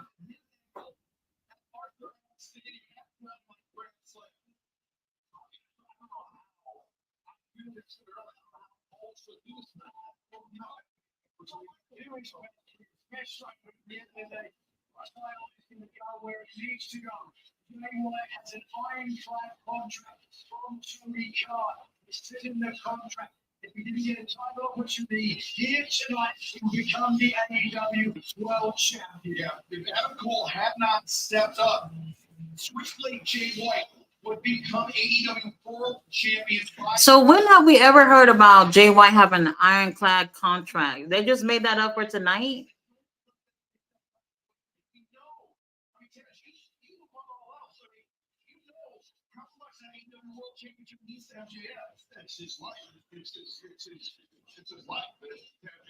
I thought the stip was that if the Bucks lost, they would.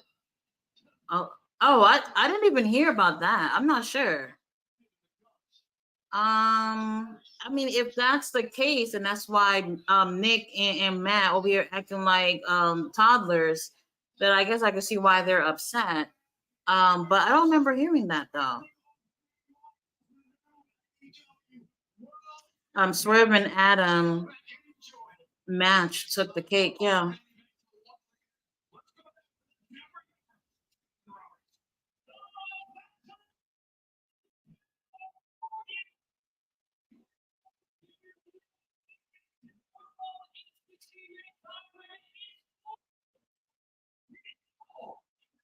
60-minute time limit. They might use up 59 minutes on this.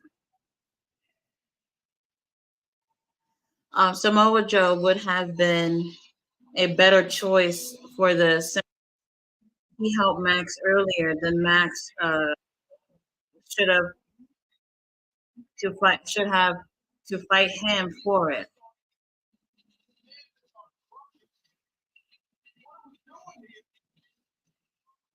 Right. Samoa Joe would have been a better pick, but I guess AEW is looking to give us some telenovela stuff right now. So here comes Adam Cole, who ain't even dressed to be in the ring, who can't barely walk. That's why I'm feeling like there isn't going to be a match. It's going to literally be what's his name? MJF is going to just make it back from the hospital. After everything that's done happened, we can't see MJF literally. I can see him coming back with a hospital gown, ready to fight.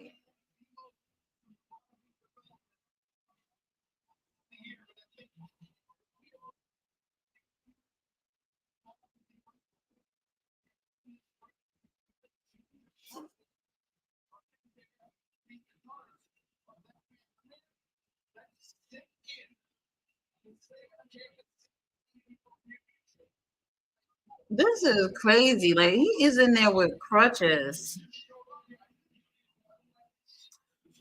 Ay, ay.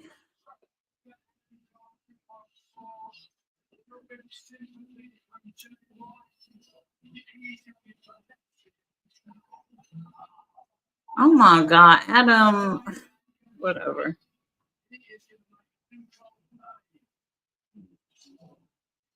Hopefully, Jay White comes out on his own. Okay, he's by himself, but I can totally see. Um. Oh, never mind. The guns are right there. No juice though. All right, you guys, hold on. I need my bathroom break.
Are they really going with this?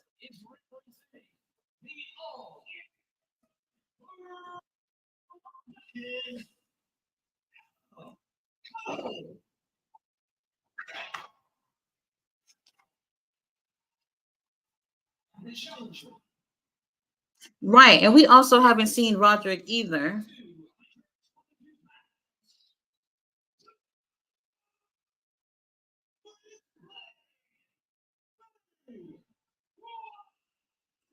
Also, okay, so he's 13-0 in singles competition. Jay White. So I mean that's good for Jay. But still not good enough for him to actually win the title anyway. Look at Adam Cole. Adam Cole could they killing me with the Laker colors. I know, almost like it seemed like almost everybody got him on. Oh my God, Jay White is laying down in the ring. Try to make it a little easier for Adam Cole.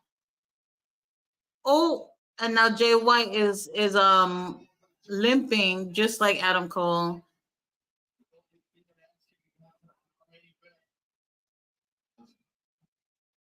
I knew it. That's why I was telling y'all. You can hear the ambulance pulling up right now. MJF might be driving it. Look at Adam Cole. Adam Cole. Wait, hold on. Yep, like I said, MJF is driving the damn ambulance.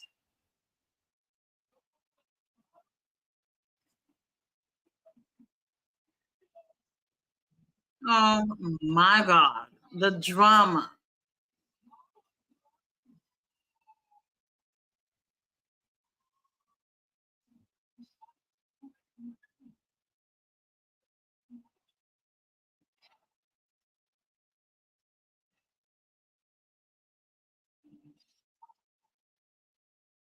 We knew it really wasn't going to be Adam Cole versus Jay Wyatt.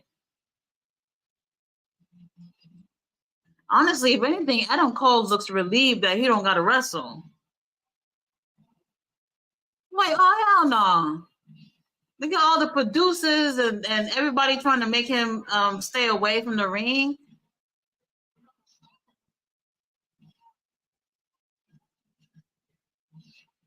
Ooh, AEW is giving us drama tonight. Jay White don't care if it's Adam Cole or MJF. He might even take them both.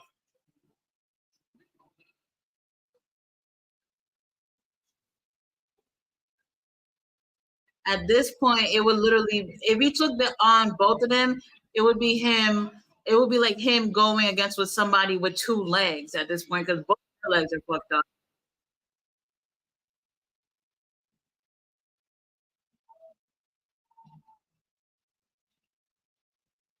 Adam Cole is relieved.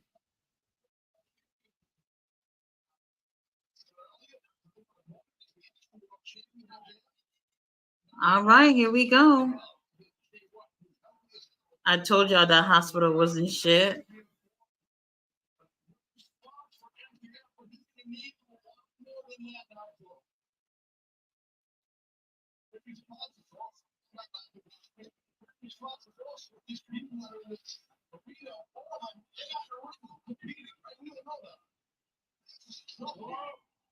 Damn, Max could barely stand up.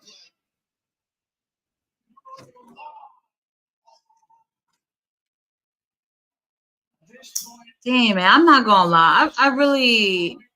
I'm not sure how I'm gonna feel about this, but we'll wait until the match is over.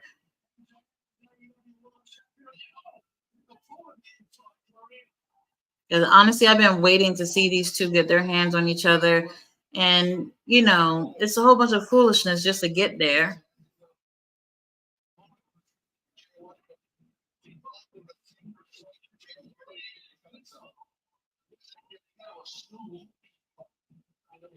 I do want that shirt MGF got on though.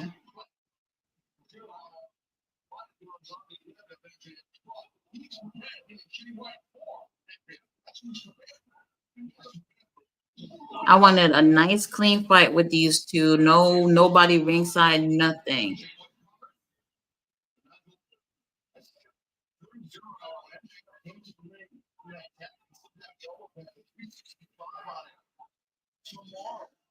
Like you said, laugh my ass off and realize the nearest hospital is unsafe. They would really let you out like that. It's funny you say that because like I felt the same way about like going to the hospitals in Brooklyn. Like there are certain hospitals, if you have an emergency, you might just stay home and just die. You're probably better off just doing that.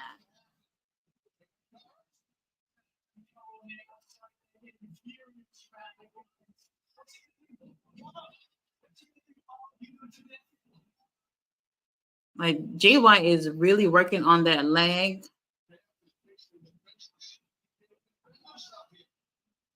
And that's another thing too. Like Taz is saying, like MJF is defenseless, and in a lot of situations, it felt like he's been defenseless since he's been a baby face, which is obviously different than when he's a.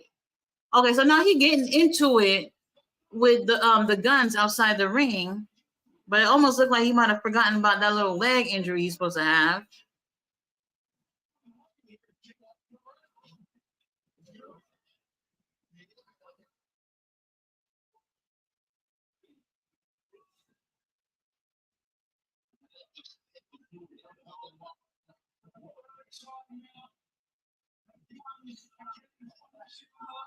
Oh my God! Now they're holding him down outside the ring. Oh, they was about to hit him with a chair. Thank you, Bryce, for using your eyes. Get them the hell out of here.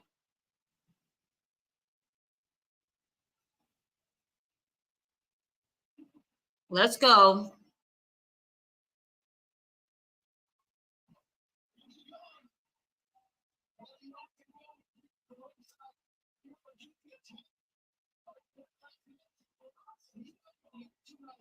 Okay, well the guns have been told to get the hell out of here. But don't get all happy, Adam Cole. I could see Adam Cole doing something to help his bestie win.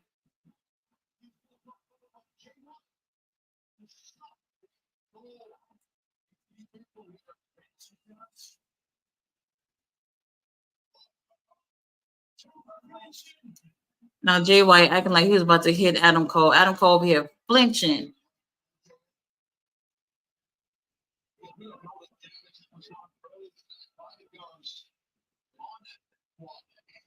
So the Samoa Joe thing, was it supposed to be like a one-time only thing, or at least until he get his title shot? I don't know.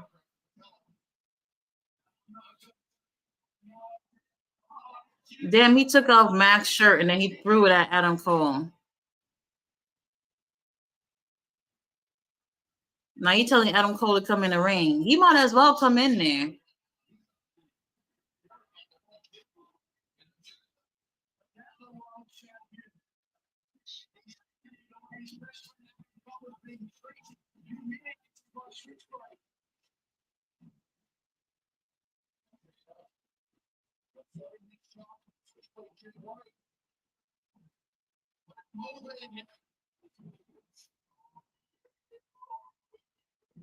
Oh, we got him a fucking piece of shit.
No, my MJF is biting his forehead. Ew.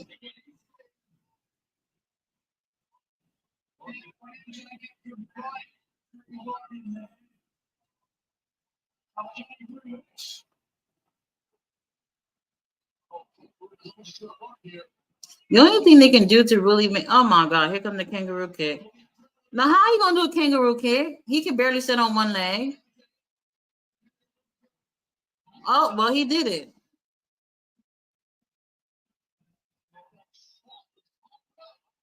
Mm.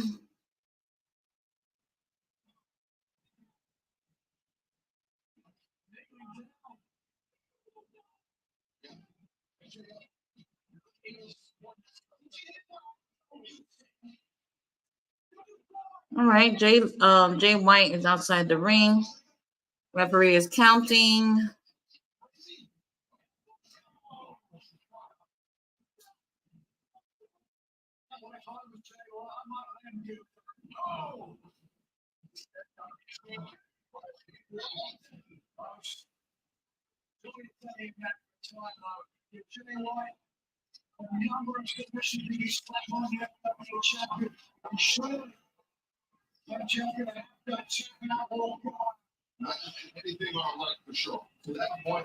You know, I'm giving this match a chance. I'm still like shook about Heyman and Swerve right now. And I kept saying that this was gonna be match of the night. Yeah, probably not.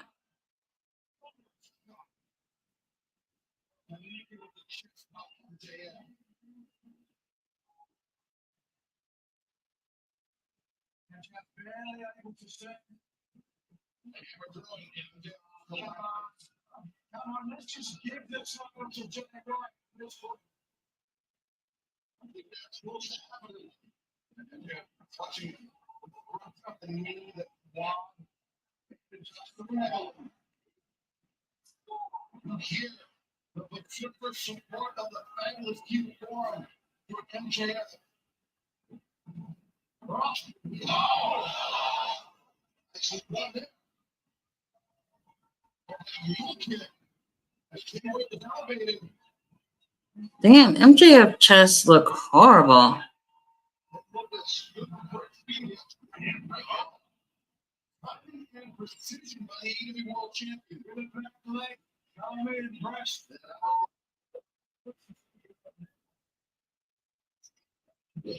Like he was doing all these types of moves to just make that leg even worse.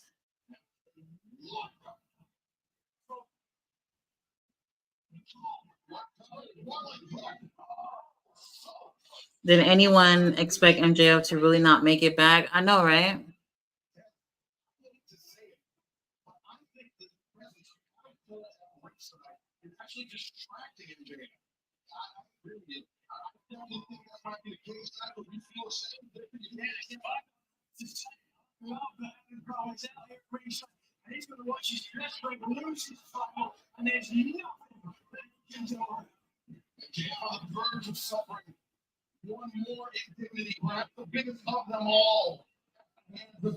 No matter what happens here, I don't see MJF losing this tonight.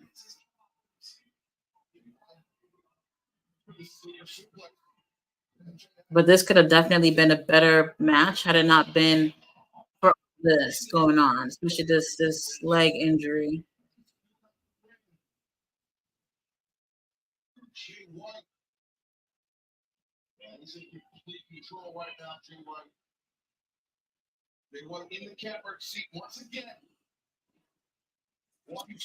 Remember the old days when MJF used to tweak his old football injury during the match?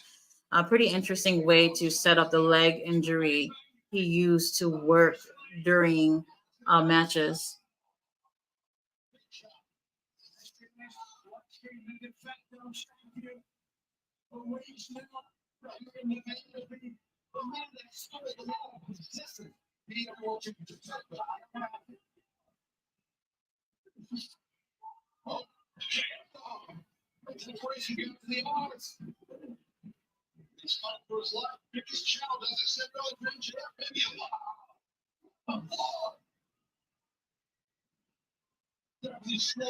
And I don't know why they're saying that Adam Cole being there is a distraction for MJF. I actually haven't seen that at all so far.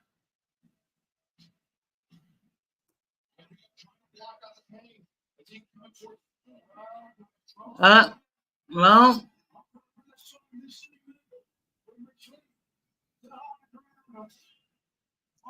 okay, so MJF is clearing off the announce table. Let's see what happens here.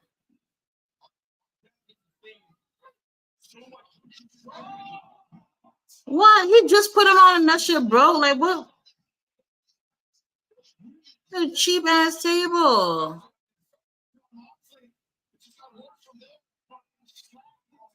What the hell?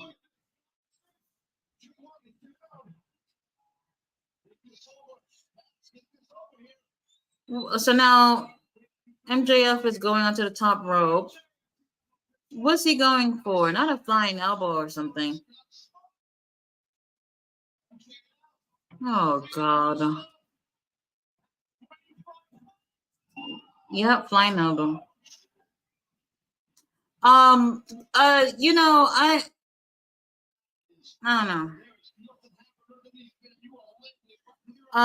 Adam is his brochacho. He's giving him bro strength. What the? That's a new one, bro strength.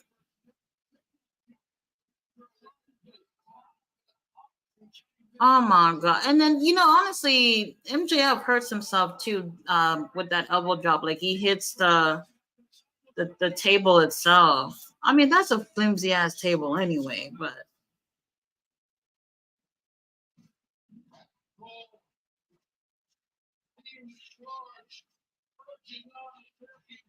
I don't know. If there's any opportunity for them to do anything in terms of um whoever it is in that devil's mask tonight. If that's the case, Adam Cole is right there.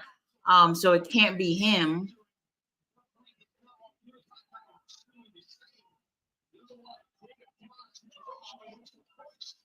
Well, both of these guys are still laid out outside the ring.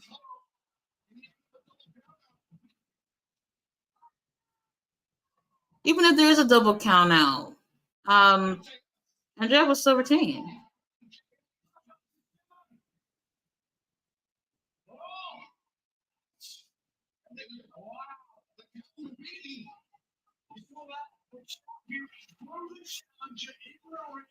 Macho Man would be proud.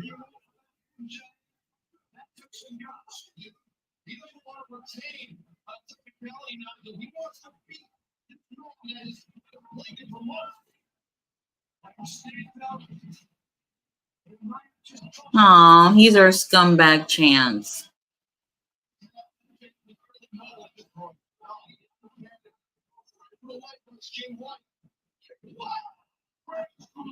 Jesus Christ.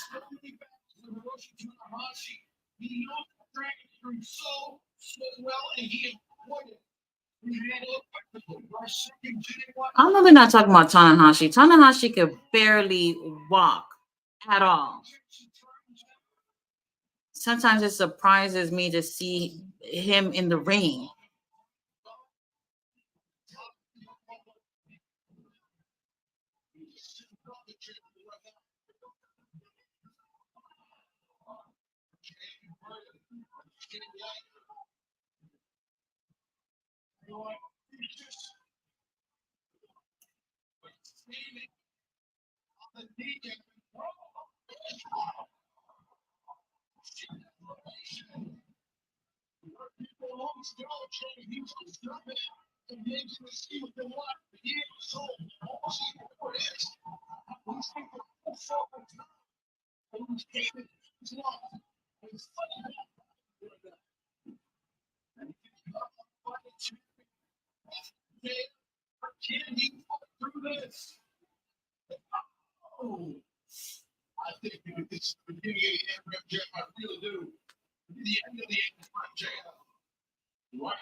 The match is decent, but not what I was expecting before the show started.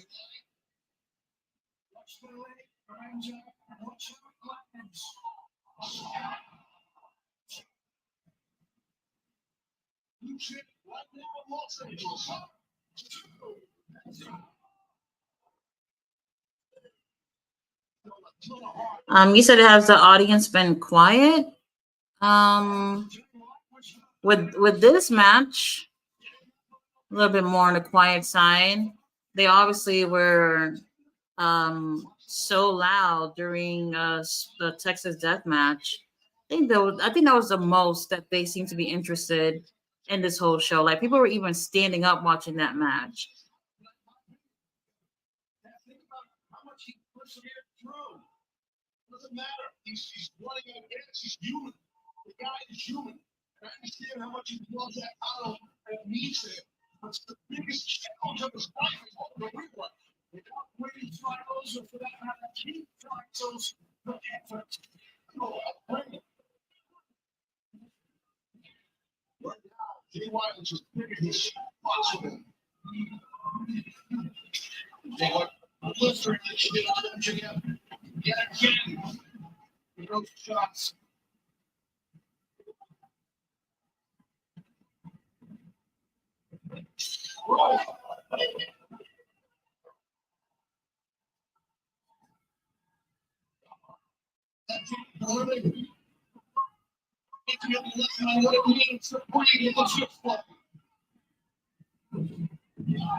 Well, MJF is doing a good job at selling this little injury he got here.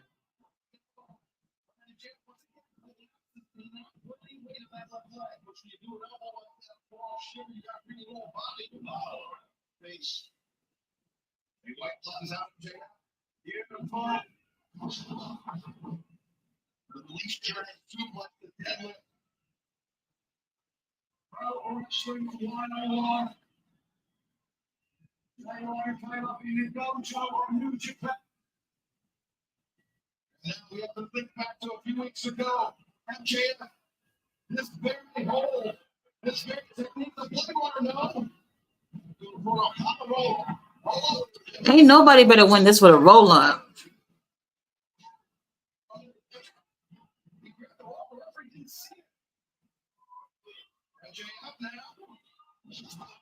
Wow, he's gonna go do a tombstone pile driver, knowing that he's gonna land on his knee.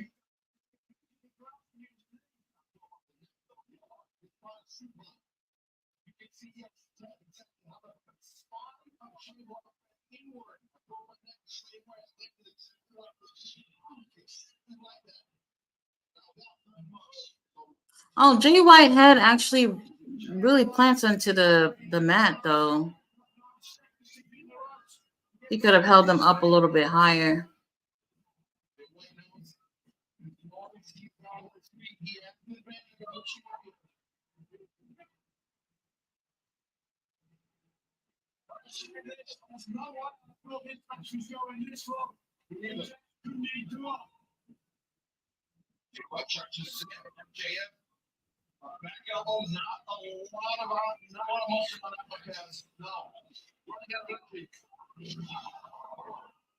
I feel like MJF is just making it worse for himself. But I feel like they're working this like injury angle here to make it seem like MJF is, I don't know, like a better champion than people think. I think MJF has already proven himself without them having to do all this.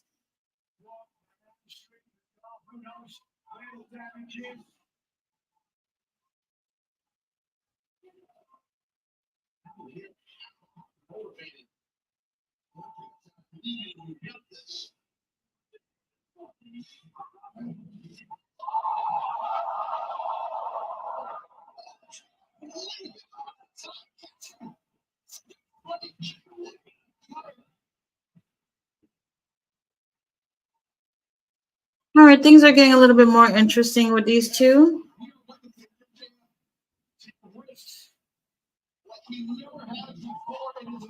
Right, MJF is taking some really big risks here.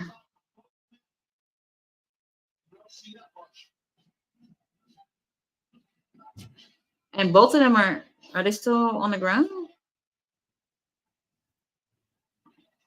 Ref hasn't even started counting, right? Oh, never mind. He's on 5.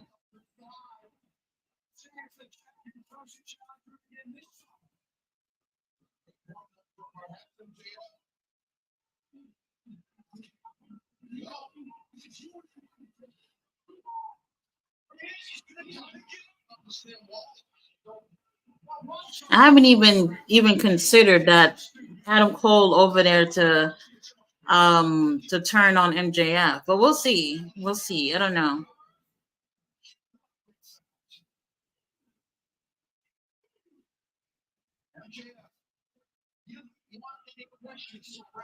Right, I can't remember seeing an over the rope cutter bulldog before. Me either.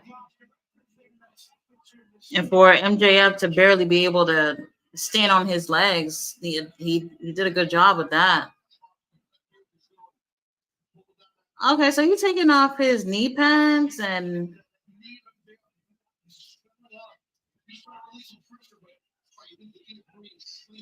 yeah, like I said earlier, MJF, the tanning that you're doing, bro.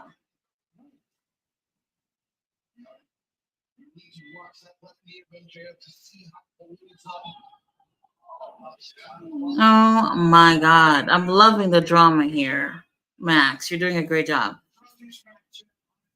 And I was watching an interview with Max yesterday, and he was talking about how he went to acting school and all that stuff. And it sure has come to play in this moment.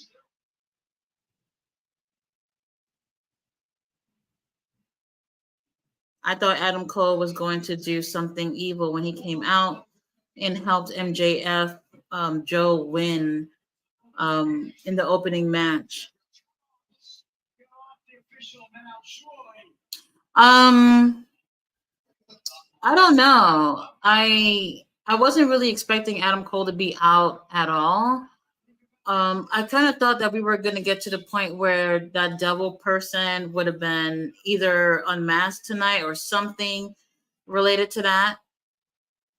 Wait, hold on. We have the doctors here trying to check on Max, but Max don't want nobody checking up on him.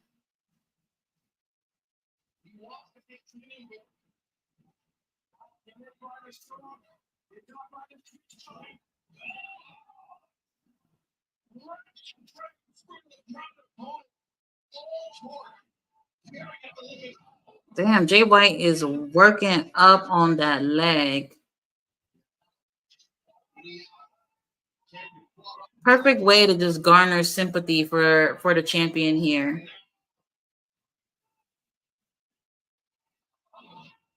Then he just spit towards Adam Cole? Damn. Hold on, Adam Cole over there struggling on them crutches. Somebody get him a chair.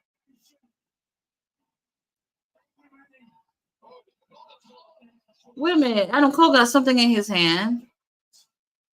A towel, I think? Or is that the shirt that that MJF had earlier?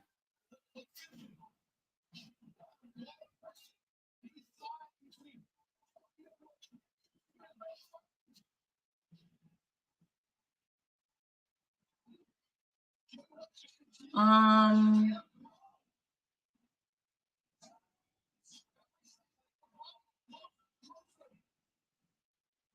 Wait a minute, so MJF asked him to help him and he's not helping him? Is that what's going on? Oh, the dynamite ring is in there.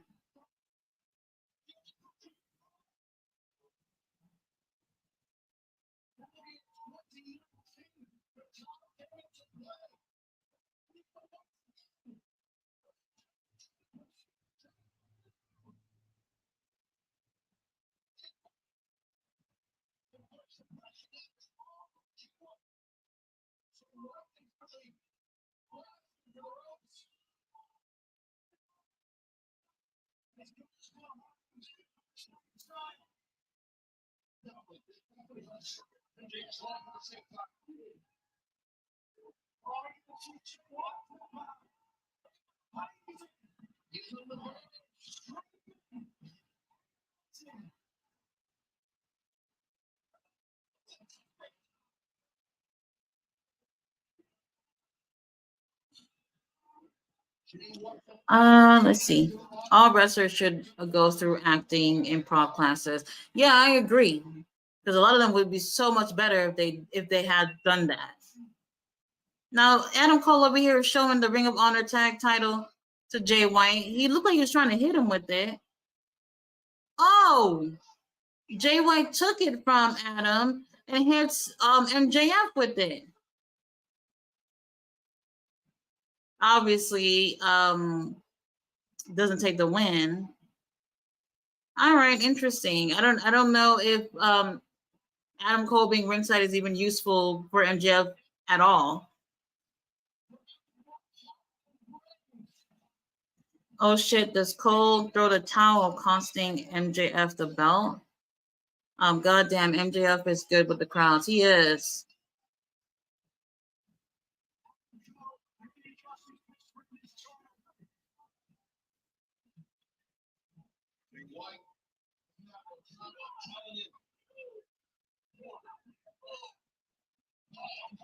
Oh, now Jay White done knocked over a ref. I am so sick of this. With the referee getting knocked out or whatever. Now look at MJF smiling. This is like so cliche. Like, do we need to keep seeing stuff like this? Okay, so now Cole puts a dynamite ring on the mat, and JF tries to go for it, but Jay White snatches up that leg. Oh no, Jay White's gonna get it. Oh my god. I mean, Cole is so useless. Like he let Jay White snatch it up before he can get it. So your legs is messed up and your arms is messed up too.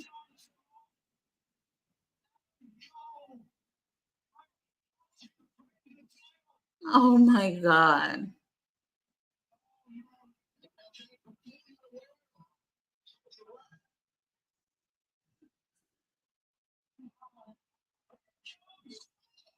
Okay, so Jay White goes to knock him out with a dynamite ring, but MJF hit him with a low blow, and referee is still laid out for no reason. He just got pushed, like a little push, and he's still laid out. Who that? Oh my god, the guns are here. Oh my god.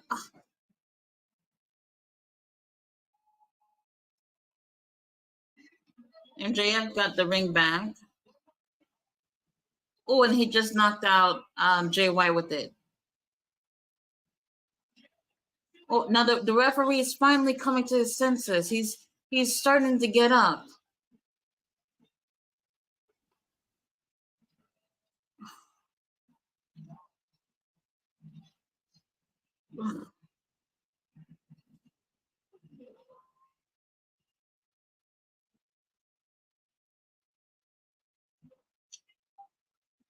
Uh,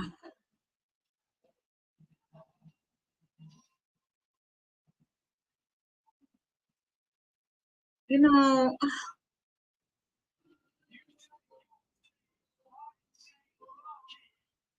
I don't know. I don't know. Right, Tyler Perry Productions. Right.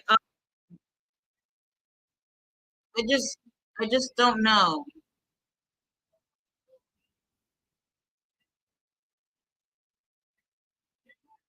Um,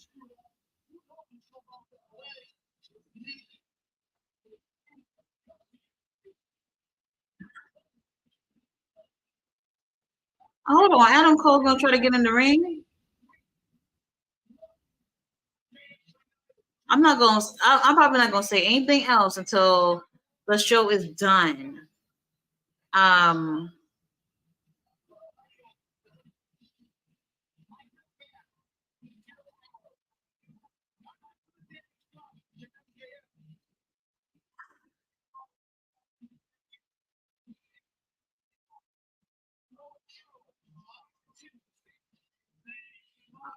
I don't even know what to say. Like I had not expected this at all.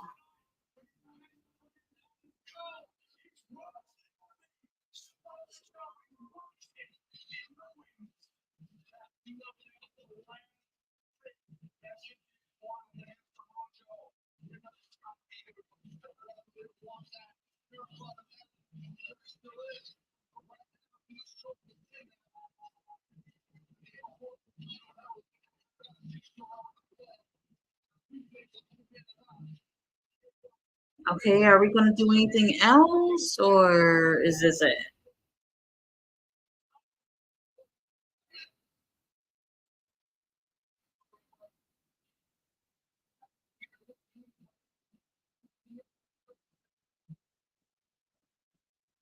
I don't know. I'm disappointed with this.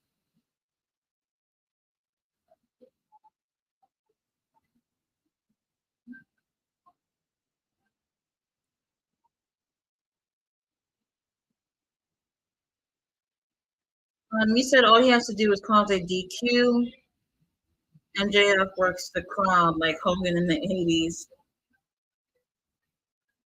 Right, these rev bumps, I'm so over it.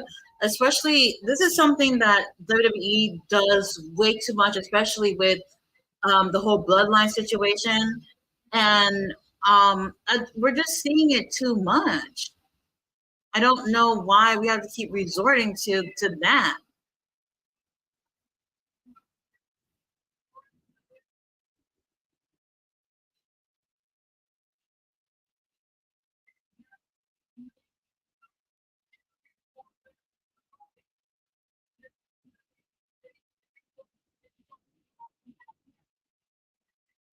See, the ref was trying to help him to stand up, but I guess he doesn't want to get up, so he's just sitting down, holding onto the triple B. I'm not happy about this.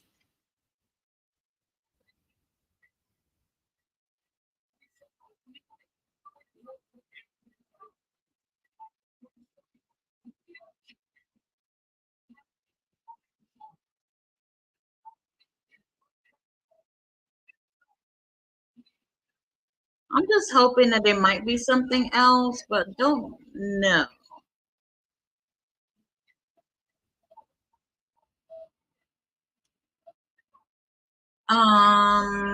Maybe not. Oh no, the show is over. Oh, whatever. I'm not happy about it. I'm not. Um, I don't know. I just don't know. I don't know what that was about. The crutch is keeping him gimp, a bit anticlimactic. All right, I agree. This whole Tyler Perry Studios thing, because like, what was that? So I was wrong in terms of the main event being the match of the night. Definitely giving that to Swerve and Hangman, even though it was a little tough for me to sit through. But how they went about this main event is so different than what I honestly thought it was gonna be. I don't really feel satisfied with that. Um, wow. Okay, interesting. An angle match where Jay White seemed to be just along for the ride. This was all about showcasing MJF. Absolutely. And I mean, I don't know. I wouldn't say that all this was actually needed. Um, let's see. Why did Tony Khan use the same ending as the Rey Mysterio Logan Paul match? Is my question. Like, I feel like we're just seeing things that we've already kind of seen before, and for this to be the main event, they could have used their imagination in a, I don't know, in a better way. I just did not feel um satisfied with this. Except MJF retained. He needs to hire some writers. Yeah, this could have been more interesting. You know that I agree with you, King Leo. What was I thinking? It was one of those story matches that Reigns is pretty much exclusively in these days. Absolutely. As soon as that ref bump thing happened, I was just like, oh my gosh, this is going to seem very similar to what we've been seeing with the Bloodline. And it's just like, no, this is just getting so outplayed at this point. I don't like it. Someone knocks the ref out. Someone has been pinned, but the ref has their back turned. It gets goofy at times. Absolutely. I know, dancer. It'd be funny though. LOL. I can't wait for the scrum. We are group watching it. The scrum usually be taking a while to come on. I don't know how long it'll take because sometimes I would wait like way more than 30 minutes before they get it on. Hold on, let me go on YouTube real quick. Let me see what they got. Um,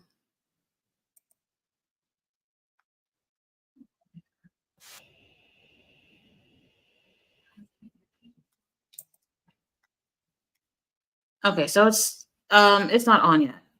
They got the live stream on, but nothing's playing. So how did the match end?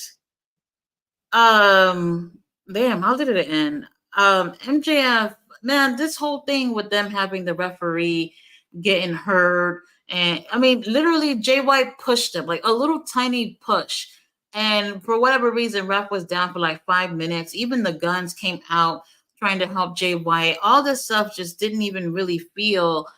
Um, I don't know. It just I don't know. I'm over it. I don't. I didn't like it. I thought this would be match of the night for me, but I feel like rather than them using their imagination to give us something different, um, something about it was lacking. It just seemed like stuff we've already seen before, especially when it comes to that whole bloodline storyline. And even that, I'm a little bit over at this point. But let's see, 5 whole minutes. Oh wow. What a show. So I did enjoy the show for the most part. Everything was great. Glad Julia won the title. Swerve really killed it. I am still surprised that he was the one to take the win. I just don't want Tony Khan to drop the ball on Swerve. I think the best thing they can do moving forward is have Swerve win that tournament that's coming up on Wednesday. I don't know.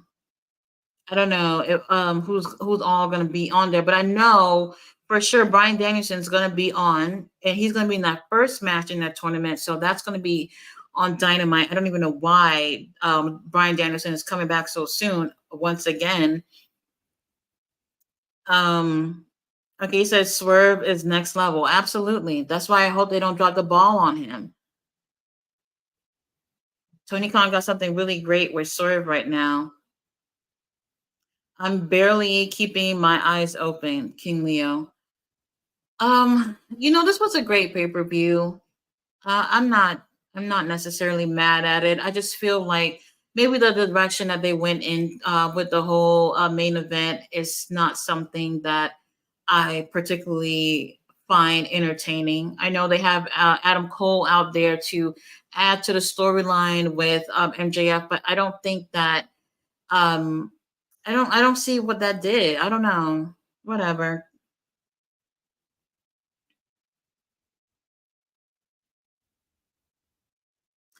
I don't know. I think the media scrum's gonna start at some point. Usually, don't they start off with when they start off with MJF or no?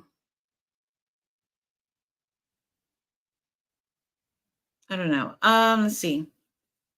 Not having the devil mask story progress is trash. Absolutely, and and I think they probably didn't do that on the pay per view because we see Adam Cole is there, and I felt like maybe they don't want to try to make it seem like it could be obvious that it's him. Not that I think that it is Adam, because I still don't think it's Adam at this point. But with Adam Cole being there, and if they would have did something with the whole, Masked Devil or whatever, then people would assume that it was Adam. But no Roderick, no Kingdom, no nothing. I don't know. Something feels lacking when it comes to that main event, though.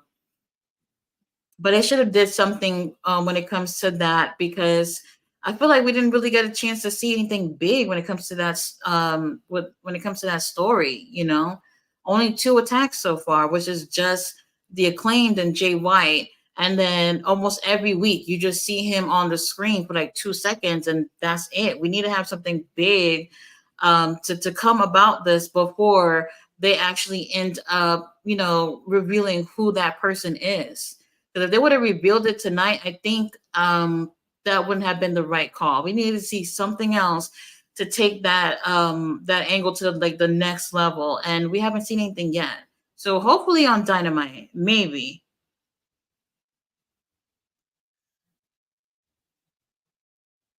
Hold on.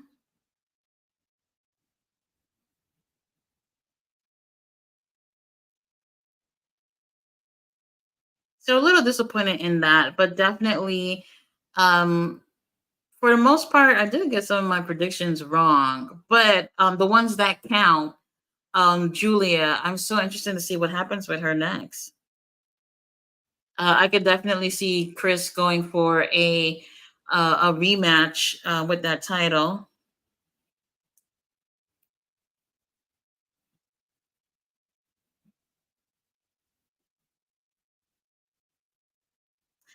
Okay. So what would you guys rate the pay-per-view out of 10, I guess? For me, I don't know. The only thing I really didn't care too much about obviously was the Golden Jets match. I didn't really care about that. But the main event, I feel like that whole story that they did all night with it kind of brought it down a little bit for me. But I think I would still give it like, I don't know, 7.5, maybe 8. No, 7.5. I'll keep it at that. Right. You said 8 out of 10. Last two matches were mid. Yeah. Yeah, absolutely. I agree with you on that. I don't know why they put that match second to last though. I literally first of all, I forgot it was even on there. And after you see what Swerve and Hangman did, it was like if they would have ended it with that, everybody would have felt just fine, you know? Once they said that, oh, it would be Adam Cole to replace MJF, I don't see why anybody would actually be happy about that, you know? And then you got Jay White talking about, oh, there's an ironclad contract or whatever. So if someone don't defend this title, they're not automatically winning. And I'm just like, I never even heard about this until now. So conveniently, that works out for y'all right now. I don't know. So no devil sighting is weird as fuck. Yeah, absolutely agree. That's another missed opportunity here. They were so focused on trying to change thing up a little bit with the MJF thing that's going on. I don't feel like that was necessarily needed with MJF. You said half gear, hell no. It could have been better. The thing is that when you have a main event, that's your main event, your main attraction. And in this case, this was not the main attraction, not for me. Because I'm looking at here the comments for the media scrum, and a lot of people are saying how Swerve versus Heyman was match of the night,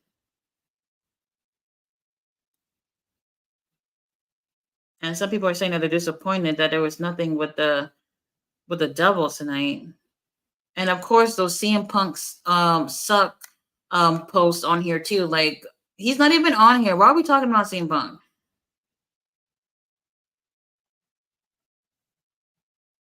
Okay, somebody said the devil is Shane McMahon. Oh, whatever. Yeah, a little disappointed though. If you're not gonna do the double angle, why handicap the quality of the match by making MJF wrestle on one leg? Yeah, I agree. I didn't like that at all. Jay White looked more like a butter knife. MJF often gimps himself somehow. He usually works an old football injury. I just felt like this was just not needed tonight. They've actually built the whole thing that we had with Jay White and MJF. It's been like what 2 months of them back and forth. Obviously, Jay White walking around with the triple B and all that stuff. And yeah, you would see that MJF been having a hard time just trying to get his title back, so he would be upset. Like I said, when it came to the 0 hour with the match with the guns, I thought that okay, they were just gonna beat up MJF as much as they could, so MJF wouldn't be fresh, well, as fresh as he could possibly be going into the main event. But I feel like they did the most here.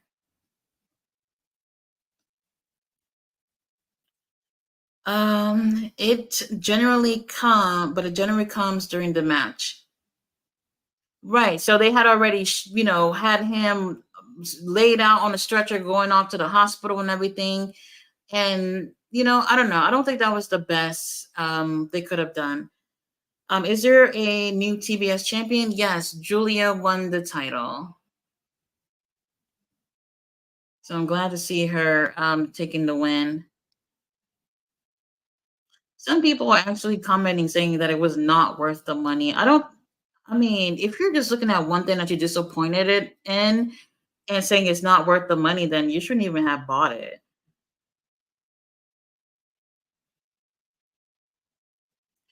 So altogether, well, what time is it? Yeah, so it's been like what, 5 hours with all the wrestling we had tonight.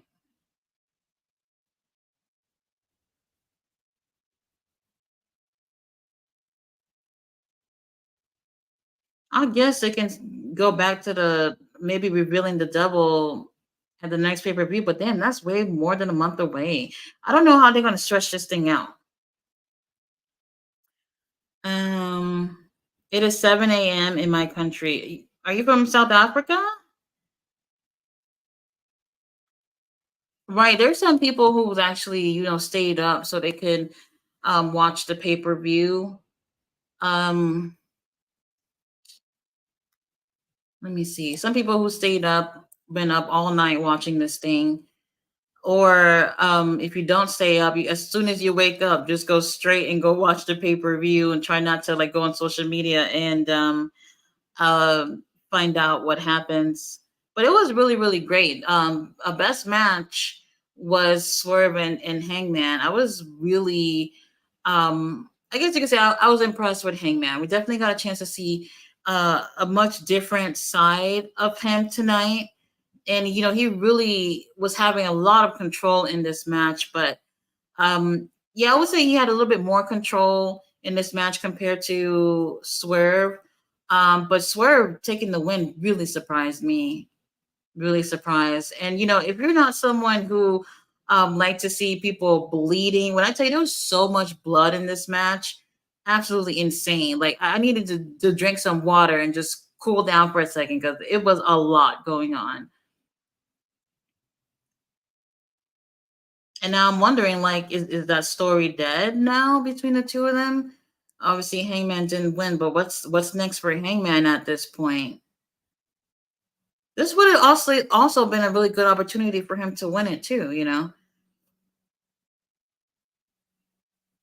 I'm glad to see Swerve win. Bold booking there. Yeah, absolutely. I believe that was a bold move, and we'll see where Tony Khan goes with it. That's the part that I'm afraid of Swerve somehow getting lost in the bunch because Tony doesn't make the right move for him next, which is why I was saying, if Swerve wins the tournament, that would probably be the best thing for him because I don't see Orange Cassidy. If Orange Cassidy couldn't even beat John Moxley, I don't see him losing this title yet.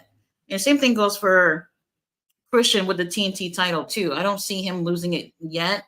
Obviously, after the match tonight, we're going to see things progress a little bit more with Christian and Adam. So I just don't see Swerve into any of those title pictures at this point.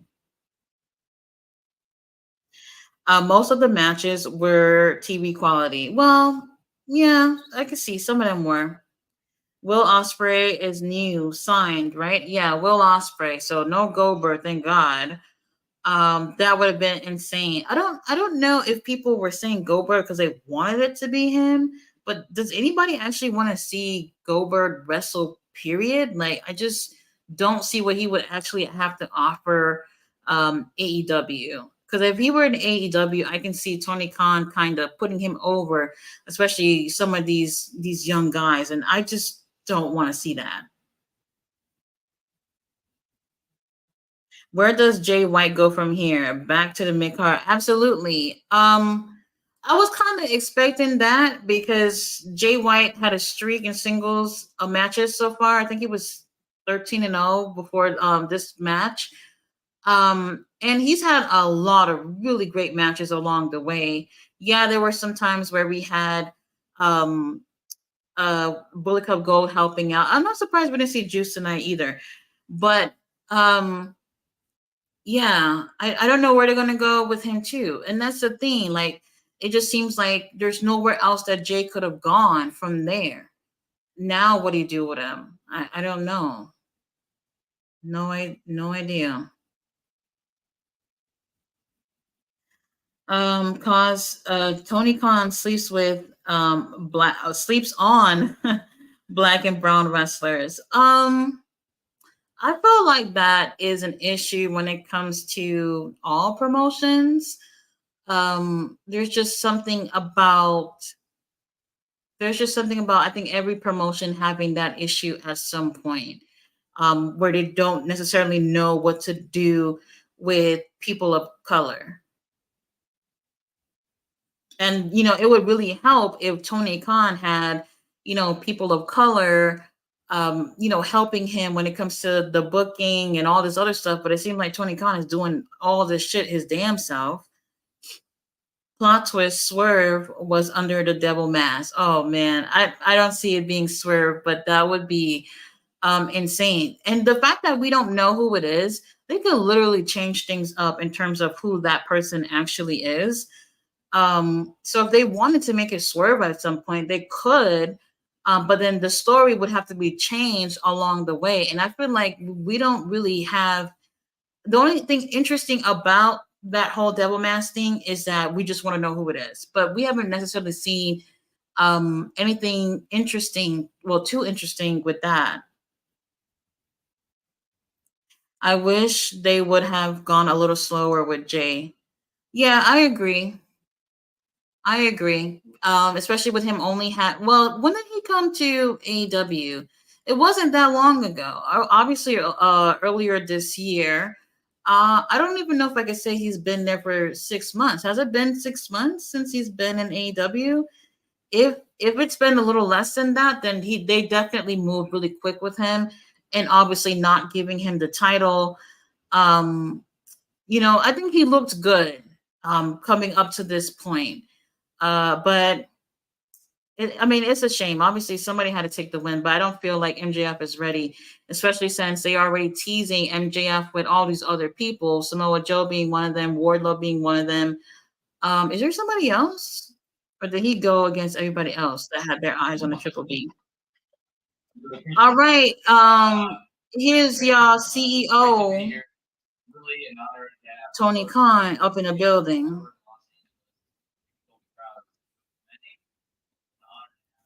Where are we at? Built him through the international title, but who knows? For Swerve, that would probably be the next step. But let's see how this tournament goes. I don't know if he's going to be part of the tournament. I think it would be a better thing for him to win the tournament after this. Eddie Kingston did say that at the end of the tournament, there's a what continental title that the winner would win. So that's the first time I'm hearing about a title being part of this tournament. So I'm guessing they just added a new title with that tournament at the end. So if Swerve would have won it, that would be cool.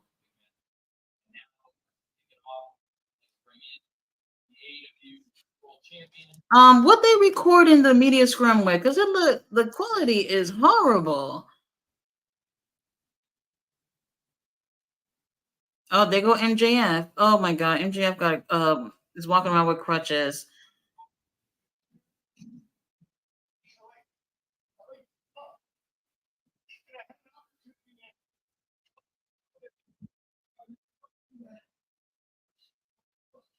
Oh Lord.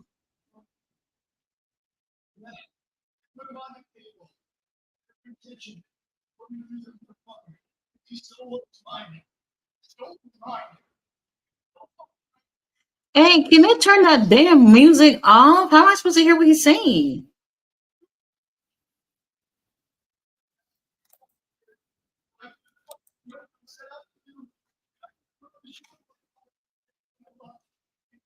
Um.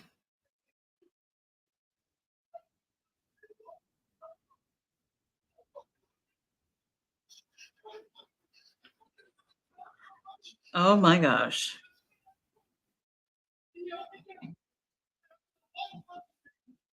Are y'all watching the media scrum? What is going on? All this crying MJF is doing right now. And he got a jar of pickles in his hand. What is this?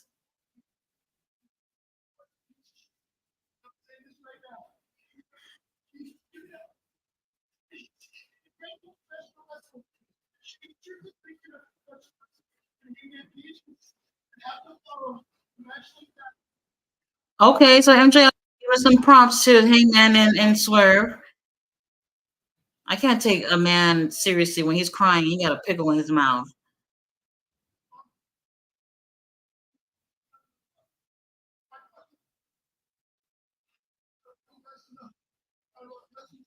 Okay, they finally turn off that music. Thank God.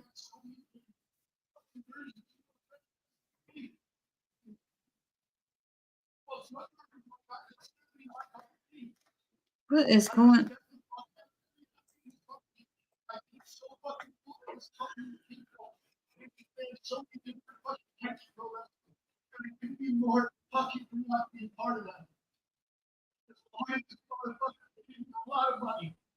What the hell?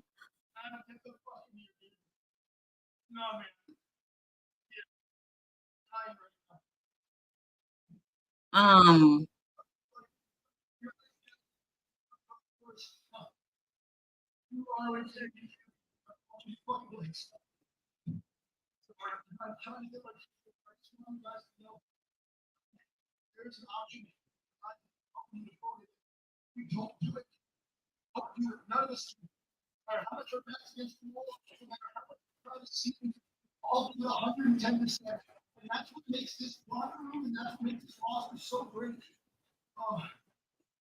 Well, he's not wrong about the roster being freaking amazing. Tony got an amazing roster.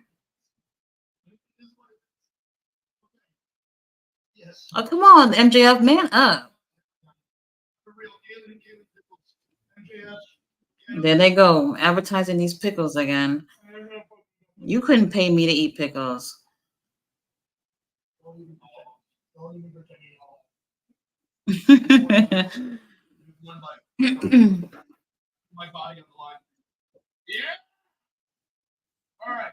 What are we really cheering for? Tony Khan taking a bite out of a pickle? Like what's going on here?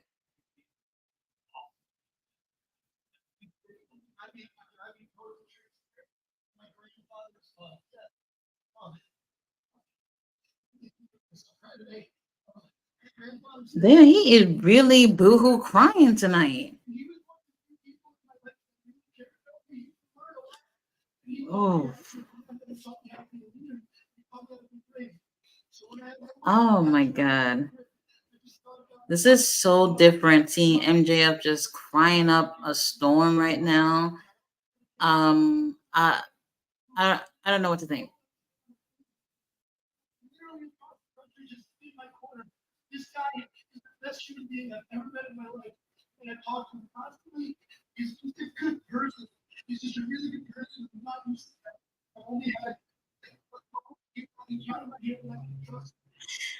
So those acting classes that MJF took are really paying on tonight.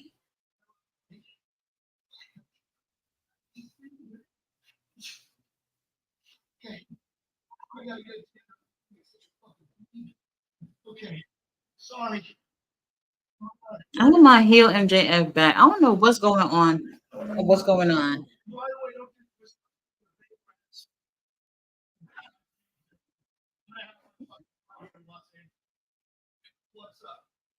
Oh wow, he still got some rats to bang in LA.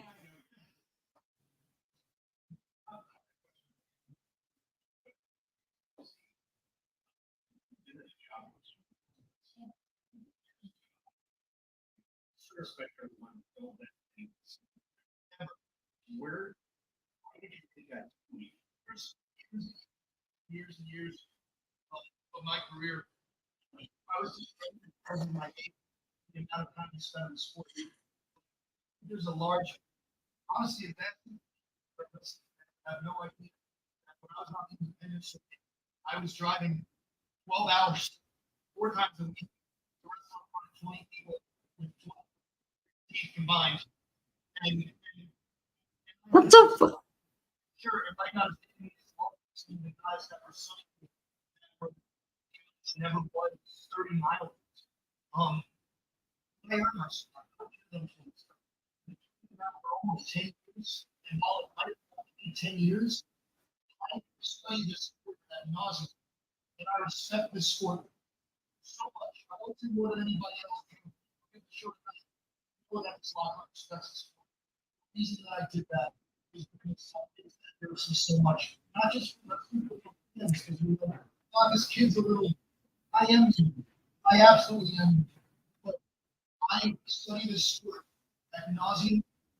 I knew he was in his 20s, but I didn't know he was 27.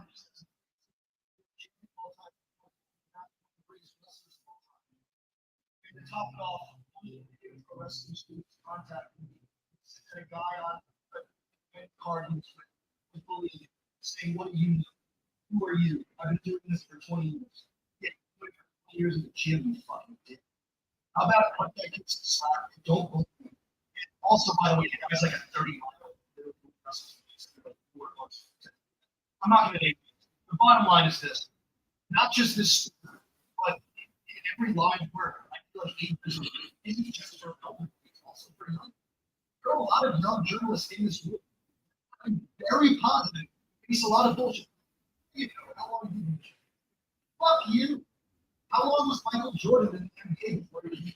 Oh no.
I wish you guys, my battery just gave up. I didn't even realize that I've been on for like over 5 hours. You look like a guy that would know this song. Next question. Well, MJF is just being so different right now. I don't know how to take this all in. Not much. Um, here's the deal. I really didn't. I was gonna break it off. It's like he knew he was stepping into the law. That's what friends do. Put ourselves in harm's way. It means that we get to live each other. Oh, I'm not gonna, I'm just being honest. I'm not saying I'm afraid, but I'm also like Joe's everybody Joe's scary. Joe's like a very big, gigantic tank. Right, Joe is scary. He's an army tank with a throne. The best that can trust. Am I looking forward to wrestling? No. This motherfucker is in full kayfabe.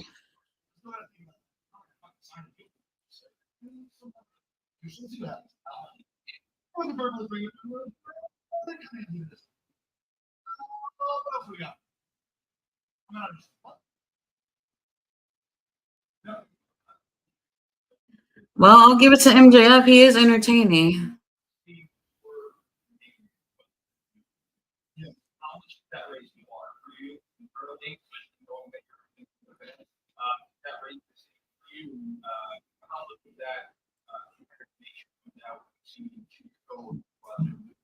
Here's the deal.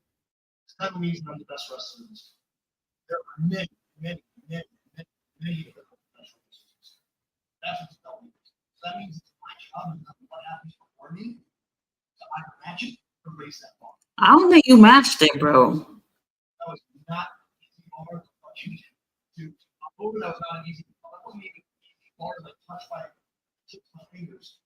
Those guys are one of the best net matches.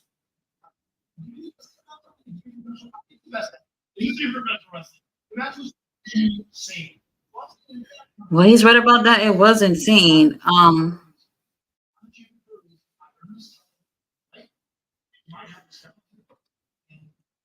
Prince Nana weed is secure.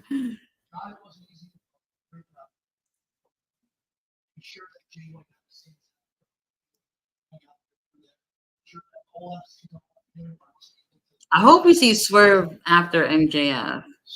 That's what I want to hear from next. Oh, good night, ballet dancer. Thanks for watching.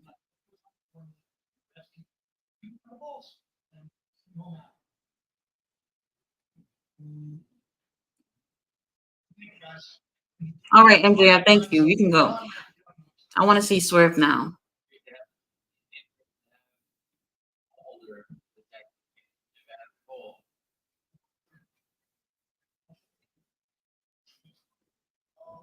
Well, somebody's gonna have to help him get up.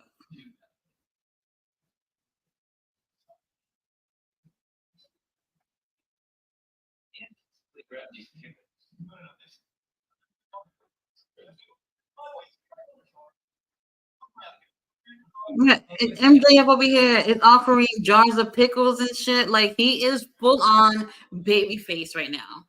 Look at these people taking these jars. Okay.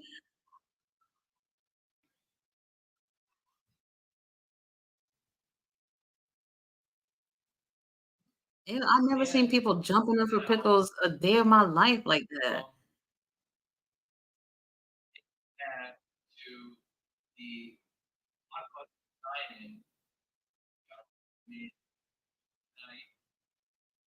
Who was that? Will Ospreay? I wanted to see Swerve.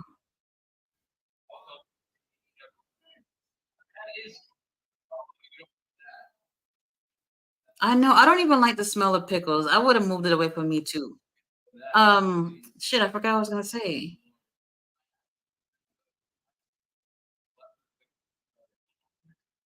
Um, wait, y'all ever had this pickle things? Because I've seen him promote this before, like several times.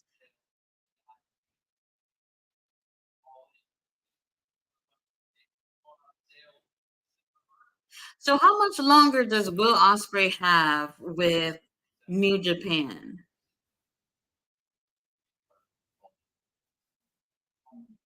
Because he seemed like he said he wants to finish off with them, and I guess probably make it before Revolution or at Revolution. They didn't even need to announce this then, if that's the case. Oh, until February? Oh, or end of January. Okay, so I don't know. I guess they could have not have announced this tonight. It doesn't really make too much of a difference because we won't be able to see him until a couple of more months anyway.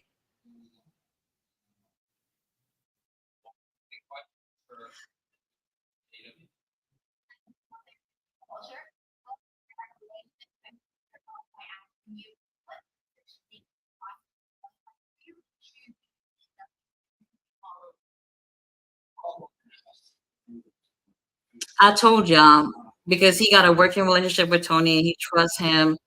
That's why he would pick AEW over WWE.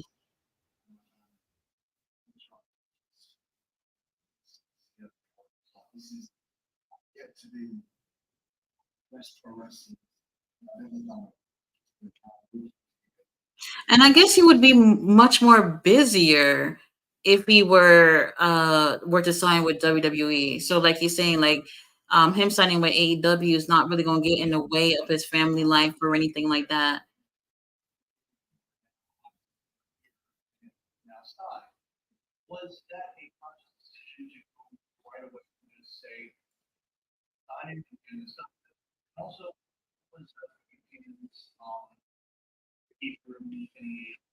Damn, they still killing Denise.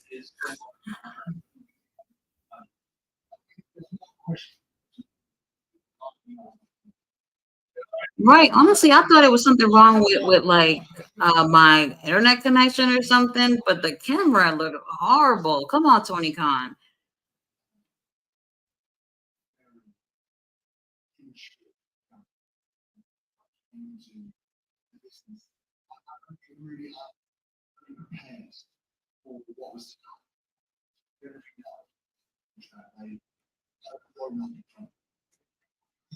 Will Ospreay contract.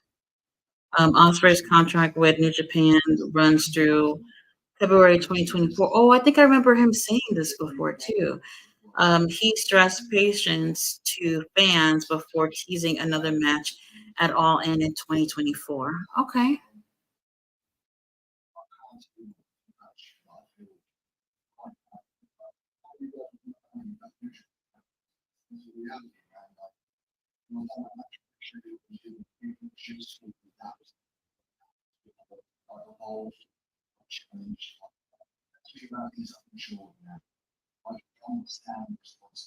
Production value starting to fade.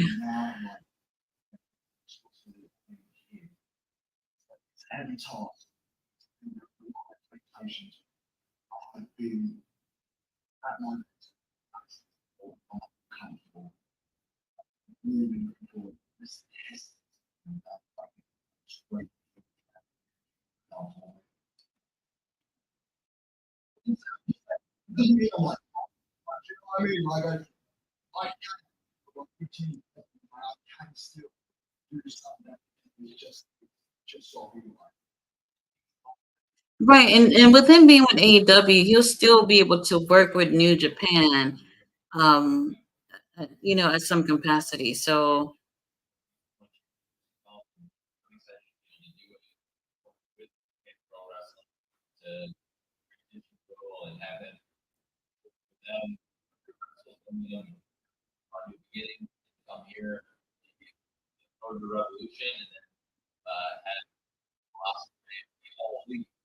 So, okay, well, now that he's all elite, who is it that you guys would like to see Will Ospreay in the ring with? We've already seen him with several people here in AEW.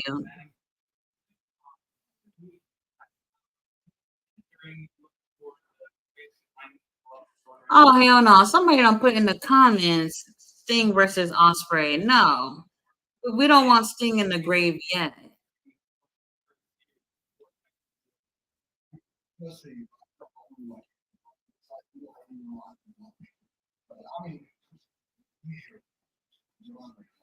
Oh, he said he want to wrestle Miro and Andrade.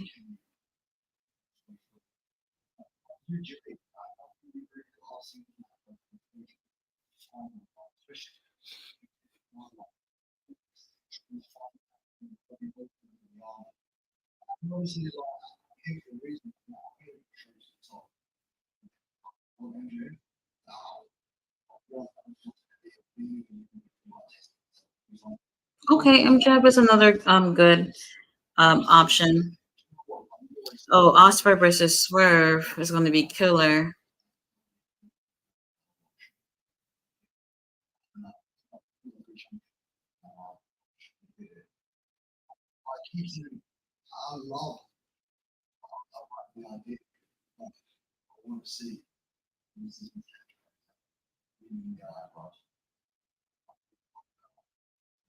I think in terms of wrestling, he's definitely one of the best for sure.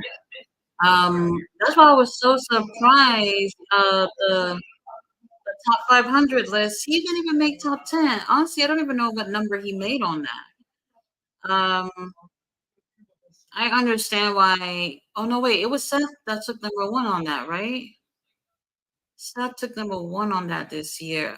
Um, I mean, I don't know if I would have given Seth number one, but Will Ospreay definitely should have been one or two, three top spot for sure. With the things that he's done this year, absolutely insane.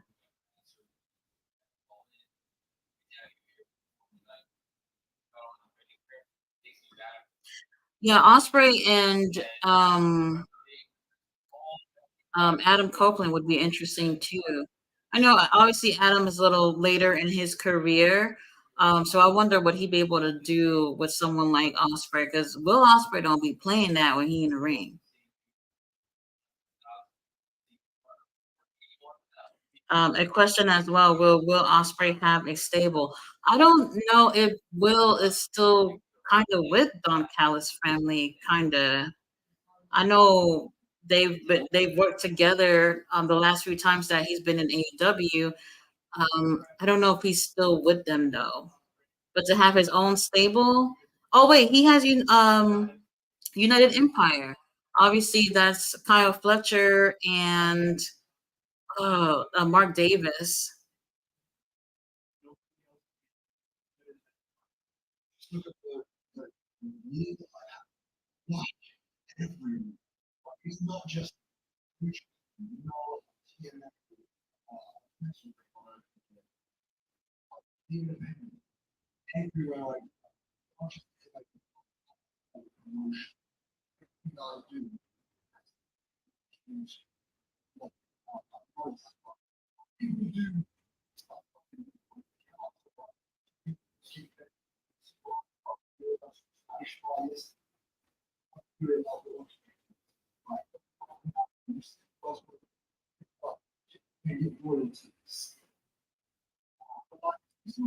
Oh, Will Ospreay and Roosh would be another good one too.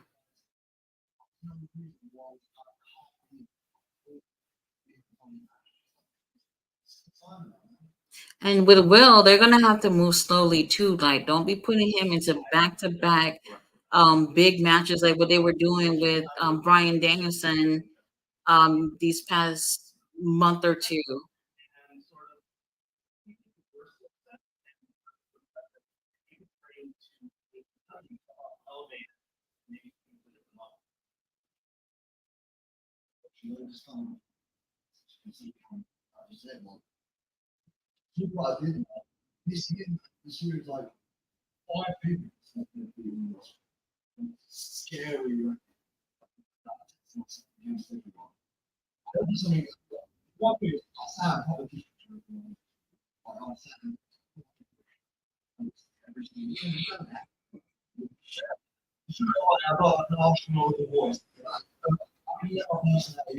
I know some people haven't said like the most positive things about Will when it comes to his promos.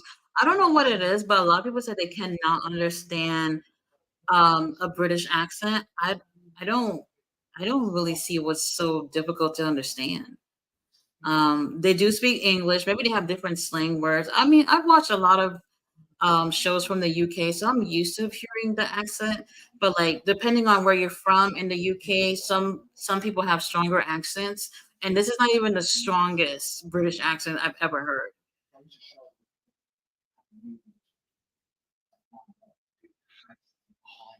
They might be shooting this in the lounge, maybe why it looks like trash. The lighting in there is horrible. Yeah, it does look horrible.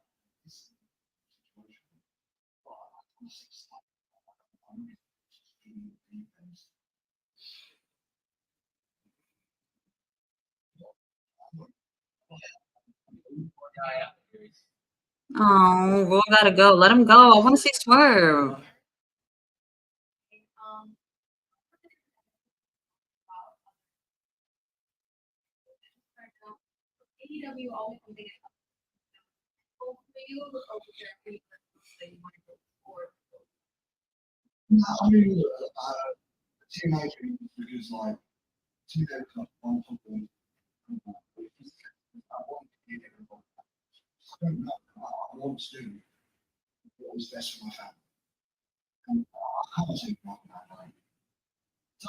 So I know he's not mentioning WWE, but is he kind of saying that TNA would have been his would have been like the next pick for him if not AEW?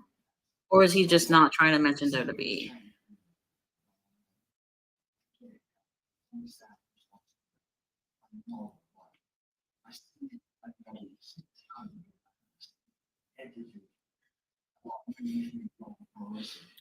I almost don't like these types of signing. It's huge and makes sense, but would be more organic if you just showed up and started doing matches. I feel the same way too, especially since it's still months away.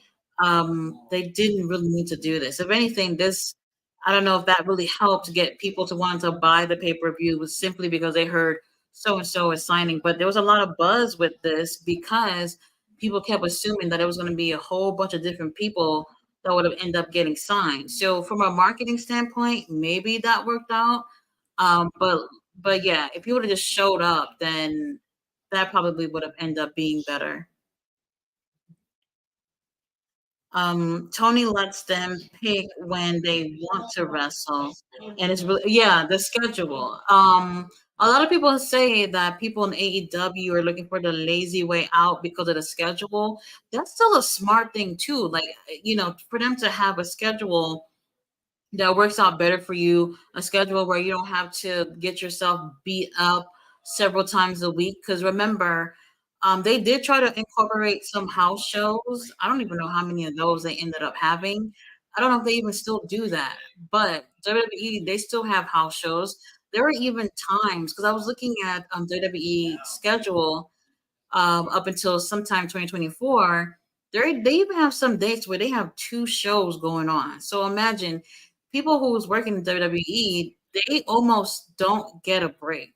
So I can see why someone would prefer to work at AEW in terms of the schedule. And plus, it's less that you're doing onto your body. Now we got Julia here.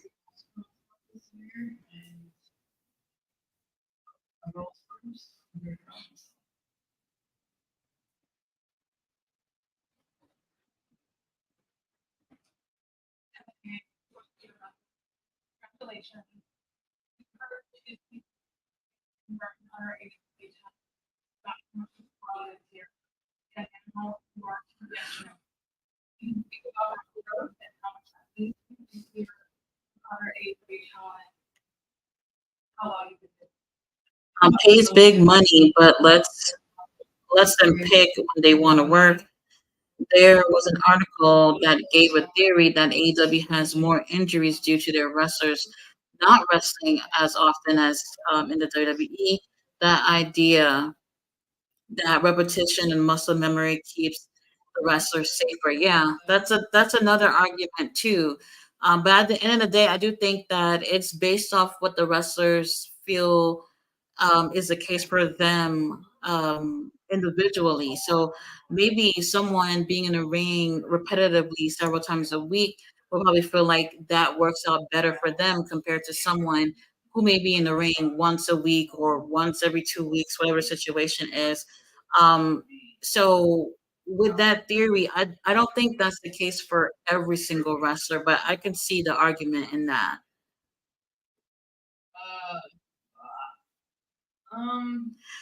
Oh, she's breaking character for this. Yeah, um, that's the reason why I don't really like these scrums because some of them stay in character and some do not.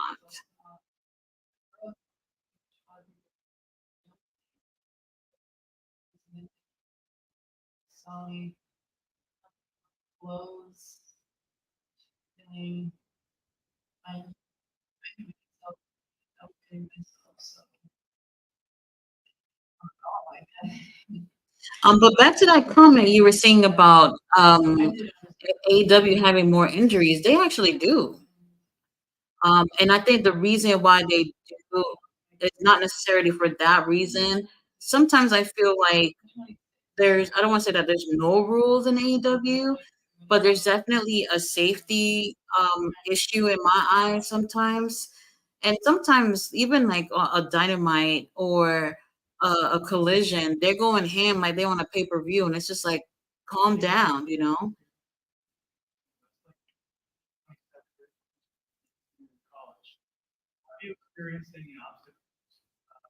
Yeah, and Julia's 22 years old, super young.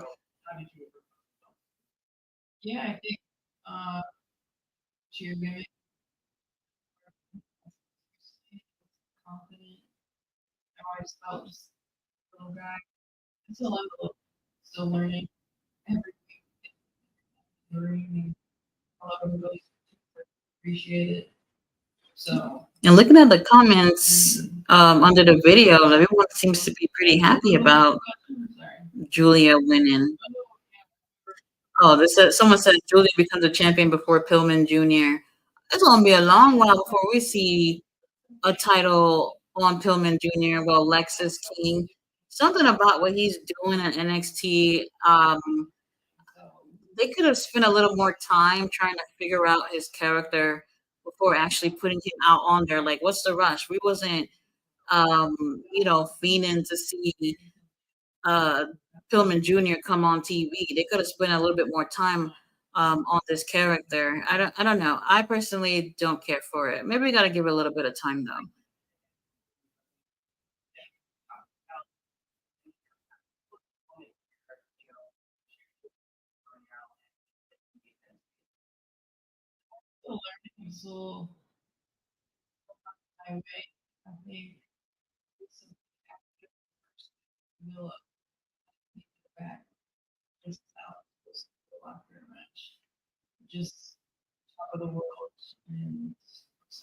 You said she just lost that thing for me. Like, what do you mean? Now she's just emo.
Damn, nobody have questions for Julia? What's up?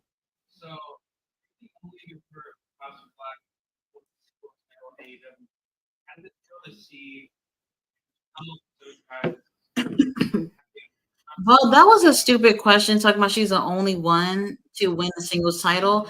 There is no other title for the women's to win but singles titles.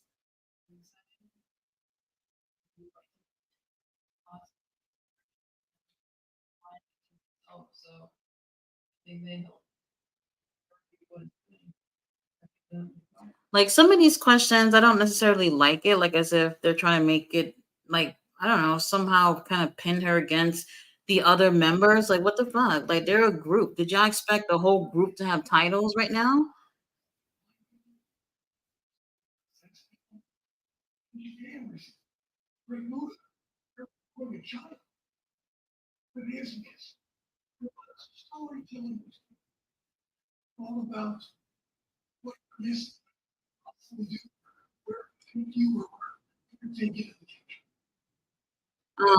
Is that Jake Roberts asking questions? What? Who is that?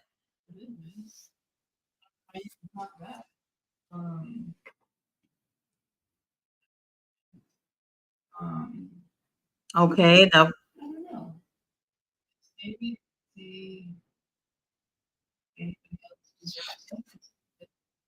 So you said you enjoyed his last few matches, but before he left, one or two, he seems checked out, but often brought cockiness to his character. But overall, he is pretty young. Remember when she was a cheerleader with Pillman and Mr. McLanky Face and Ring of Honor? Very proud of her.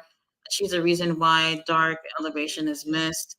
If it wasn't for being on those shows grinding every week, it'd be less of a fleshed out main roster character. Yeah, you're right.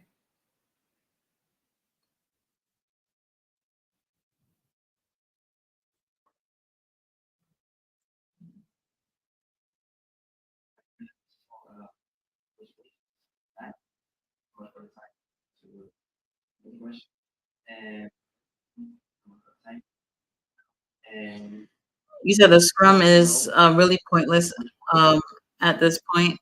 I'm just waiting to hear from Swear.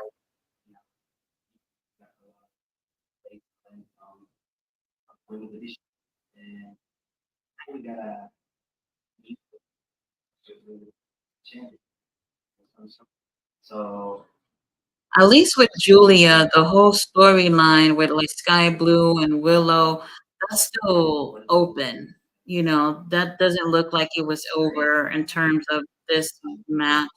Well, they didn't show Sky Blue after Julia won. I don't know if she's injured or whatever, but you know, let's still get the door open for a feud with those girls to continue. And obviously, Chris Statlander is gonna want a rematch.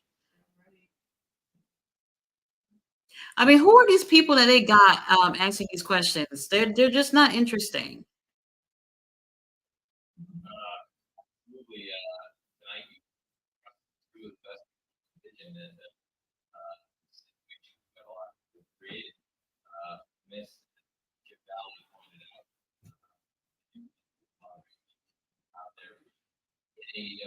If he doesn't come out on this, it's a no. Yep.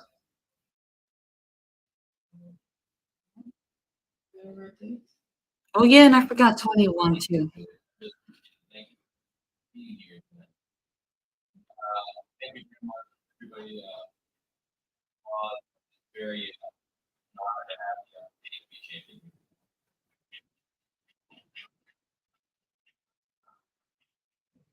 Okay.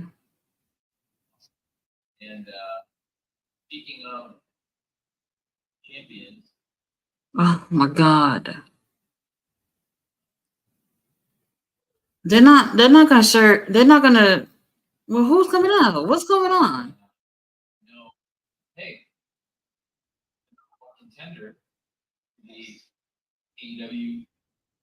What the hell is this? Ain't nobody want to see Chris Jericho right now.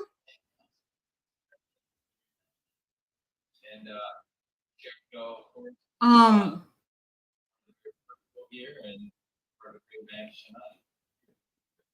Wait, don't they normally just only show the champions on this? Or am I wrong? But I don't want to see Chris Jericho though.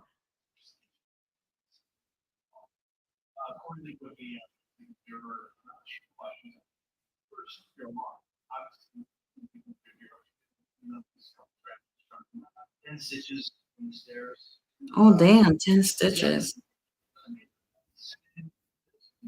Actually, Chris looked better with his hair back.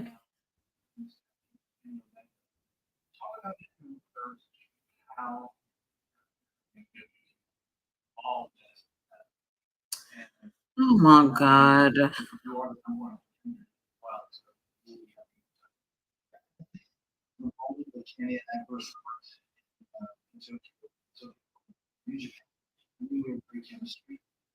So I'm wondering if we're gonna keep seeing Chris Jericho and Kenny tagging. I could care less about them holding tag team gold. You know, I guess they're just finding something for these two to do.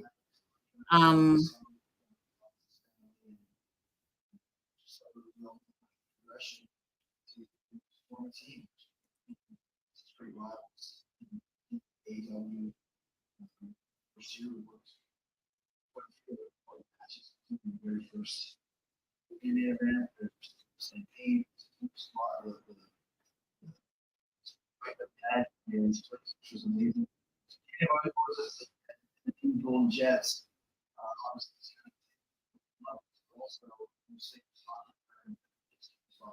and then after that match from Dynamite, the street fight, they didn't even give no update on Paul White or whatever.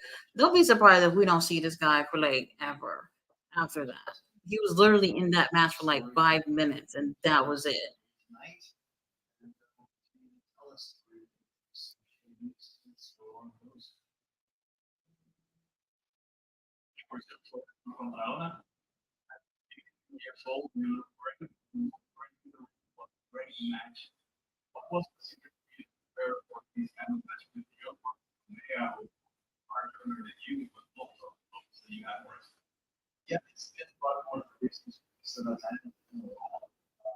I didn't really see anything so great about that match. I mean, obviously things picked up towards the end, but it was pretty mid for me.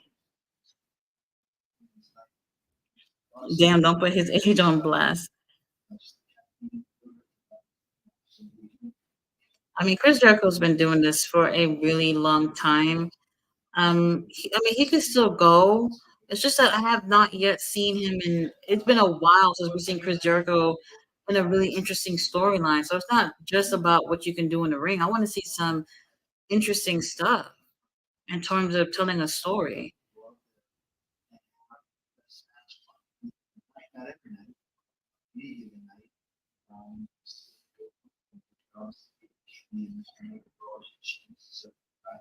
I think they mentioned during the pre-show, whenever Taz was out, that Paul White will be out indefinitely. Oh, okay, I didn't remember hearing that.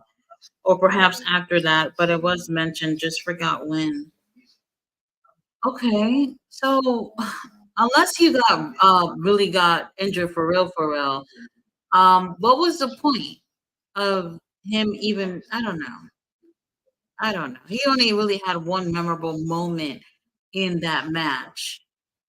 And if he's not really injured for him to be gone, then I don't see what the point was for him to even come back. That's the reason why I kind of didn't even want him to be part of that match to begin with, because he literally was not a factor in it at all.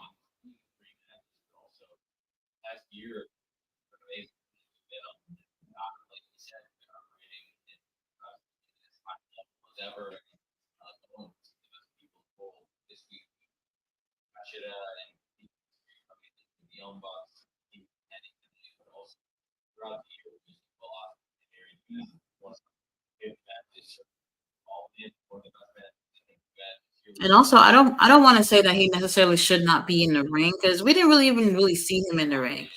But I don't see what he can really add to in terms of matches, storylines, or anything like that. He's better off probably just having a backstage role. I have enjoyed him on commentary too, so he can still do that too. But in terms of actually getting out there and wrestling, I don't really think he's in shape for that at all.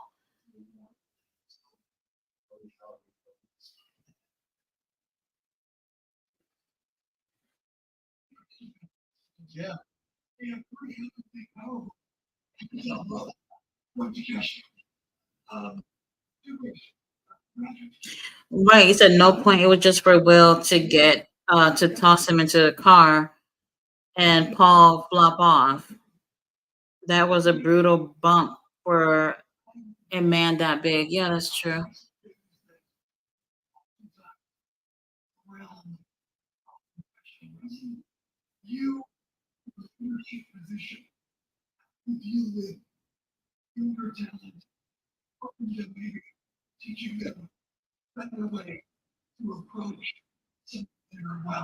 Okay, so I was thinking that this guy sounds like Jake the Snake Roberts, but somebody put in a comment that it sounds like John Laurinaitis, and I think that's more of who he sounds like.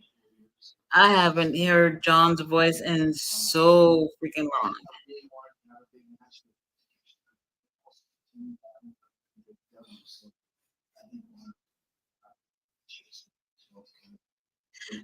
That looked like it hurt Paul bad.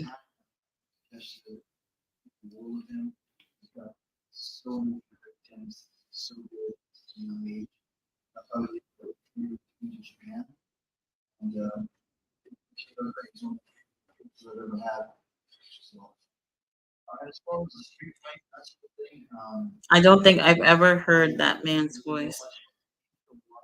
Usually, when they do these scrums, it always seems like it's a lot of the same people that come over there.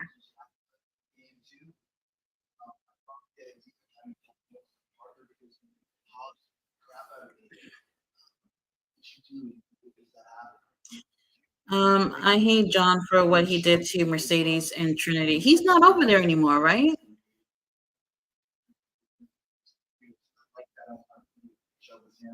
Didn't he get cut from WWE sometime after Trinity and Mercedes, or am I thinking about somebody else? I might be thinking about Carano. Oh, you never heard John Laurinaitis' voice?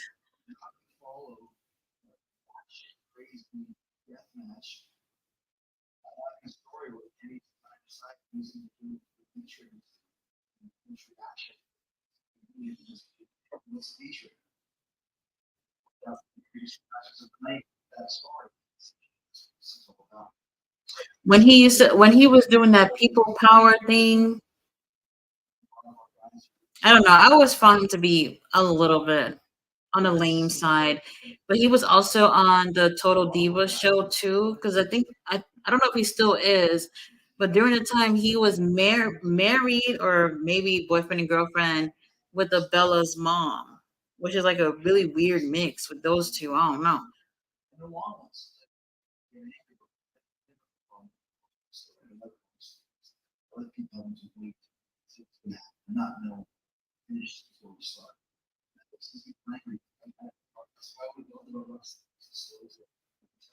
Oh, you said you left wrestling a long time ago. Yeah, you probably didn't see that then, and didn't follow, and only came back during the huge AEW pay per view. So, what was the last year you stopped watching?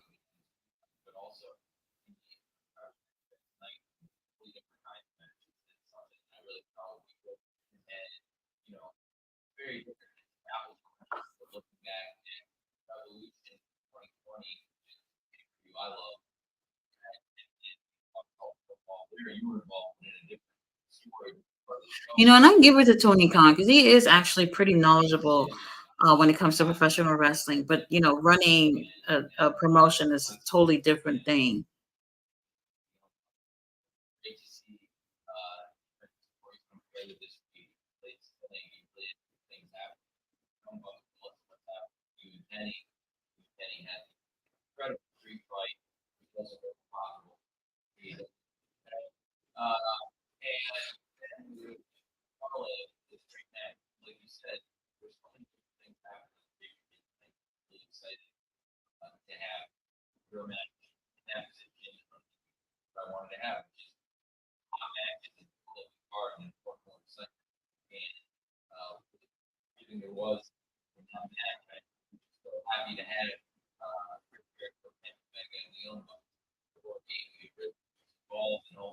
I think he hyping up that match a little bit too much, but whatever. Let's see. My last real memories of wrestling were like Matt Hardy version one character with the more on. Okay, I missed most of the second half of John Cena run except WrestleManias. I've always liked Matt Hardy. I know every single person was all about Jeff Hardy, and I see it. Like there's something about Jeff that I really like too. But Matt Hardy's pretty awesome. I just don't know what they're really doing in AEW right now.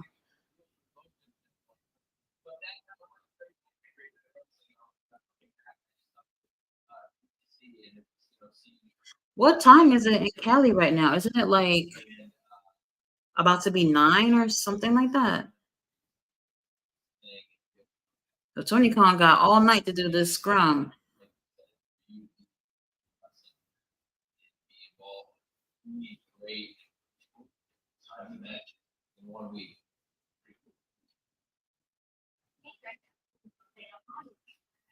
Oh my God, two-part question, Jesus. Oh, 10, 11. Okay. 10, 11.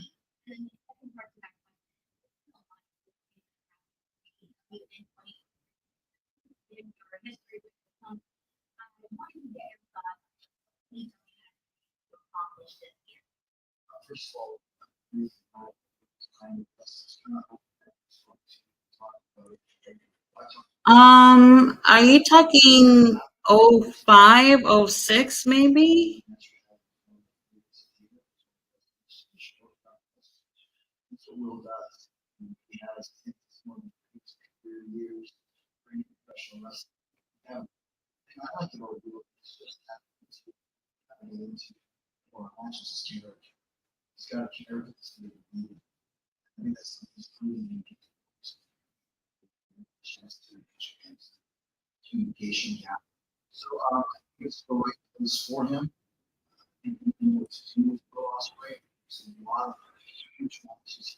Right, we've already seen Chris Jericho and Will Ospreay, but there's still a lot of combinations when it comes to Will.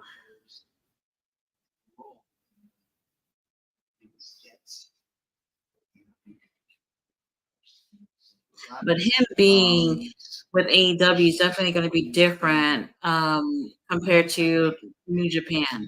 He'll be there most likely on a weekly basis. You'll have to cut promos. It's just going to be a different ball game compared to New Japan.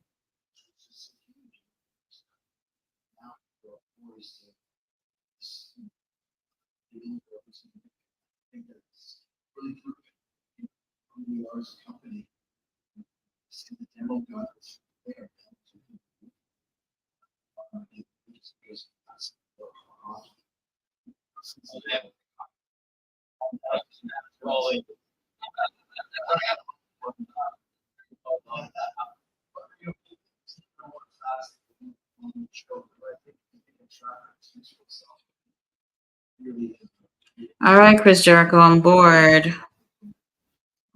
You said okay before Cena went face, and also he was still doing ergonomics. What years were that? I remember the Halloween episode where Cena was a rapper. I want to say that must have been uh '06, but I could be wrong. He went up to Stephanie and did a few rhymes. Gosh, to think that guy became such a big deal.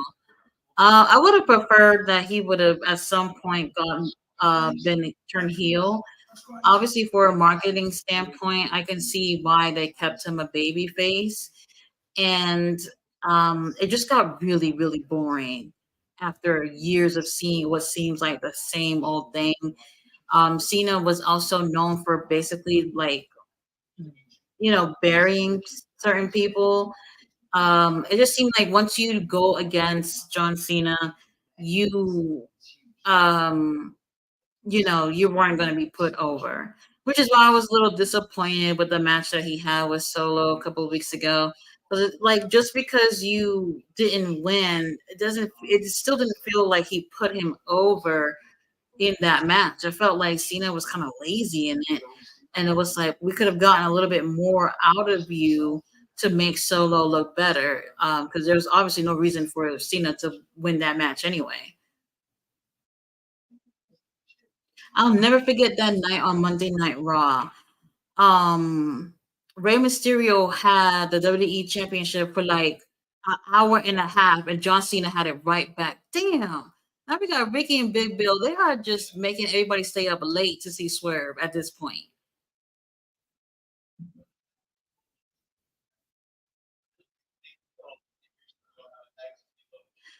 Oh, okay, okay. So somebody did say that. I don't remember who said it on the chat, but if the Young Bucks loses, they lose their number one contendership for the tag title. So now the Golden Jets are next in line. Why? Oh my God! With everything that we just seen with LFI was in that match.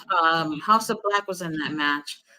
All these other teams are on there. I don't want to see the Golden Jets for the tag titles.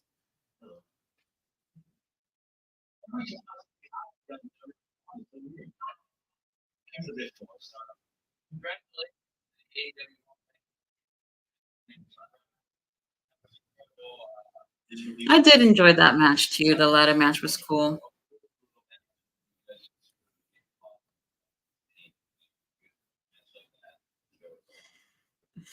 Swerve in the back with Nana cherishing the weed being secured. Actually, I saw Swerve post that he doesn't smoke. I guess people would probably assume that about him. I don't know, but I wasn't surprised to hear that he doesn't. I just feel like as an adult, you just hear so many people, they smoke and drink or whatnot, and it's more on the rare side to hear someone, not drinking or smoking. Like when I tell people I don't drink or smoke, they're just like, "What?" I just don't have any care for it at all.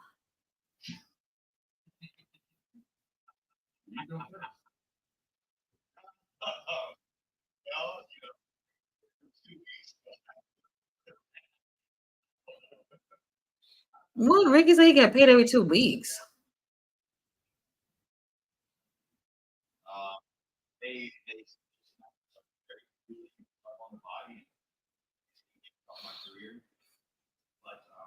Oh my God, what camera are y'all using for this? Y'all killing my eyes right now.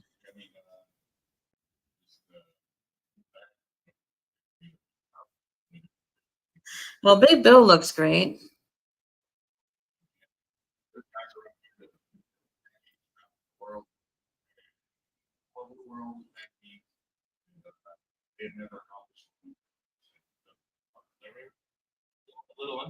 It's hard not to get distracted with these comments on the side of the video. People are saying the most ridiculous things.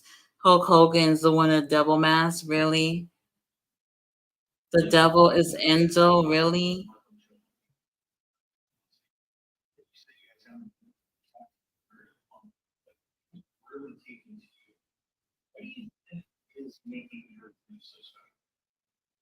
Why do they ask so stupid questions? What do you think? Why do you think your team is so special? Really? Do people just ask questions like that?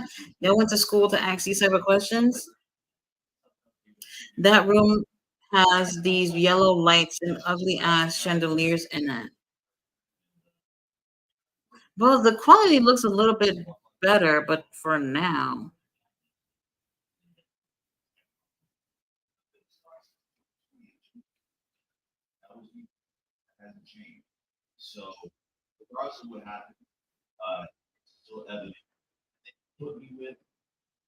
I kind of find it, well, maybe hard to believe, or I don't want to believe that Chris Jericho and Kenny will be able to take the titles from these two. Like, I don't want to see that. I don't know who want to see that. Loving Big Bill's accent and baseball cap. I've actually haven't seen a baby blue Yankee cap in a long time. What I always see is like the navy colored one.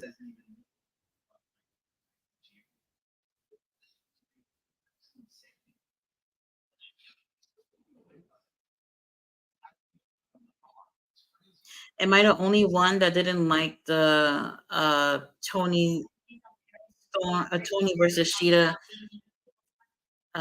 match finish? I didn't care for it either. I think one of the reasons why I didn't really care for it is because she was trying to like kind of struggling to keep that plate on her a little bit, and then she went for it. I don't know. I guess I could have did something a little bit more imaginative with that. But a lot of people was wanting Tony to win regardless. So some people probably don't even care about how she won it. They just wanted her to win because she's been over with this timeless Tony Storm character for a while now.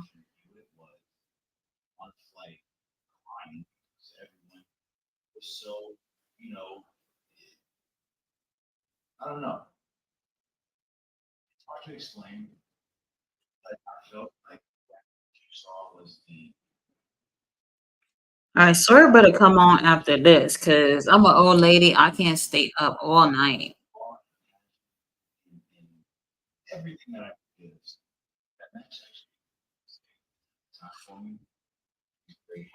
I don't think Tony needs the belt. I get that it could lead to a feature story, but I just hope they have a long term arch plan. Yeah, see, that's the reason why I didn't want her to win it, because they don't tend to have the titles very long, and the storylines with the ladies are not necessarily so interesting. The most interesting thing that we've gotten in a while is what we've been seeing with Julia and Willow and Sky Blue. But with the women's title, things have not been so interesting.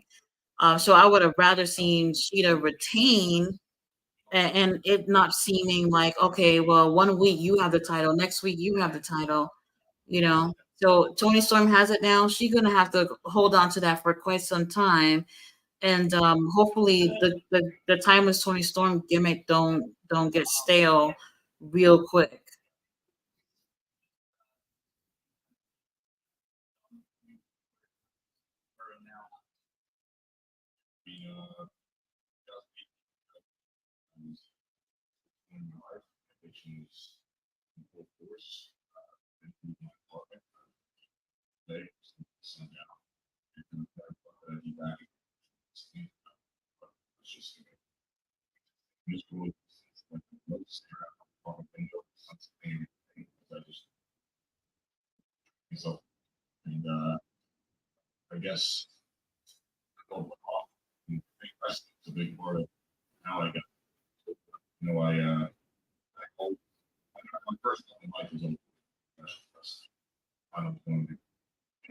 Well, Big Bill really overcame a lot to get to where he's at right now.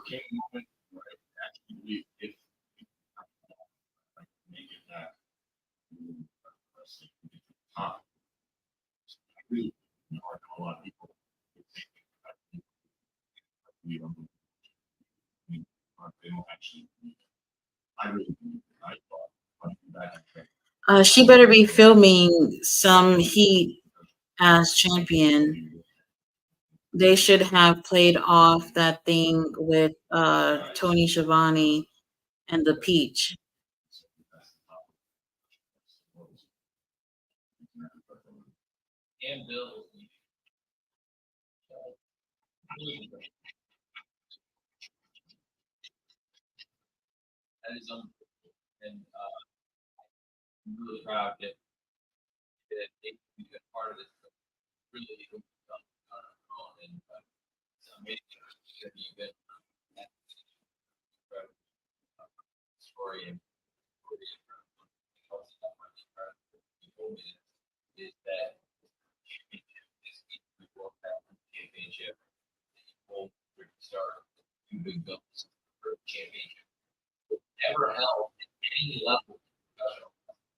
Oh wow, this is his very first title period. That's very interesting. I did not know that. Well, I knew he and Enzo didn't win anything in WWE, but even on the indie scenes, I didn't know he didn't have any title at all.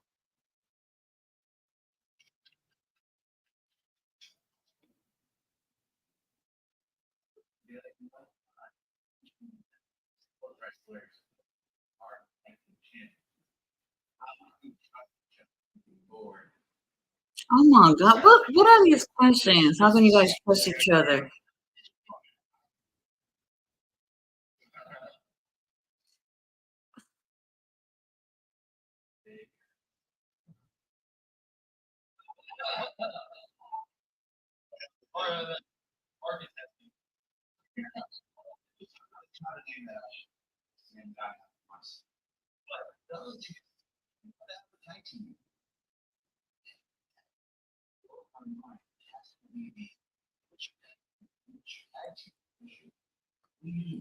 Well, he's right. They don't need a tag team name, but they could have a finisher they can do together.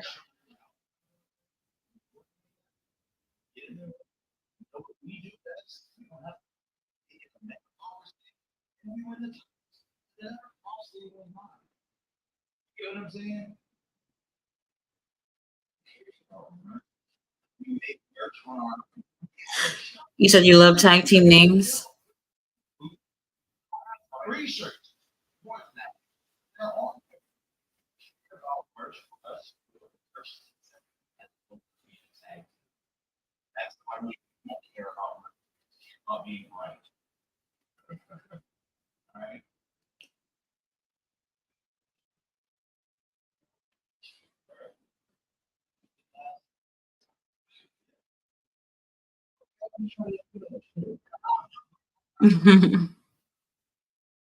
I love Ricky. He's so cool.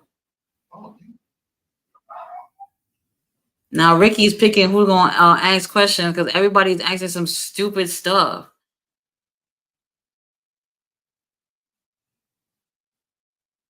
What? I don't even hear anybody. Oh my god! Can we just move on to Swerve?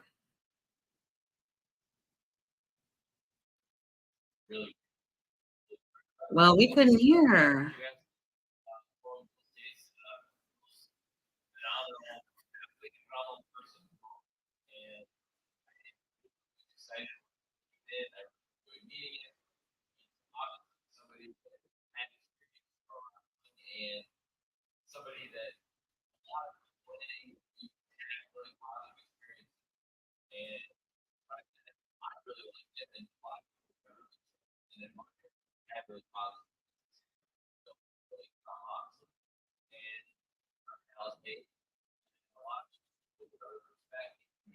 Speaking of John Moxley, I really wanted him to win that title tonight.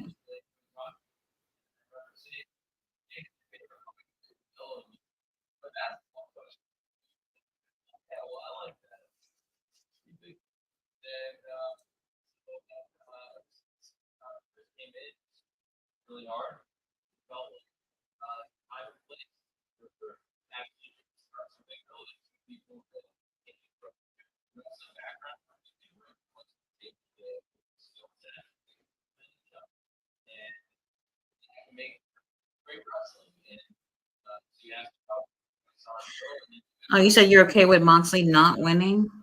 I don't know. Like, what do we do with Orange Cassidy at this point? I don't know. Like, how is he gonna make things interesting moving forward? It just feels like the same. Like, we do get some great matches out of him.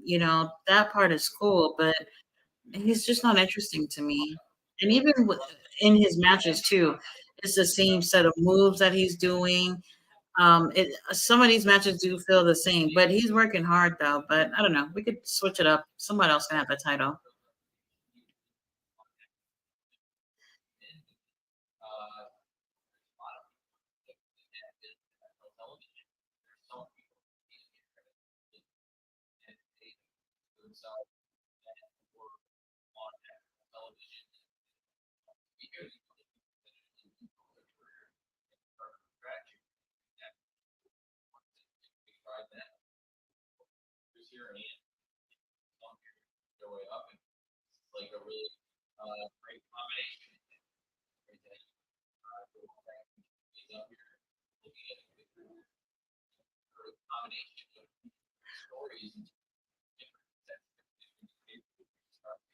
Wish they had moved that belt in a different direction overall. The international title, yeah. Which is what I thought they were gonna do once they went from all Atlantic to international title. I don't know. I think they were still gonna keep the same concept. I don't know. It's a little weird to me. Um, Tony, shit, WWE kept it brief at Mania night 1 and 2. This is a long ass scrum. Oh, let's see who's next.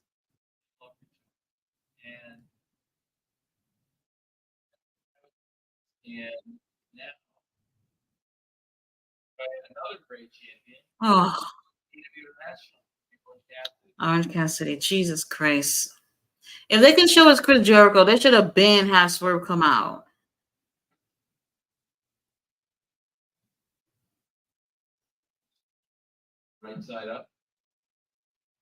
So see, like that's what I was saying. Like the international title looks really similar to the women's title.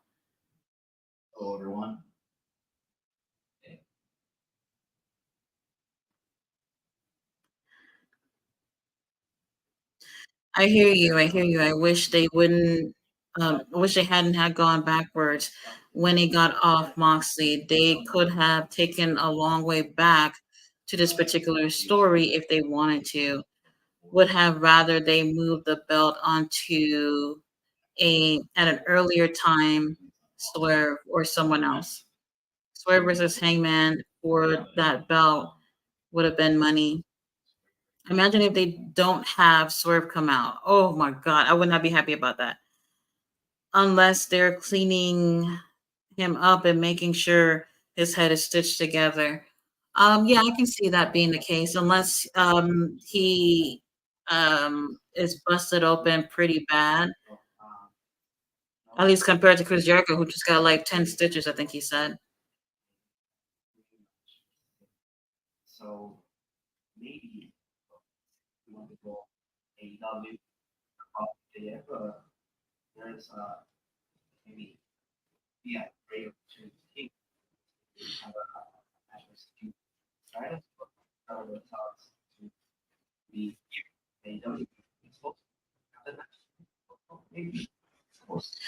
I'm checking Twitter. He stays in his show, so yeah, I haven't got a chance to check out anything on social media since the pay per view started. I wonder if people are feeling a little disappointed about it being Will Ospreay being signed. I feel people was really making a big deal about it being everyone else other than Will Ospreay.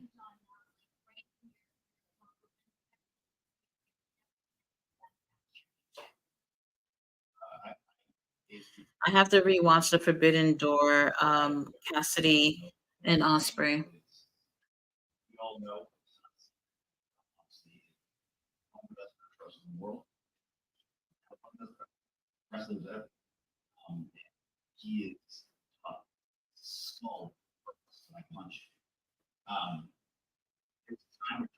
Right, it took Orange Cassidy 6 orange punches to take that win.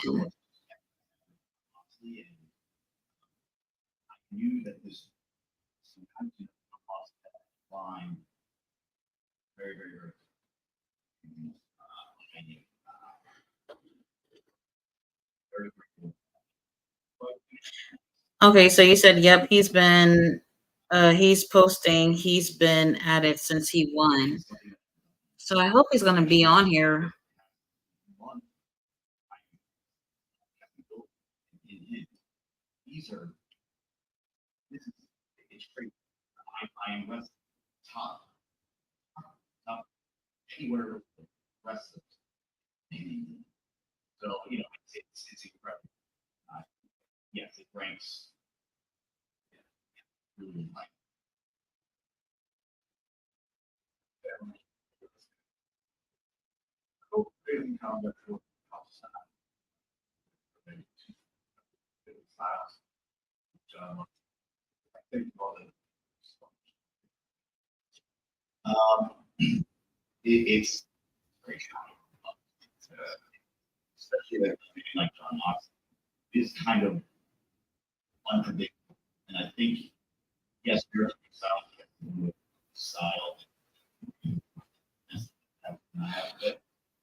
He said Dustin called it the greatest match since AEW's inception. Okay.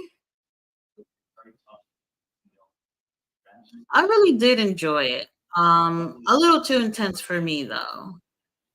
I'm a big baby when it comes to these types of stuff. Like even in movies, even when I know it's not real blood and people not really getting hurt and killed, I'm still like a little bit of a baby when it comes to things like that. But now you've seen these two guys go at it, man, like the way that they put it all out on there. But props to Hangman with that too. I wonder what things are gonna happen for Hangman after this. Obviously taking a loss here.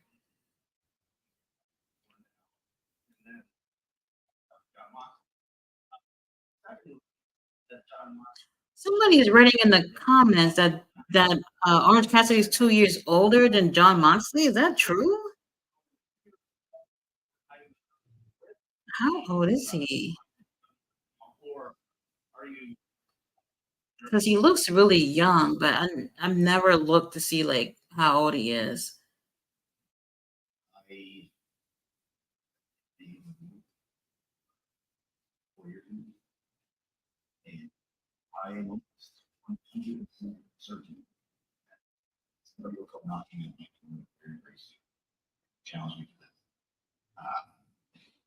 He said someone's gonna end up knocking on his door and challenging him for the title. He's 39. Wow. I would not have guessed that. I would have said perhaps early 30s, maybe like 30, 31. That is that is wow. So he's close in age with like Kenny Omega, but Kenny obviously has had way more experience in the ring.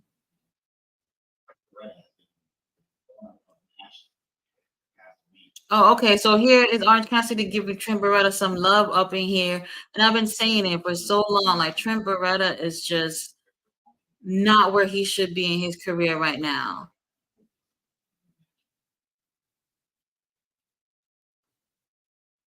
Right. So he's 39, Moxley is 37. No wonder his gimmick is what it is. Laugh my ass off. Mans is almost an elder.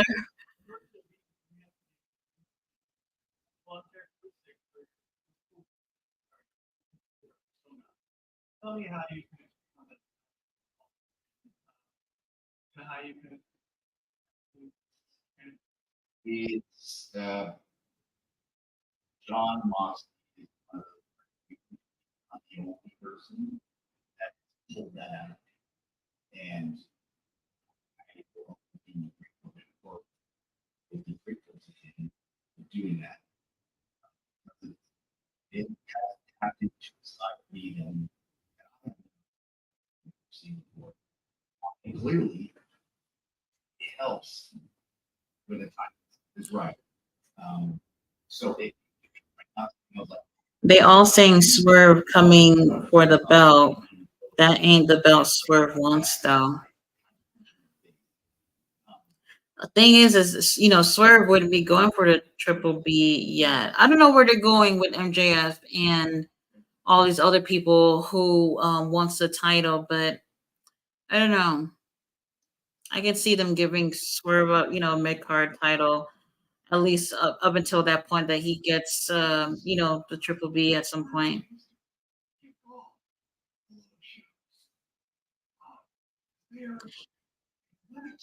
Well, that's also why I said he should win that tournament, because if that's going to be an actual title in AEW, then I guess why not?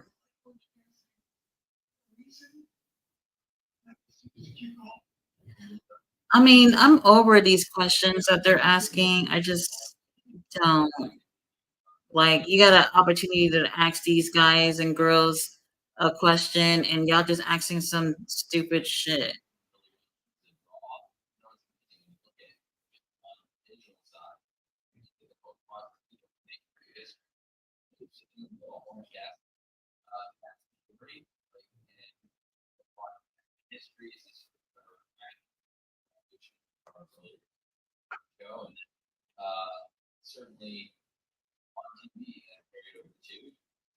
It would be interesting if the person in the mask is someone who actually has not debuted in AEW. I know everybody's pretty much looking at what's going on and it being someone that's over there, but I actually haven't considered it being someone that has not debuted.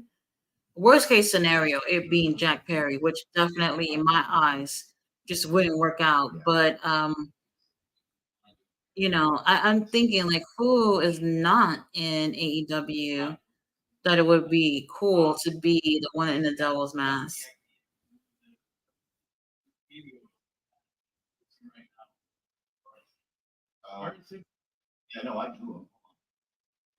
Oh, so it's Orange Cassidy that draws all those stuff on his with his theme song. It looked like a kindergartner drew those things, but so he's the one who actually drew that. Let me go back. It's all about the analytics to Tony. That's how he books. Someone not seen in but in AEW, Alex Riley. Um, I don't even. I have not. Oh, you talking about Kyle O'Reilly? Right. No, see, I think Kyle is in it, but not the one in the mask. He's in it. I like almost feel like 100% about Kyle being in it. Um, the one in the mask so far, if I'm looking at people who have been on the show, it seems like it makes more sense for it to be Roderick. I know it doesn't really seem like the cool person to be under the mask, but it makes sense with what's going on with Roderick if it were to be him.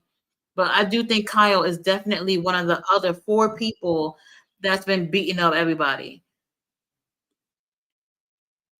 Max, for one of the first times I've seen him fall into a trap. Oh, my leg. Now I'll run to the ropes and do my moves. Then I'll grab my leg again. Oh, he's not really selling because it's not affecting his moveset or anything. It came and went. Wait, who's coming on now?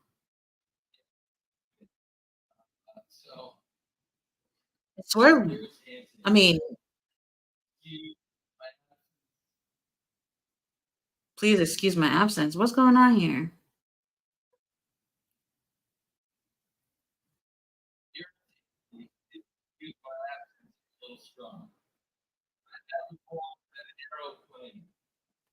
Oh, he's reading a note from Tony Storm about why she couldn't come to the scrum. Okay.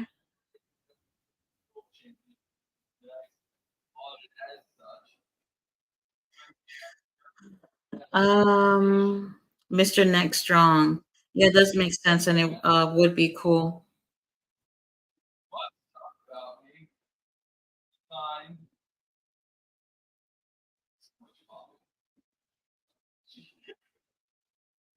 All right, get on with it, Tony.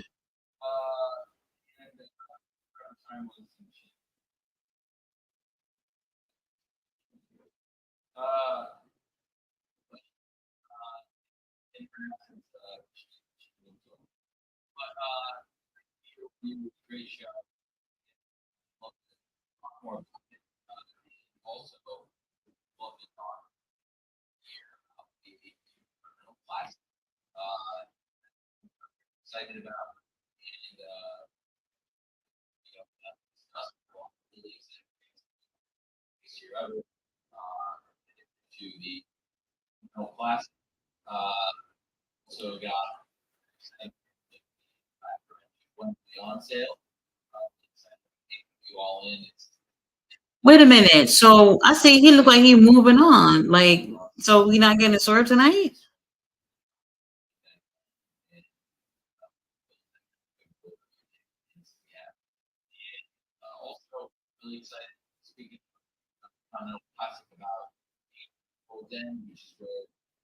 Oh, this is. Mm-mm. They tried it. They tried it. If he don't come on.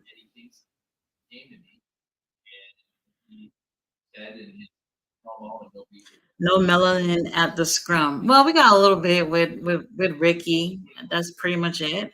What's going on here? Like, why would they have Chris Jericho of all people come out and not have Swerve to come out? Nobody was even really watching whatever Chris Jericho was doing. Ugh.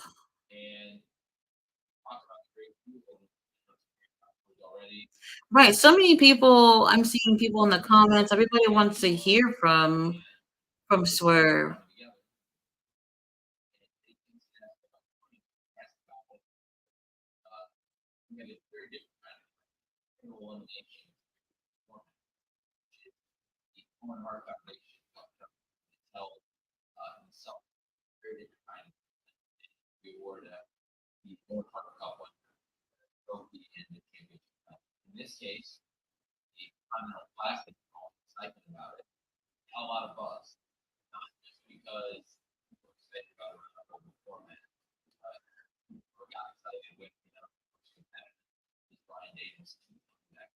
I'm not excited about Brian being in this.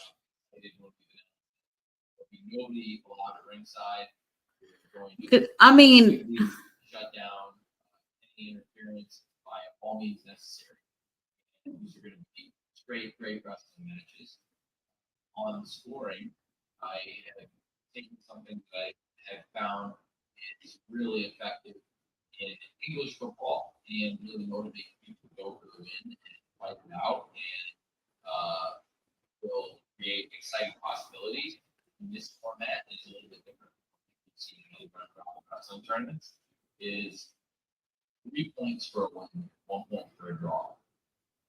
so this is a whole point system in order in terms of winning. I don't know.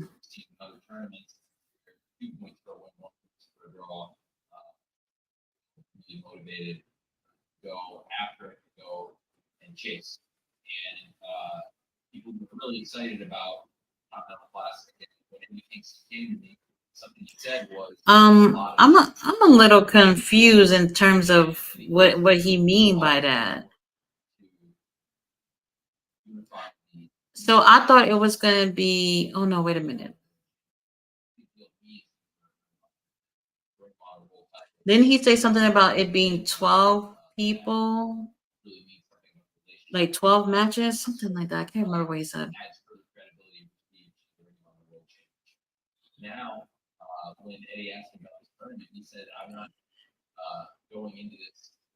Right. So now Eddie Kingston wants to be in the tournament, and he's putting his titles on the line too for that tournament.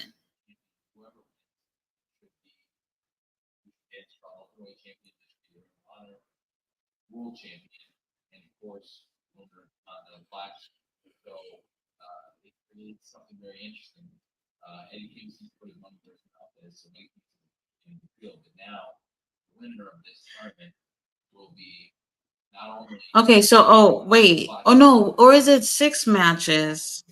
Okay, well if it's 6 matches and it's 12 people up until the pay-per-view in New York. So like, okay, so then what does he mean about this points that he's talking about? Or should you just get in the ring and win and just move on?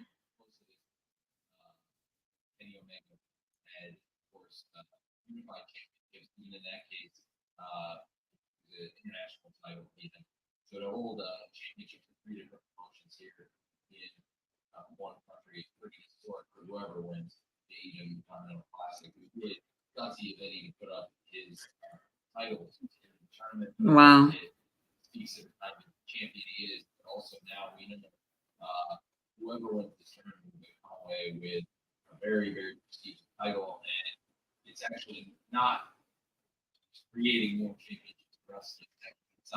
Okay, so so there is going to be a new title at the end of this. So it's not like winning the Owen Hart Cup and then you get a title for thank you for participating and winning type of situation.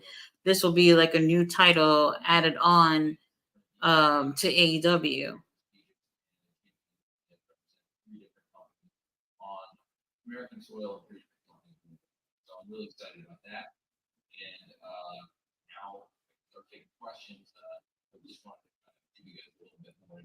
Oh my God, we're not getting Swerve.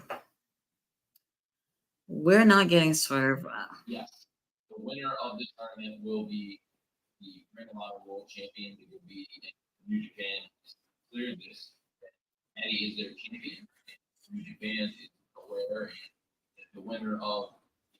Wait a minute.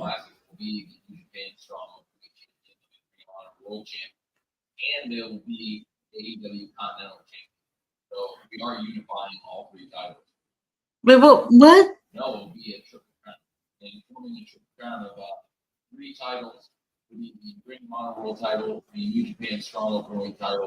Um, what is all this? What was he talking about? That they would win, whoever wins a tournament wins the all 3 titles? What the fuck is it? And then he says we'll be unifying the titles. Does he not know what unifying the titles mean? So which one is it?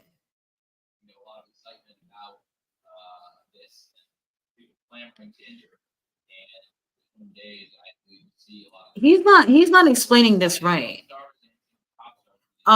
He said that okay, he said Eddie two titles and what okay, so the person who wins the tournament is a continental champion. So there's gonna be a title to win at the end of this. Whoever wins the tournament now has all three of those titles. What is this? He's not explaining this right. And he's confusing the hell out of everybody with this. First of all, who wants someone to win all three titles? Eddie Kingston can barely defend the two that he has. Now you're going to have someone hold three titles, but then now he's saying they're going to unify it. I don't, unifying the titles makes it one title. So I don't get where he's coming from. This is a lot. Right, Continental champion. So it's a new belt. So it's three belts. I don't understand why they're adding the Ring of Honor title and the New Japan title with this. I don't think that makes sense. This is too much going on.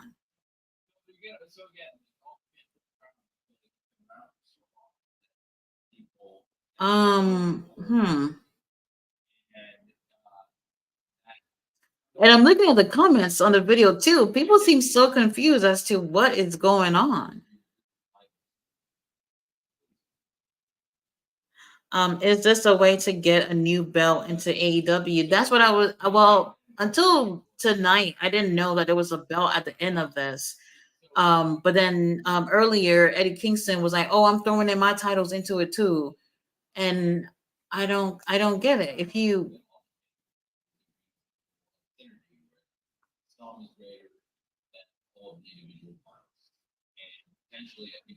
there shouldn't even be more titles because they're not even really doing the best that they can with the ones that they already have. I don't know. Um, so the person who has it can travel to three promotions. Um, when you think about it like that, that's what you should be doing with an international title, right? Like going from promotion to promotion. That's what they were doing before the international title became the All Atlantic title. When Pac had it, he literally was defending it in other countries. That's pretty much what that is. I don't get the logic in this at all. They're going to fuse the international championship and the continental championship to create a, an intercontinental championship. So Eddie has a Japanese belt, a Ring of Honor. So he has which one's the one that he has? The New Japan Open Weight title. He has the Ring of Honor World title. So that's the biggest title over there. And this tournament is for the third belt. And at the end, they will put it into one belt for AEW alone, AEW New Japan. That's where I'm getting confused at too. He's not explaining it right. Something I don't know. I don't know. He didn't something don't make sense here.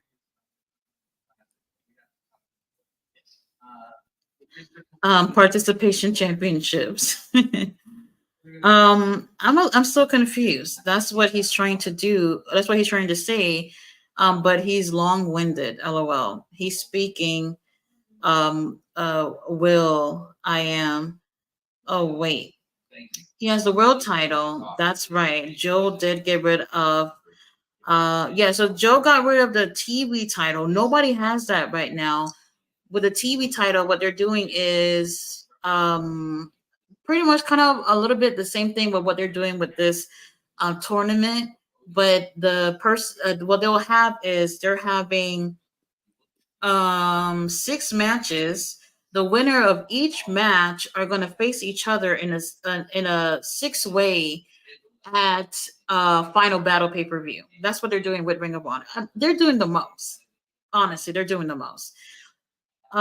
He has the so Samoa Joe obviously got rid of the title. Nobody has that right now. So that's what I'm saying. If you're unifying the titles, does that mean that you're getting rid of the Ring of Honor world title. This doesn't make sense. It's a long night, Tony. Keep drinking that coffee. I don't think he's necessarily doing this tournament any justice with his explanation on what's going on because it just seems like there's a lot.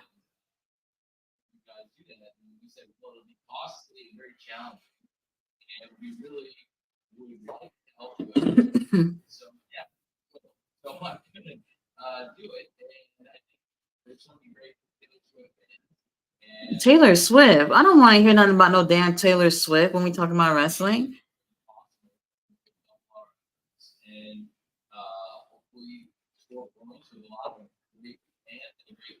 Is anyone really feeling a Samoa Joe title reign in 2024?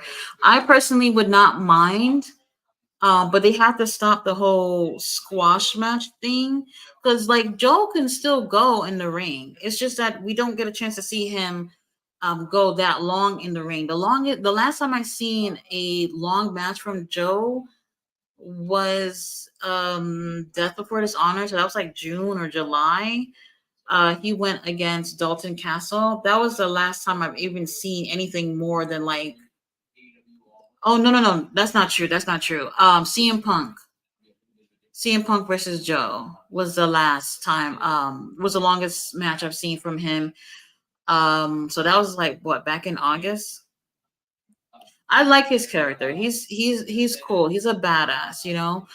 I don't know how much we can get out of Samoa Joe, but personally, I wouldn't mind. But right now, MJF still having a title, I'm cool with.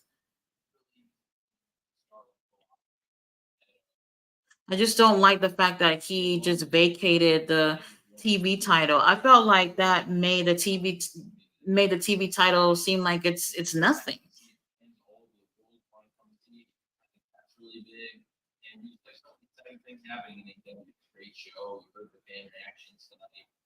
And especially since Joe isn't necessarily going against MJF at this point, he didn't even really need to vacate the title so soon.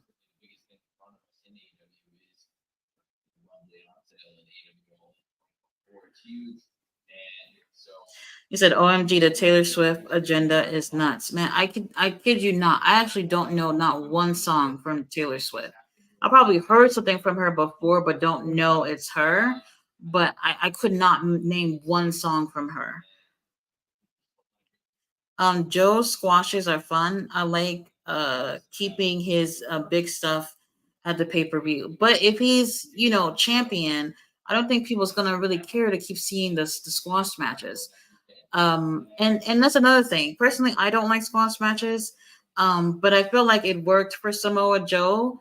But when it came to him being the TV champion, we got some really good stuff out of Samoa Joe those first few months, and then out of the blue, it was nonstop squash matches with Samoa Joe. I think like right before he had the was holding both the TV title and the TNT title. That's when they started to switch things up a little bit. So his matches wasn't as fun anymore because they were too quick.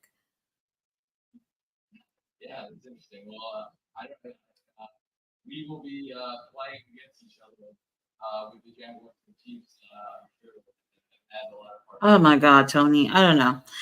Um it also made Keith Lee look weak. I agree. Keith Lee, he so what a lot of people was upset about, obviously vacating the title and kind of making it look like shit. But they was like, well, why not give it to Keith Lee? Y'all not really doing nothing with him anyway. He does kind of got a little bit of a storyline with Shane Taylor Productions in ROH. Well, kinda, but he could have gotten it. And on top of that, it was his birthday that day. So, like, why not? Why did you have to vacate it? Honestly, I see a little bit why they did that because they don't want Joe to lose on his way to having his eyes out on the triple B. So I kind of get it, but I would have been okay with it if they made him have like some type of injury, fake an injury and end up vacating the title, then have Samoa Joe come back at some point and maybe attack MJF and then let him know that, hey, I still want that title. Something they could have been a little bit more creative with it rather than, doing it the way they did. Um, Samoa Joe is 44. Okay. I still think he got a lot left. I wouldn't mind seeing him hold the title.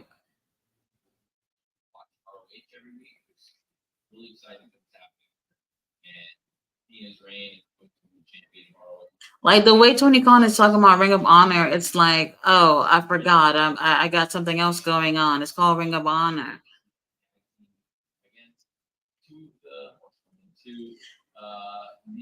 Oh, he's talking about the whole Ronda thing. I didn't really see any spoilers in terms of like what ended up happening. I just only seen pictures of Ronda being at Ring of Honor.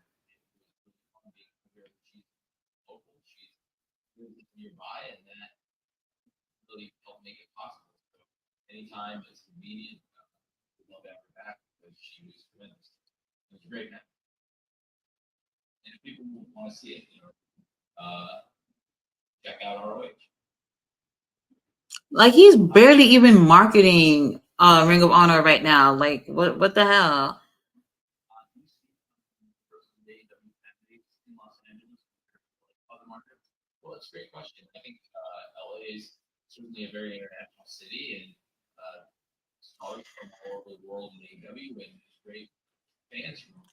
Yeah, Keith Lee and Ring of Honor would have been okay. And it's a TV title. It's not the biggest title over there. Like I would have been okay with him um winning it if that's the route that they would have went on Dynamite.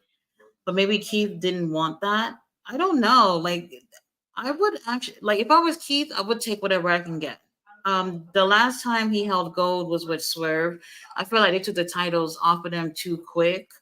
Obviously because the claim was getting over as hell. But I still feel like we could have seen a lot more with Keith Lee and Swerve as champions. But since then, we really hardly see him. Like you see him come for like a week or two, and then he's gone for a couple of months. Then a week or two, gone for a couple of months. If they would have put that title on him, we would have seen him pretty much on a weekly basis. So, I would have taken that opportunity if I was Keith Lee. Because that's way much more than what he's done at all in AEW, which is kind of sad if you ask me, because a lot of people had that same thought of him being in WWE. Now he comes to AEW, and it's just like, meh. And that's the reason why I don't really care too much for Tony Khan signing people because you get them and then you do what with them? Nothing. At least most of the people.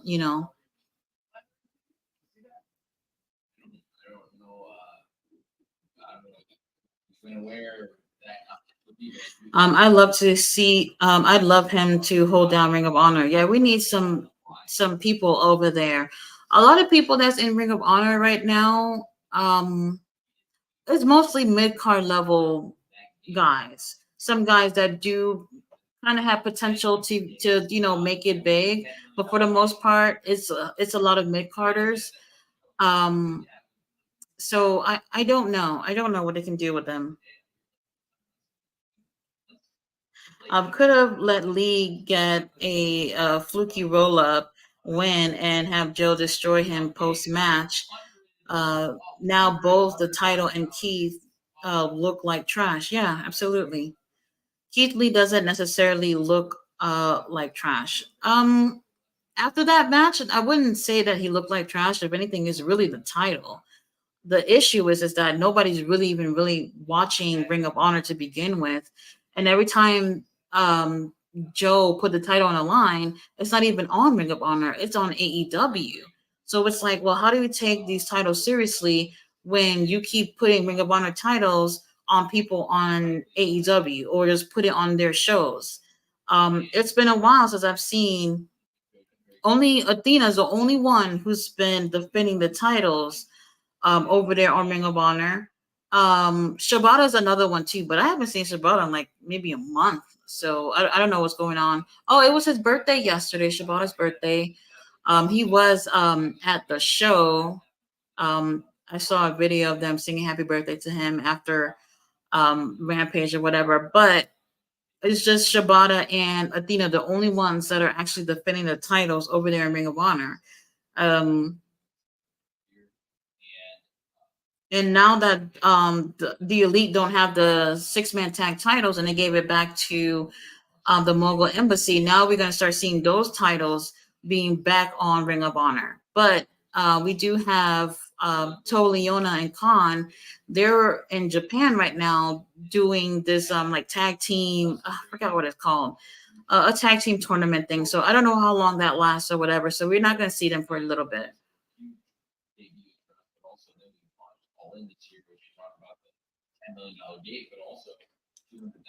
The Brock Lesnar Keith Lee Royal Rumble moment is still one of my favorites. Yeah, me too. Putting it on AEW is fine, but then have them on Ring of Honor as well. So if they had the titles, I don't mind seeing them on AEW, but don't give it to people who actually won't be on there. That's why I was saying earlier, I don't care too much about the Guns, nor MJF having those titles because they're not even going to be on Ring of Honor at all. And you saw the same thing with the Elite too. They had the 6-man titles. They didn't step foot in Ring of Honor. So it did nothing. It just kind of seemed like, okay, there's some gold in Ring of Honor. Let's put some bling bling on some of these guys over here and on AEW without actually having to make any new championships in AEW. And I don't see how that helps Ring of Honor at all. You take it off the people who actually have worked for those things and you give it to other people. Doesn't make any sense. Tony Khan probably did not blink this entire scrum. Athena is on Ring of Honor, but she's rarely seen on AEW. She was on the pre-show at All Out. Was it All Out? Was or no? It was. I don't remember All Out, but I think she was in the pre-show for Wrestle Dream. I remember that. My theory with Athena not being on AEW is because I think that they know she's doing better than the other girls. Personally, I find her to be the most interesting of the girls that they have within both of those promotions. And I thought they did that at first to keep Athena away from someone like Jade Cargill. Perhaps, what's the other girl? Damn, what's her name? Britt Baker. I can necessarily see um, Athena going over there and basically making all these girls her bitch. She's really, really improved. Like if you guys have not seen Athena in Ring of Honor, you're gonna, think of when she was in WWE, and I don't think it's necessarily the same. She definitely has changed, and she's so much more better in the ring, and she got the character that she's doing down pat. Like even on social media, she's the same, the absolute same. And it's been great to see how much she's been able to do in almost a year of holding that title. It's really hard to tell who would be next in line at this point, but for those reasons I couldn't see her being on AEW because she'll just come off better than those other girls.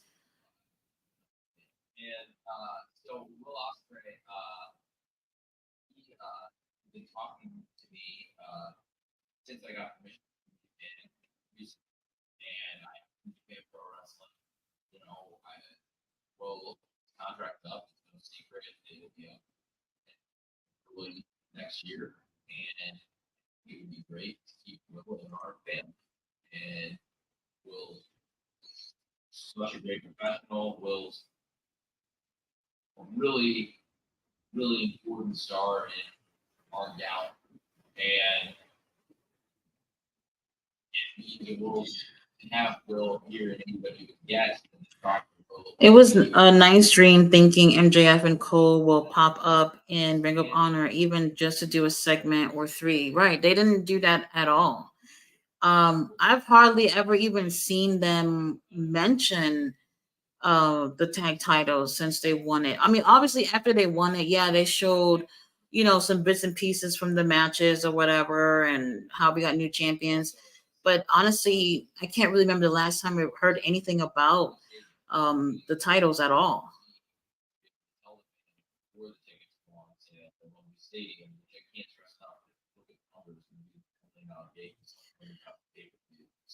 Cocaine is a hell of a drug. She was flubbed a bit, but seems like her getting her own space from our perspective on Dark Elevation. That match where everyone got upset because she worked stiff. Tony Khan needs to let advisors speak for him at these press conferences. Well, after the foolishness we just heard about that Continental tournament, yeah, he needs somebody to do the talking for him, because I don't think he was necessarily 100% prepared to answer that question. And I think people probably got more questions than answers about that tournament. And it's literally going to start on Wednesday. Do you think Tony's matches might suffer from her new character, especially if she gets stale? Well, that's what I kind of hoping don't happen. I can literally see this character get stale. They're just gonna have to play their cards right with her in this character, and she needs to have the title for quite some time. I don't want to hear in like a month or so, the next pay-per-view, that someone else wins this title. It's too much. But I can see the character getting stale. From that moment, she built her character under the radar. Maybe she likes it that way. Ultimate freedom. Yeah, I can see that. And also, I can see her having more freedom within Ring of Honor compared to AEW. Obviously, there's a lot of girls on AEW that they're going to want to protect too. So there's more freedom in Ring of Honor. Not too many big name girls on there. What they normally do, what I've been observing, is they have a lot of women who are, I guess, successful in the indie scene, and they bring those girls over. Obviously, they're not going to win those matches against Athena, but we'll get a chance to see those girls get an opportunity in Ring of Honor. And I find that interesting that they would do that before end up having um, Athena in the ring with like Britt or Sheeta or any of that. The last time we seen Athena on AEW was the Owen Hart tournament. She was against Willow Nightingale, and obviously Willow won that.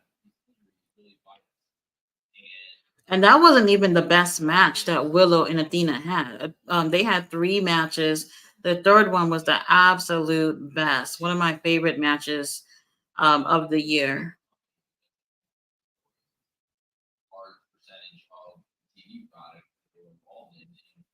Man, Tony, you really played me for a fool tonight. I've been waiting for Swerve to come out, and you still talking about everything else. This is why I couldn't get press badges. They got the room full of people looking for a job. Shake my head. And it's funny you say that, because I feel like it's always the same people in the room. It literally feels like it's always the same people in the room, and other people won't be able to get those opportunities to make it to these scrums, and that's unfortunate. The first time Adam Cole has been present for a whole show, and there was absolutely no sign of the devil throughout it. Right. That's what I think, because a lot of people are suspecting that it's Adam. That's why they didn't show anything about it. Maybe because, I don't know, they probably don't want to change people's mind about it being Adam or not. I still think that they dropped the ball on that. They should have shown something tonight in terms of the person in the mask. Something about it is just not hitting the way it should at this point. Oh, what episode pay-per-view was the Willow Athena match? I don't remember the first one. But the third one was at Death Before Dishonor. It was actually the main event on that pay per view. It was so good. They kept billing it as a double main event. So I think the one that came before that was Pac and Claudio. That was a good match, but unfortunately, Pac got injured in that match. It was a lot of foolishness going on towards the end of that match, but then we had Athena and Willow come on last, and they blew my mind. I was absolutely very impressed.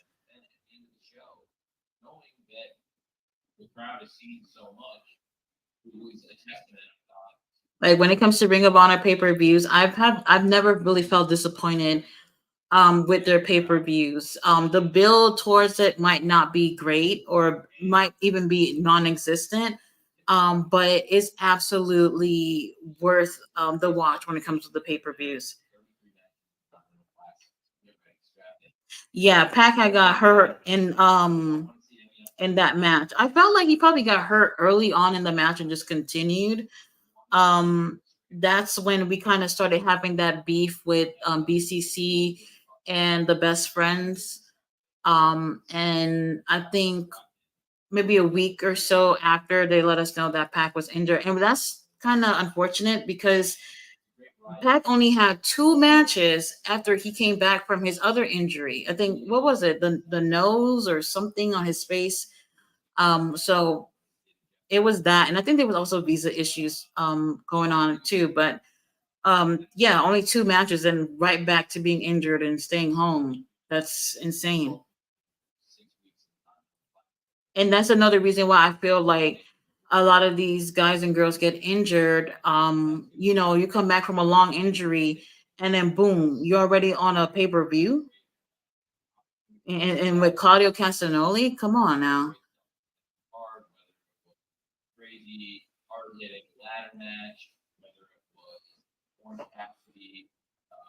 33 matches in the tournament. He said no outside influence interference in the matches. 33 matches? No, it's not 33. It can't be 33 because the last match is on December 30th. Um I don't know. I got to see more details on it cuz something feels weird about it. Taylor Swift is all elite. What the heck did Tony put inside her pants those two times? Yeah, it was a steel plate. Um I don't know. I didn't necessarily care for it. It could have been a little bit a better ending, but hey, she won. Let's see what she does with the title. And then that's her third time winning it too.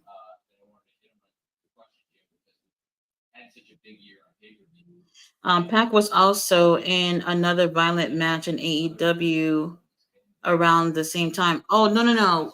Pac was the match that Pac got injured in was earlier that year. Do you remember when the trios titles with when they had that um the out of seven matches with the elite? I think it was that last match is when Pac said it was Kenny that got him injured. I don't know if that was he said that for storyline purposes, but it was that match when he got injured and he was gone from there. And then he came back. He had like one match and then the pay per view match, and then that was it.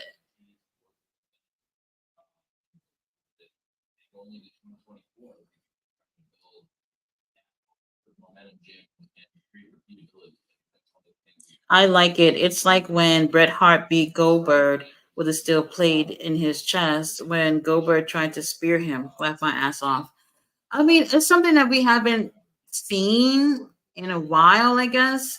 I figured she was going to end up using something to cheat with because she had that when Luther came out, he had that tray and there was like a whole bunch of different things on the tray. So I figured she was going to end up taking something from there. I think she had like a pearl necklace on there. I thought she was going to use a pearl necklace and drop the pearls in the ring. And I don't know, Hikaru Shida would have tripped and fallen. That's what I thought she was going to do because I saw the necklace. But yeah. That probably would have been probably worse if she did that.